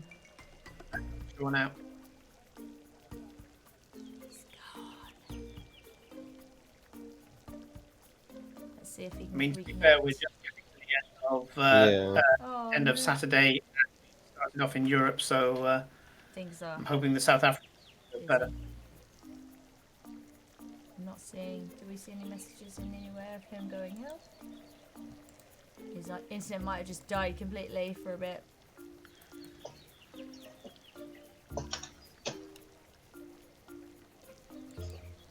Oh my land. Oh. Hello? It's back. There we go. Yay! Can you hear us? Everything died. That was the worst. I am so sorry, everyone. That's Hope you used okay. that time to donate. Yeah, we think we should be back and up and we're all good. Don't worry. We changed the settings Excellent. on So, Discord, so maybe that helps. It's my PC. It's been like this for a while. I'm trying to sort it out. Anywho, I'm assuming we're still on. So can Yeah. I get Yeah, we're those good. numbers again for this criminal role to try and evade bear trap? 1. So Jordan, I think you got a 5. excellent in terms of me receiving information. Not good in terms of the roles. So, frick, I need to reorganize my window. So Irene, you almost dance through this, like with no. Oh, I should roll for the lion as well. You almost dance through this, and yeah, I think that's how it works. Getting through to the other side of this thing, it's just like a ballerina who's been trained, or about a ballet dancer rather, who's been trained their whole life and does it without falter. Clearly, the amazing brains have helped on this. Rizzo and Squee. Now, Rizzo, you're struggling because you're in a suit of armor and it's hard to see where you're going. So there's just clang, clang, clang, and you unfortunately go last because Squee was faster than you. But you do feel a lot of pinches at your legs. Luckily, you're wearing a suit of armor, so it doesn't hurt. But you definitely help. You're trying to walk now.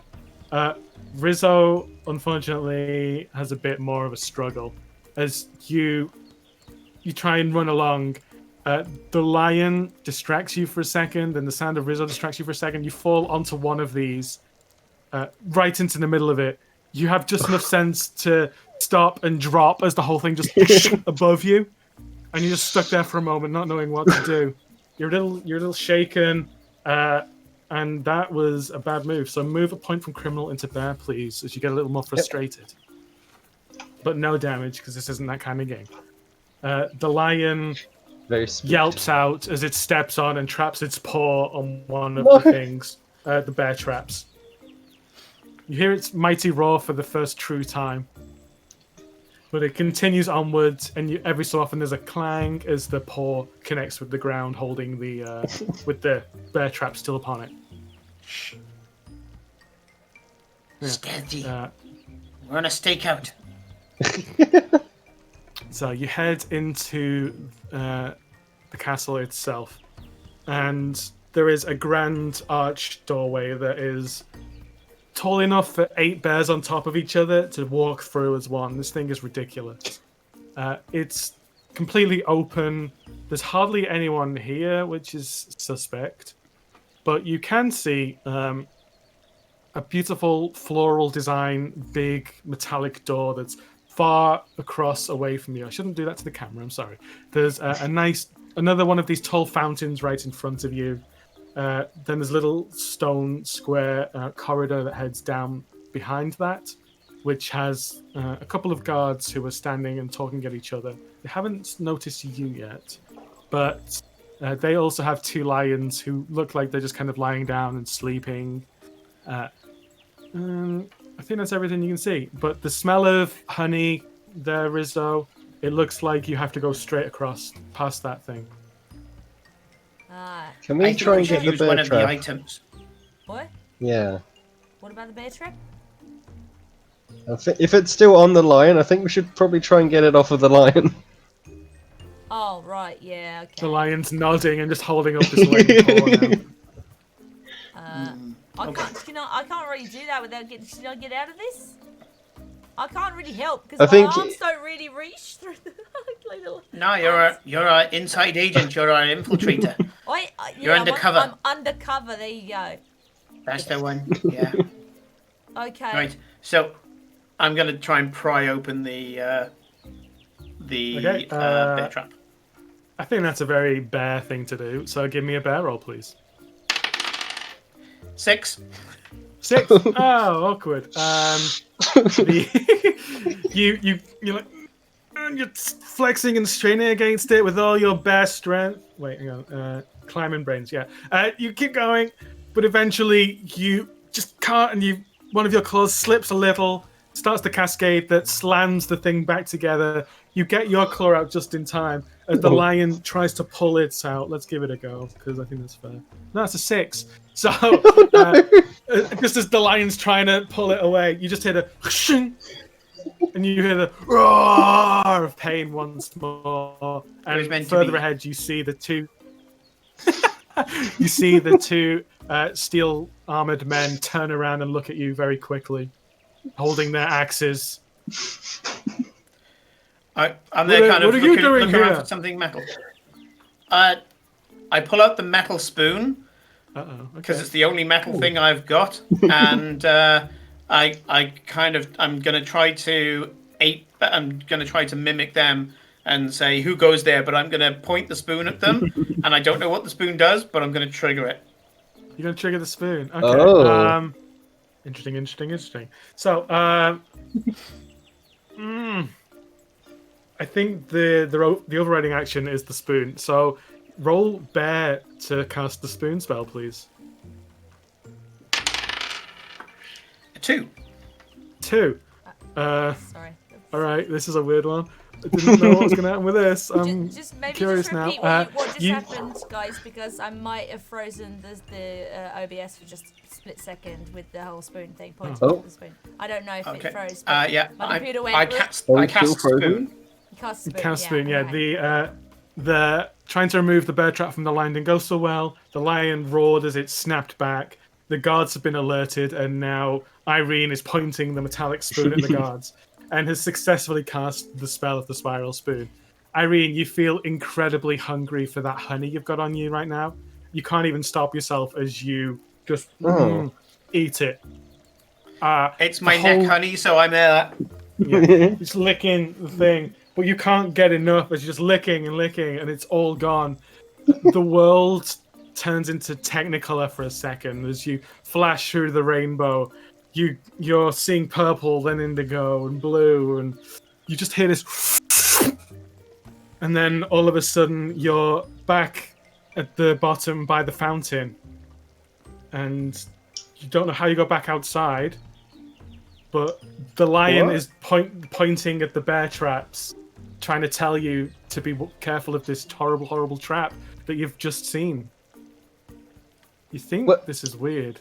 Perhaps you've gone back in time. How did... But we were just... Irene did this. Rizzo, Squee, we've cut back to you just finding the traps. Irene has successfully gone back in time. So we're unaware, but Rizzo... yes. Irene's aware, but we're not. Oh, okay. Irene's aware of everything that just happened. Okay. You two are just carrying on from seeing the bear traps for the first time and how just horrible that is. I've got this weird feeling of deja vu. Bear traps? How discriminating. I really, Is that another TV show that we watched? I can't remember. No, it's like a French thing with cream sauce. You keep mentioning food. Stop doing that. It's making me hungry. We got bear traps. Well, we're going off to get food, aren't we? We're after the honey. Yeah, bear traps. So anyway, be careful with these.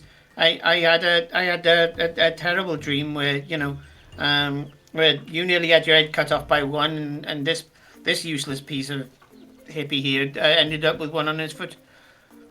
Okay. Do we So revert I our presume bear we're and criminal going stats, again. by the way? Yeah, you're going again, but this time with the benefit of Irene's knowledge. None of you have to roll. You all successfully make your way through the bear traps.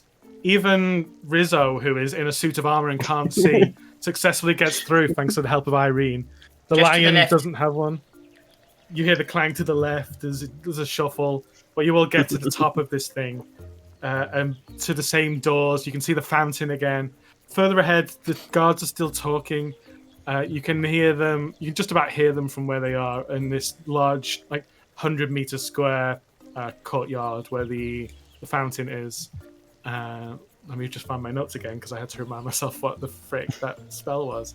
Oh yeah, you can hear them arguing each other about who loves Miss Sharp more. It's like, no, I love Miss Sharp more. I've been following her ever since she became the Queen Witch. And the other one's like, oh, well, I've loved Miss Sharp ever since before she had power. So I think you'll find I've been loving her for longer. And I'm clearly the better follower of Miss Sharp. I love you know. And they're just having this back and forth. You're the infiltrator. You're like undercover. Undercover, yeah. What about it? Yeah. What, do you want me to walk up and distract them? Shall I distract them? Yeah. Go up and make small talk. That's words no bigger than 3 letters. Really small talk, okay. I'll do it. Okay. I woke up. Clang, clang, clang. And they pause for a moment as you approach, and they're like, oh, hello. Oh, and they both salute. I wiggle to try and get my hands to Yeah, you try. Let's roll for it. It'll be fun. Roll a criminal. So 5. successfully you do that. Nope. 5. Oh, What's your no. criminal score? At the moment, I think it's still 3. 3. All right. So it's gonna be frustration. So move a point from criminal into bear, and From criminal into bear, right? Yes. from criminal into bear because So the plan criminal goes failed, down, and you goes ran up. into difficulty. Yeah. So you try and flick it up and just smack, and you manage to knock the crown off, but get the arm to land on top of the head like this, with a nice right angle. And then one of the guards looks down, grabs the crown, and tries to put it in your hand. Not really sure what to do. The other one just kind of awkwardly saluting, and Head. stops for a second. Is like, oh, you a guard or not? On head. Can Squeak try to blatantly take it from them to try and put it back on top of the suit of armor? Blatantly, sure. Like don't just think crawling that's, out of nowhere and just try yeah. to put it straight on. Yeah, Squee runs up and then it just jumps up, grabs the crown and lands, jumps square up at this suit of armor that contains Squee's friend, manages to like headbutt the head away from the arm and knock it down, dunk the crown on and keep flying and run off. And the guard's like, Ta-da! oh, it was very well done, actually. I'm quite impressed. Do you do Sean- entertainment shows? Yeah. Sean, whilst this is going on, I'm climbing up the wall and across the ceiling. Good grief. Give me a criminal roll with advantage, please. So you're a black bear and you're proficient with climb. That's a 1. Oh, no, that's good. Okay. Yeah. So this is happening. Like, this topaz coliseum of a room is just getting like smashed as you dig your claws in. It gets harder as you get to like the top of this arch, and particularly scary as you get above the fountain and could land on top of this thing. But you're getting around and you keep going. In the meantime, Squee, where are you going? Because you just bolted and landed and ran, is my imagining of this. Is there any corridors I can sort of just hide around for the moment? So there's the two I can sets get of stairs outside. that head up that you could just easily Right. hide behind very quickly. While Yeah, I'll go and Rizzo hide is doing behind her the. thing. I'll go and hide behind the stairs then. So As I'm far outside as again. the two guards are concerned, that was part of the trick, you disappearing. So they're just still like, this is fantastic. I mean, this is why people get crowns. I'm telling you what. It's like, anyway, you're muted, I'm afraid. Rizzo. Talk smaller, is what I say. Oh, we're sorry. You good. We, Yes, good. we... And then one. What's a shorter word for impressed? It's like, What? I don't Why know. Here? Why here? Oh, here's too long. Oh, we see door. Just points because he can't think of a word for there. Watch, see. What? What? That the Okay. see the Why? Why? Why? And then they gesture at the statue of Lady Sharp on the fountain. It's like, her. Once I get above the guards, I'm going to push one of. I'm going to push one of the statues from the roof onto the guards. Oh my! Yeah, you get all the way across to the platform above them, where there are a few statues across the little raised barrier. Give me a bear roll, please, to use your immense strength. Oh, Dang, 2. time. 2, excellent. You hear like the creaking and cracking as you see this angle change.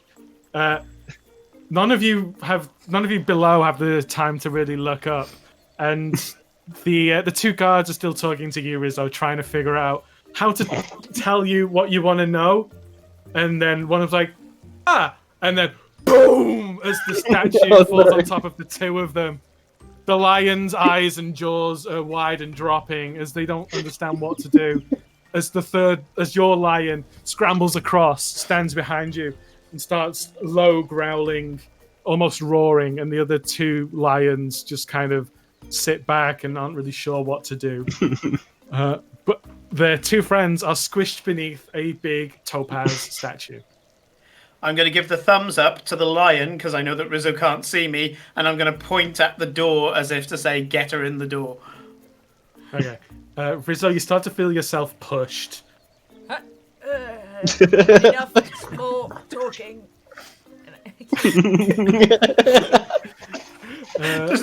Does Rizzo not know that they've both been killed? I just Just heard a loud boom. heard a boom It's up to and Rizzo. then shut up, so I think maybe it's like, good. You start getting pushed. You make it a few steps. Squee presumably starts catching up. 'cause Yeah, I you would have wanna let heard them the get away. noise, would have checked out what Yeah. it was, and saw that the suit of armor is now being pushed by the lion. So it's going to follow. Irene clambers over the thing, drops down gently using that special climb skill that we're not going to make you roll for because I'm running out of time. And you head into this next corridor. About 2 steps in, you get the strong smell of honey now. It's almost overpowering. It's It's tasty. The air is thick with it. Oh, guys, it's here. I can smell it real good. It's everywhere. I'm going to take off the helmet, take off the head, waft some honey smell into the suit, and put it back on again. That's it. It's good. Honey smell. Bears are drooling. Don't drool too much. It looks like Okay. it looks like the human wet itself. I mean, there is a bit of blood coming out. It has run down. Yeah, it's all my collecting face. at the crotch. It's really disturbing. So you head down this long square corridor, and after 30 seconds or so of walking, you hear a and a long, thick sheet of topaz is close behind you. You look around quickly at the other end where the vault door is, and you see, and then you hear a low hum, and then the lion starts to whimper. As up ahead, you hear and you see a red crisscross grid of you. What, like laser grid thing? Like a laser grid, yeah. What? Okay. I don't see that. And it starts. And it starts The orb. slowly advancing towards you. You can smell burning as you see it cutting into the gems on the floor. Can we use the crystal orb for anything here? Can we try and shine the light away with the crystal orb? Sure, you can try. As long as everyone Can we else do is that? okay with it. I don't know what's going on. What's happening out there? Should I? I smell burning. Alright, yeah, you wouldn't know. But I don't like the burning in the. what's your dancing like? I'm dancing. Do Yeah. I need to keep? Do I need to worry about The keeping suit's his head on? wiggling. Probably not. It's probably not going to be in many pieces soon. Oh, okay, that doesn't sound good. Should I try and get out of this? I can't see for toffee. Should I? Do I need to see? I feel like I need to see, guys. Probably do, and I'm going to help her out. Yeah. While you're doing this, the lion is scratching at the wall where the wall came down behind you, the topaz wall, rather, and it seems like it's scratching at something. So it wants to get out. While Rizzo is successfully half removed from this armor, and you can see the lasers. Oh, okay, yeah, that's not good. I don't really want to become smaller. I'm kind of small enough for my size. Quite small. Yeah, I mean, I'd end up like your size, but I kind of like it the way I am. You know, I'm large and in charge. Let's.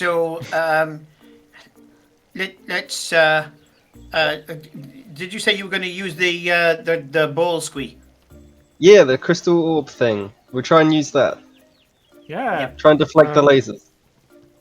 Okay. Are you gonna roll it down? You're gonna just walk up and try and hold it in place? How do you want to do this? Yep, try and hold it. Try and hold it where the lasers are sort of meeting. Oh, Try whatever I can. take a moment, take a breath, and you gingerly approach these lasers, which are starting to meet you as they continue to advance. You can feel heat as you get closer and smell the burnt gem from the floor. You're not really sure what to do, but you dig your claws in one side and you hold the thing over to it. You see the light begin to deflect in different ways, and as you start to angle it around, you can see it bouncing around within the orb, changing color as it does so and passes through this little rainbow that exists in the middle that's glowing a little more red now. But beneath you in the corner, it looks like there's a little way to crawl through. Ah. Is it big enough for Irene to also be able to get through? It's probably just about big enough for Irene. Okay. But you can feel, and you look at the orb, and you're starting to see little cracks forming at the edge. You don't know if you've got this for long. So you guys better go quick. I pick up the line and throw it through. The lion just slides through on its belly. Just you hear it like boom, crumple against the topaz wall on the other side. I will follow. Clang, clang, clang, clang, and you just kind of dive through am I still real half in quick. the armor? I've got just the legs on. I thought so, but maybe I'm wrong. No, I took her out of the armor. I kind of my bad. tipped and tried to crawl my way out of it. My bad. I am so sorry. I misunderstood. That's right. Yeah, you quickly like boom, boom, boom, boom, boom, and then you just quickly pull through, holding tight against it, trying not to be caught. The cracks are getting bigger in this orb now, Squee, as everyone but Irene is through. Oh, my camera's gone. Okay. Yeah, I'm gonna run and slide I'm going to power slide. Yeah. While singing Night Fever, and just sliding through. Well, you've got a glitter ball. He's got to do it. Yeah. Do we have so like yeah, a I'm going disco to show? do a power slide through. Yeah, this is all great. So you take a run up like boom, boom, boom, boom, boom, whoa, and you just go. You can all hear the squeak as the bear just goes. You collide into the lion on the other side. Rizzo manages to move out the way. Squee, everyone's through, and the cracks are getting pretty big in this thing. Okay. Can I like place it down anywhere to help myself get through, or will I have to? So your Do a whole, you jump. can probably just lift it up a little and pull yourself through like that, and then Okay. just pull it away. I don't think you need to do that. Yeah. Okay. I'll do that then. I'll just like Yeah. move it so that I can angle myself Excellent. through. You get through, pull the orb away, and you see the cross grid reform and just continue moving down. You're stuck there for a few moments as you're not sure what to do, but once the grid gets to the other end, just before the wall that was behind you previously, it out and the two walls up, and you are before the vault door, which has the face of the statue you've seen outside and is surrounded by metallic poppies. This whole thing looks like it's made of bronze or copper. Okay. This is going to require a delicate touch. Wait. It's gonna be. Remember, I was the genius who understood something, and I bring out the metal ring that's a lockpick. Ah. Excellent. Good. We have this magical item that can magically open the door. Right? Is that right? That's right, right? Right, we're going to try it. Did we know what it did? I don't know. It says lockpick. You know it's on called Lucian's lockpick. See? Oh. I'm the genius Try it who then. figured that one out. Well done. Is there a keyhole or something to try and use it in? There are lots of little holes, some in the heads of the poppies. You have a look around, and you're not really sure where to put this thing, but you feel an urge of power as you're holding it. Roll criminal, please. No, that is a 4, and my criminal went down earlier, so... The power fades as you... Oh. How do you move back? Is it... You eat? Move back from one to the other. It's either a flashback or eat some honey. To go up in criminal. Is that the flashback one? Let me see. If you want to move a point from bear to criminal, you have to do a flashback, yeah. From criminal. Yeah, okay, no, it's alright. Well, I don't. That wouldn't have helped me with the roll anyway, but I might think about having to do that. So you feel the power wane for a second as you look at one of the poppies in front of you, and you're like, okay. And you stab one of the little bits of metal in there off this giant ring that's full of them. It's like a janitor's ring of keys with the amount of bits on it. And then as you hear a click, and you feel really proud of yourself. And then you're getting blasted in the face with this horrible green gas. No! You're starting to cough. And I don't like this door. It's a bad door. Poison gas. The door makes cookies. Poison gas is beginning to blast against you as the door tries to defend itself. What are you gonna do, Baz? Okay, I was wrong. I didn't know magic. I don't know magic, guys. I've never studied it. I have no idea what I'm doing. Somebody else take this. This gas sucks. Can I try and have a go since I've got a thief? Sure. So I can try and. Sure. Yeah, right. It's a thief move. Give me with advantage then. Ooh. 1. There we go. First roll was a 6. Yeah. You try one of the different poppies, and you have to hold your head away as you're like trying not to get blasted with this poisonous gas. You're not even sure which one to do. As you just jam one of the bits of metal into the head of the poppy, which is just like the vent for one of these bits of gas.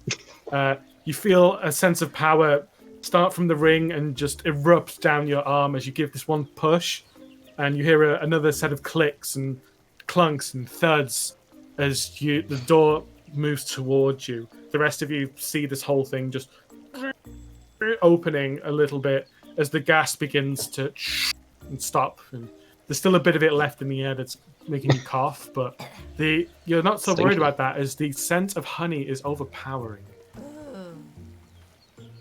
you look through the crack in the door that's opened, and you see a room that's about 50 square meters. There are no doors or windows save for this one in front of it, and it's lit by cold magical lights that are long cylinders in the ceiling. It's full of pristine honey racks on jars, and in the center of this room, on a small table under a glass which has a jar inside, is a bee, lit by a central spotlight. There's a little label on the jar with a picture of a crown. Oh, the queen bee. This must be it. It's got the crown. Yeah, because all crowns have queens. Yeah. What? Yeah. What else is in here? Just honey and a bee. It looks like. It's all of the honey. Oh, so there's a lot of honey. It's just rows and rows of honey in Do we jars. care more This is about the what- honey first, then? I mean, yeah, we're gonna fill up on honey. I'm gonna roll. I'm gonna like bust one of these and just roll in the honey, so I'm absolutely covered in it. Give me, yeah, just you can I don't have know how that. to So take it. yeah, Take it home, otherwise, this is the best way, right? This is Rizzo can't resist her stealth as she just runs, paws scraping on the ground, cartoon style for a moment before she just leaps, collides into one of these shelves full of jars of honey, taking out the bottom few shelves. This thing is sturdy and doesn't fall. It might even be bolted to the wall, but you hear cracks and clashes and snaps of wood as you just see Rizzo rolling around in honey in some hedonistic haze. I love the idea that there's this bear that looks like it's been gelled up with hair gel now.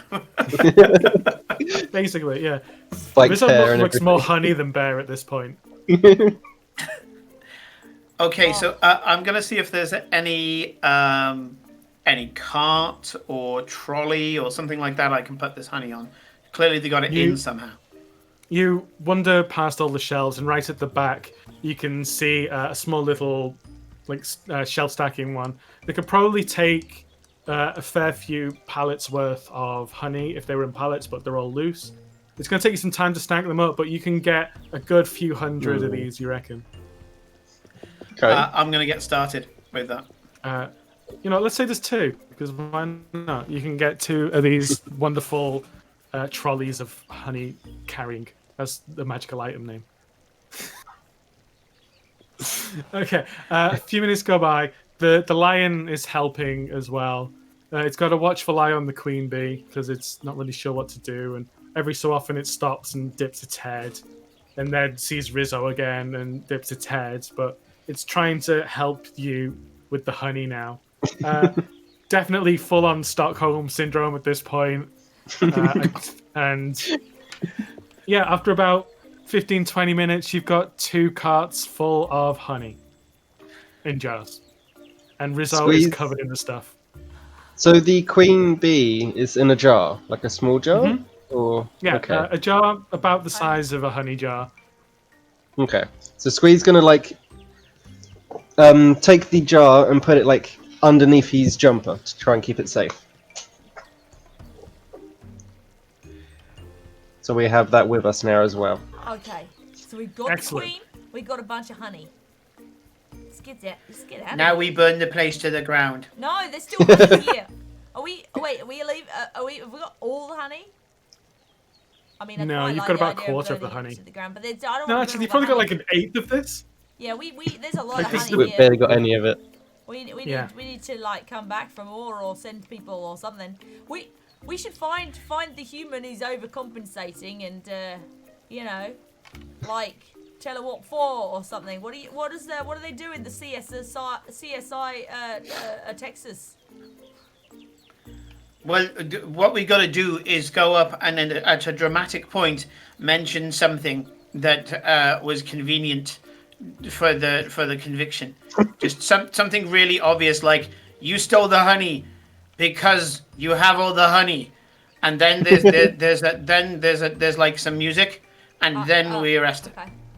Okay. Unless it's the Texas one, in which case we shoot her, then we tell her that we shot her, and then there's music. Okay. We don't have a gun. I don't know whether there's anything else in the magic box of tricks. Okay, let's go with Miami. It was a better show anyway. Right, let's go. I don't know. I don't know if Miami was really a better show, but you know, that's my opinion. Okay, you and I are mean, fighting why did later, he lady. taking the sunglasses off and on again every time he said a word? It didn't make any sense. Oh, that's my favourite part. No, That's great of the show. Why would you not like that? Yeah. I think they were too tight on his nose. That's why you have to keep taking them off and on again because he was getting that pinch marks on his nose that you get, you know? Yeah, So- maybe, yeah. Okay, so I'm gonna. I think there was like a detonator switch because sometimes there would be an explosion. So, yeah. Oh yeah, that's right. Right, I love yeah. this tangent, but we are running out of time. I'm jumping on the front of the cart. Is there a horse? How is this cart move? Oh, it's just like Lion. a piece of wood with some wheels and a frame at the back. It's like a flat trolley Push. low down. Like a push along. Yeah, push. I've got a better idea. I've just come up with, for the sake of expediency, because Sean told me I haven't got much time. I'm interested. What is it? Once we get back to the Sundays and we tell them that we've got the Queen, that the Queen is safe, and that there's a truckload more honey here, we can send the Sundays in. Our own personal army. Oh, send the army in? Yeah, we should definitely do Yeah. that. Oh yeah, no, I didn't think we could come back and forth on our own, but now we know exactly where to go. Then we Yeah, can now send, we've convinced send us them. all. Yeah. And they're all going to be on sugar highs as well. It's going to be great. Oh, All the honey yeah. that we're bringing back. Absolutely. Okay, so we just need to get this and the bee back. Like, and it's kind of downhill. I mean, it's kind of downhill, isn't it? If I remember rightly, or am I just imagining? Yep, you're going Downstairs. Downstairs. Okay, well, you know, everyone on the car, let's do this. Yeah, So stairs you are all- just bumpy hills. And It's fine. It's just a bumpy hill. It's just a bumpy hill. Just stop the jars Bumpy from hill. falling off the cart. That's all I ask. Yeah. Okay, So I'm gonna we start need a pushing. good driver because remember there's bear traps as well. Hey, I'm a great driver. Good, good stuff. In fact, Okay. I'm such a So, great driver. the- Do you remember, flashback, the time when I once drove everyone kind of crazy with my tales of how good my driving was, and I drove my mother to almost insanity when we were doing the binge watch of Breaking Bad. That she didn't like that one at all, and then Cirque du Soleil came to town, and I auditioned, and they didn't let me. They didn't think I was good enough, so I ate one of them, and but that didn't go down well either. So anyway, You're flashback remembering that over. backwards. You ate one of them and then went for the interview. It was Oh, a disaster. I got it the wrong way round. That's right. Exactly. That's why you didn't get the part. Yeah, I Alright, knew there I'm was. gonna In all let you fairness, it was have supposed. But this is definitely more of an anecdote than a flashback. I'm just going to say that. So move a point from, which way around was it? From bear to criminal. Yeah, that's what I wanted. And we'll say that was all shown to the audience while you were describing it in full acting out. Full acting out. Instead of just having Rizzo tell everyone what happened. So, it's a good story though. I liked it. Anyway, Thank you. you all are moving onwards, pushing these two trolleys down the long corridor. The topaz walls leave you alone this time, as that has already previously been done. And you get to the top of these stairs. This is going to take some careful driving skill. So, Rizzo, I think you're taking the lead on this one, I presume. So, give me a roll, please, with advantage in criminal. Oh, double threes, and my criminal is 3. Now that I did that flashback, so what does that mean? Is that a fail or is that pass? Hang on, let me remind myself because it's always the thing. If it's equal to or under the relevant stat, you succeed. Whew.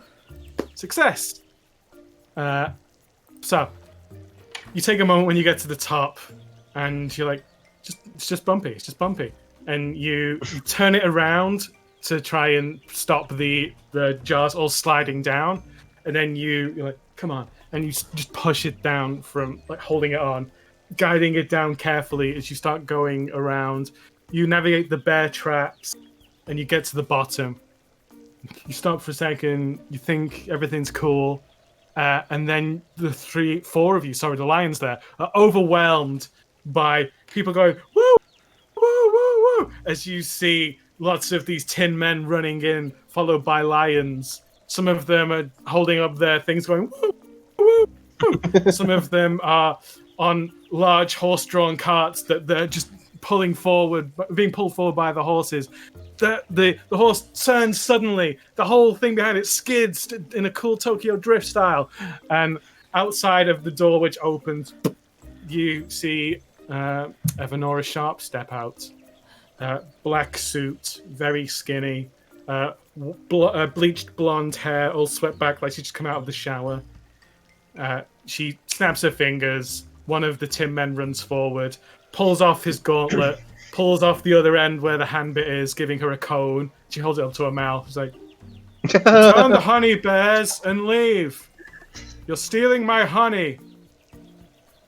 This is an ambush." You stole our honey. We're just taking it back. Exactly. And then one of the guards taps her on the shoulder and goes, "Sorry, miss, you've got to use little words. They want small talk." She slaps him away. "Bears, you're surrounded.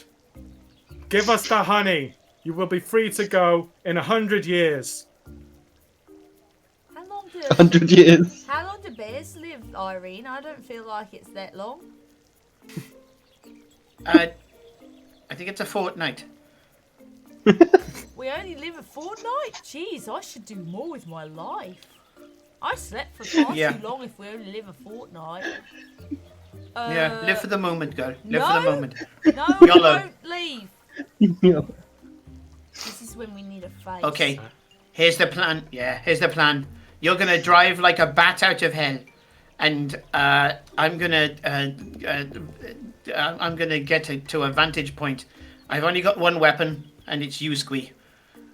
Yep. I'm gonna see if and I'm gonna get to a decent height, and I'm gonna see if I can pitch you right at that girl's face. You up for this? No. You straight for her face? Oh, Yeah. but she made it look so pretty. Let's do it. Let's mess it up. Oh boy. Yep, I'm Okay. gonna do the 8-ball special bear style. Alright. Am I pushing the cart straight towards her to scatter everyone, or is there No, there just get is it there out of any here. sort of way? But we're surrounded, are we? Are we actually surrounded? I don't You think could we're actually probably- surrounded. You could probably push through. So I'm Like gonna honey's just in pick scarce a supply. route. Yeah. Yeah. And knowing yeah. the way you came, you're probably going to head to the right. I'm gonna basically head to where I know we came in, so that I can head to that exit where there's no longer a guard potentially, and yeah, I'm gonna head that way. All right, on the count of 3, and I go. Irene grabs Squee and starts vaulting up the statue, Yep. trying to yeah. Under the arm, American football style, and I'm wall running basically. This is all going to go very Matrix. Give me a bear with advantage, please, for your climb. Sure.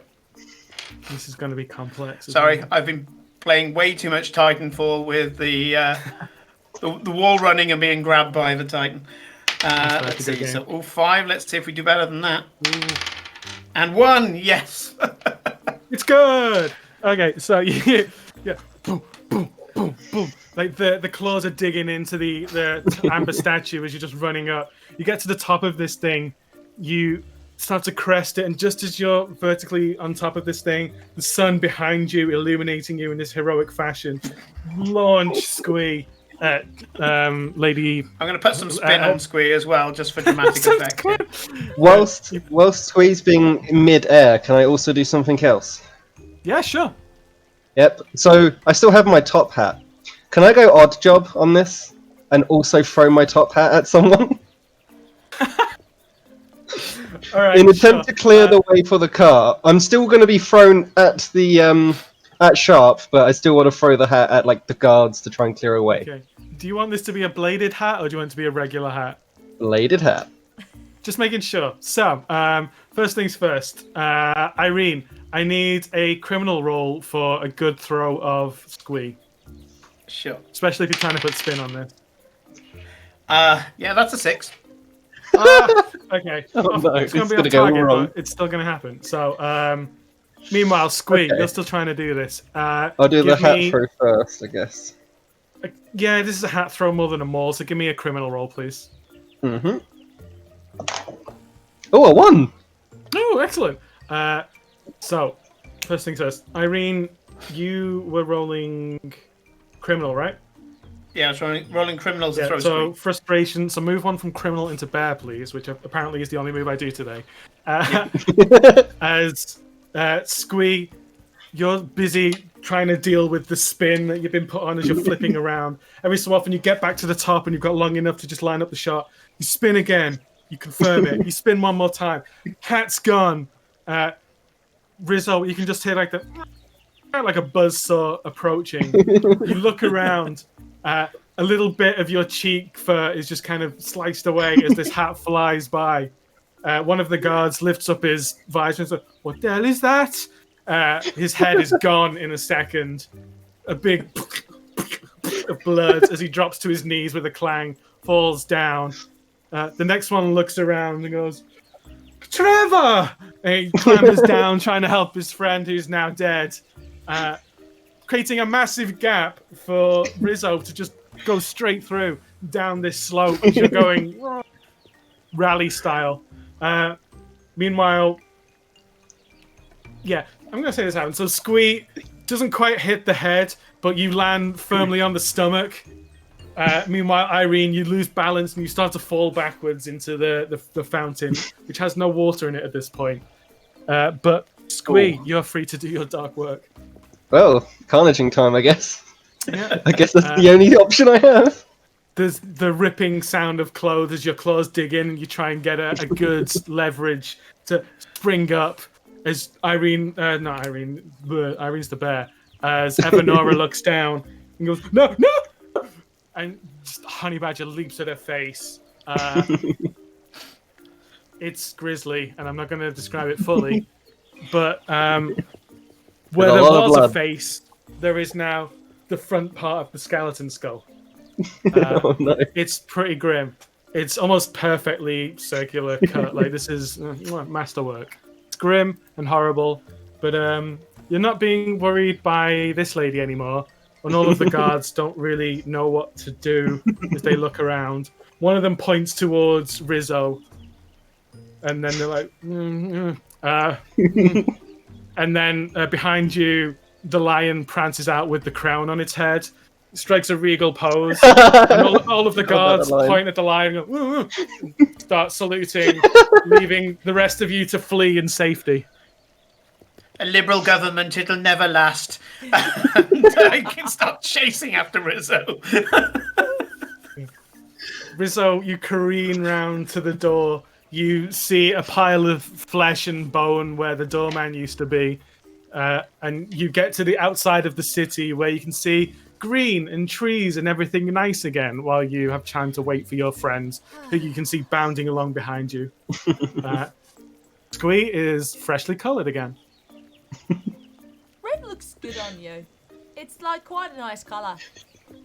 I'm just saying. Yeah, it Blood brings out your dripping. eyes. Yeah. Oh, hang on, that's not your eye. That's somebody else's.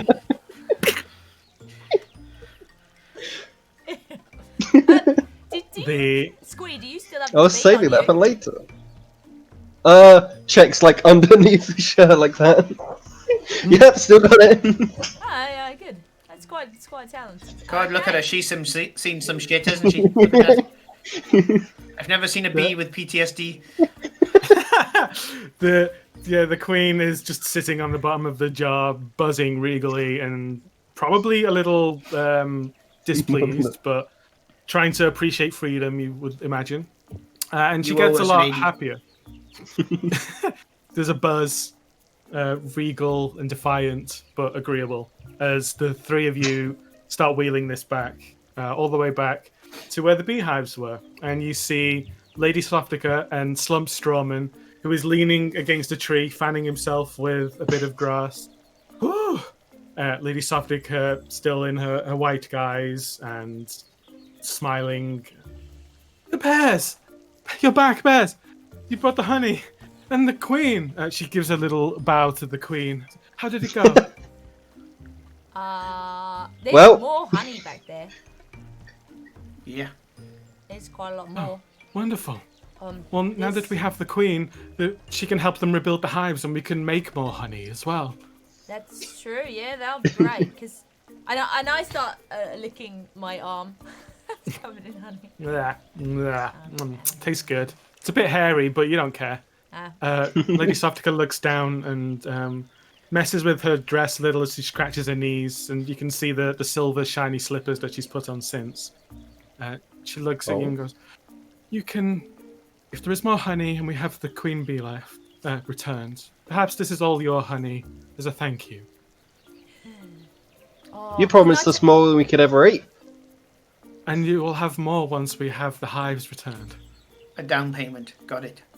Yes. I'm sure we can talk to the queen bee and get a free honey arrangement delivered to your home. How does that feel? Sounds good. Good. Your overcompensating human won't be bothering you anymore, but there is a lion in charge now, and I don't know if that's better or worse. Well, we'll see how it goes. We can always try a new form of government. But anyway, you won't have to worry about that, because you're returning to your place with your cave and your honey, and after all, there's no place like home. And that's where we end! That's true. Thank you. Well, that was good. thank you very much. That was very good. I got it in there at the end.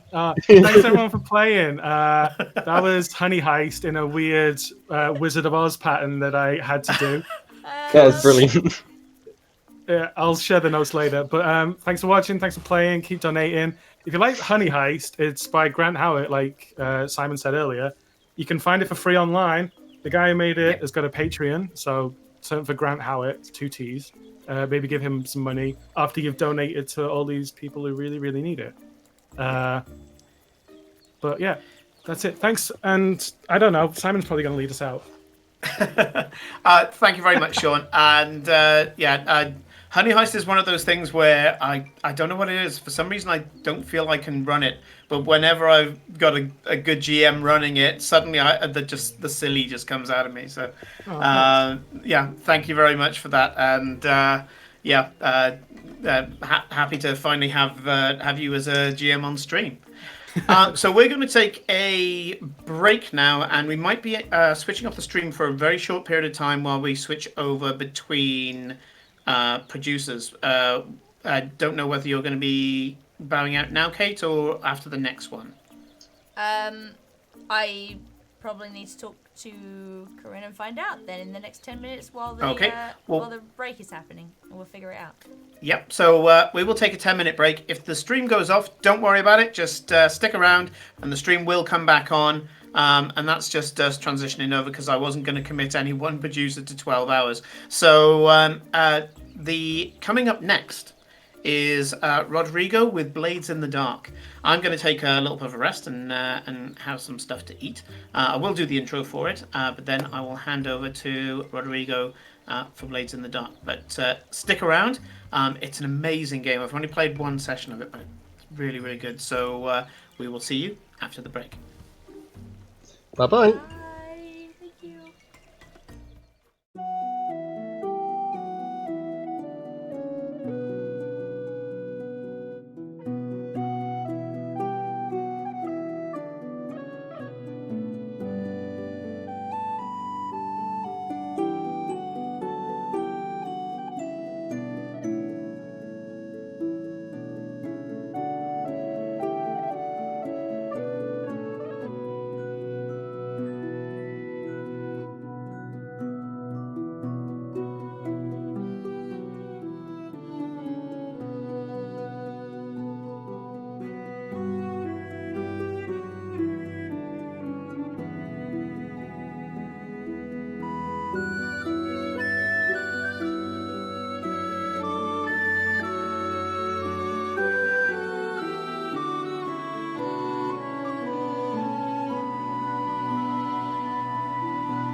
ESxVOS.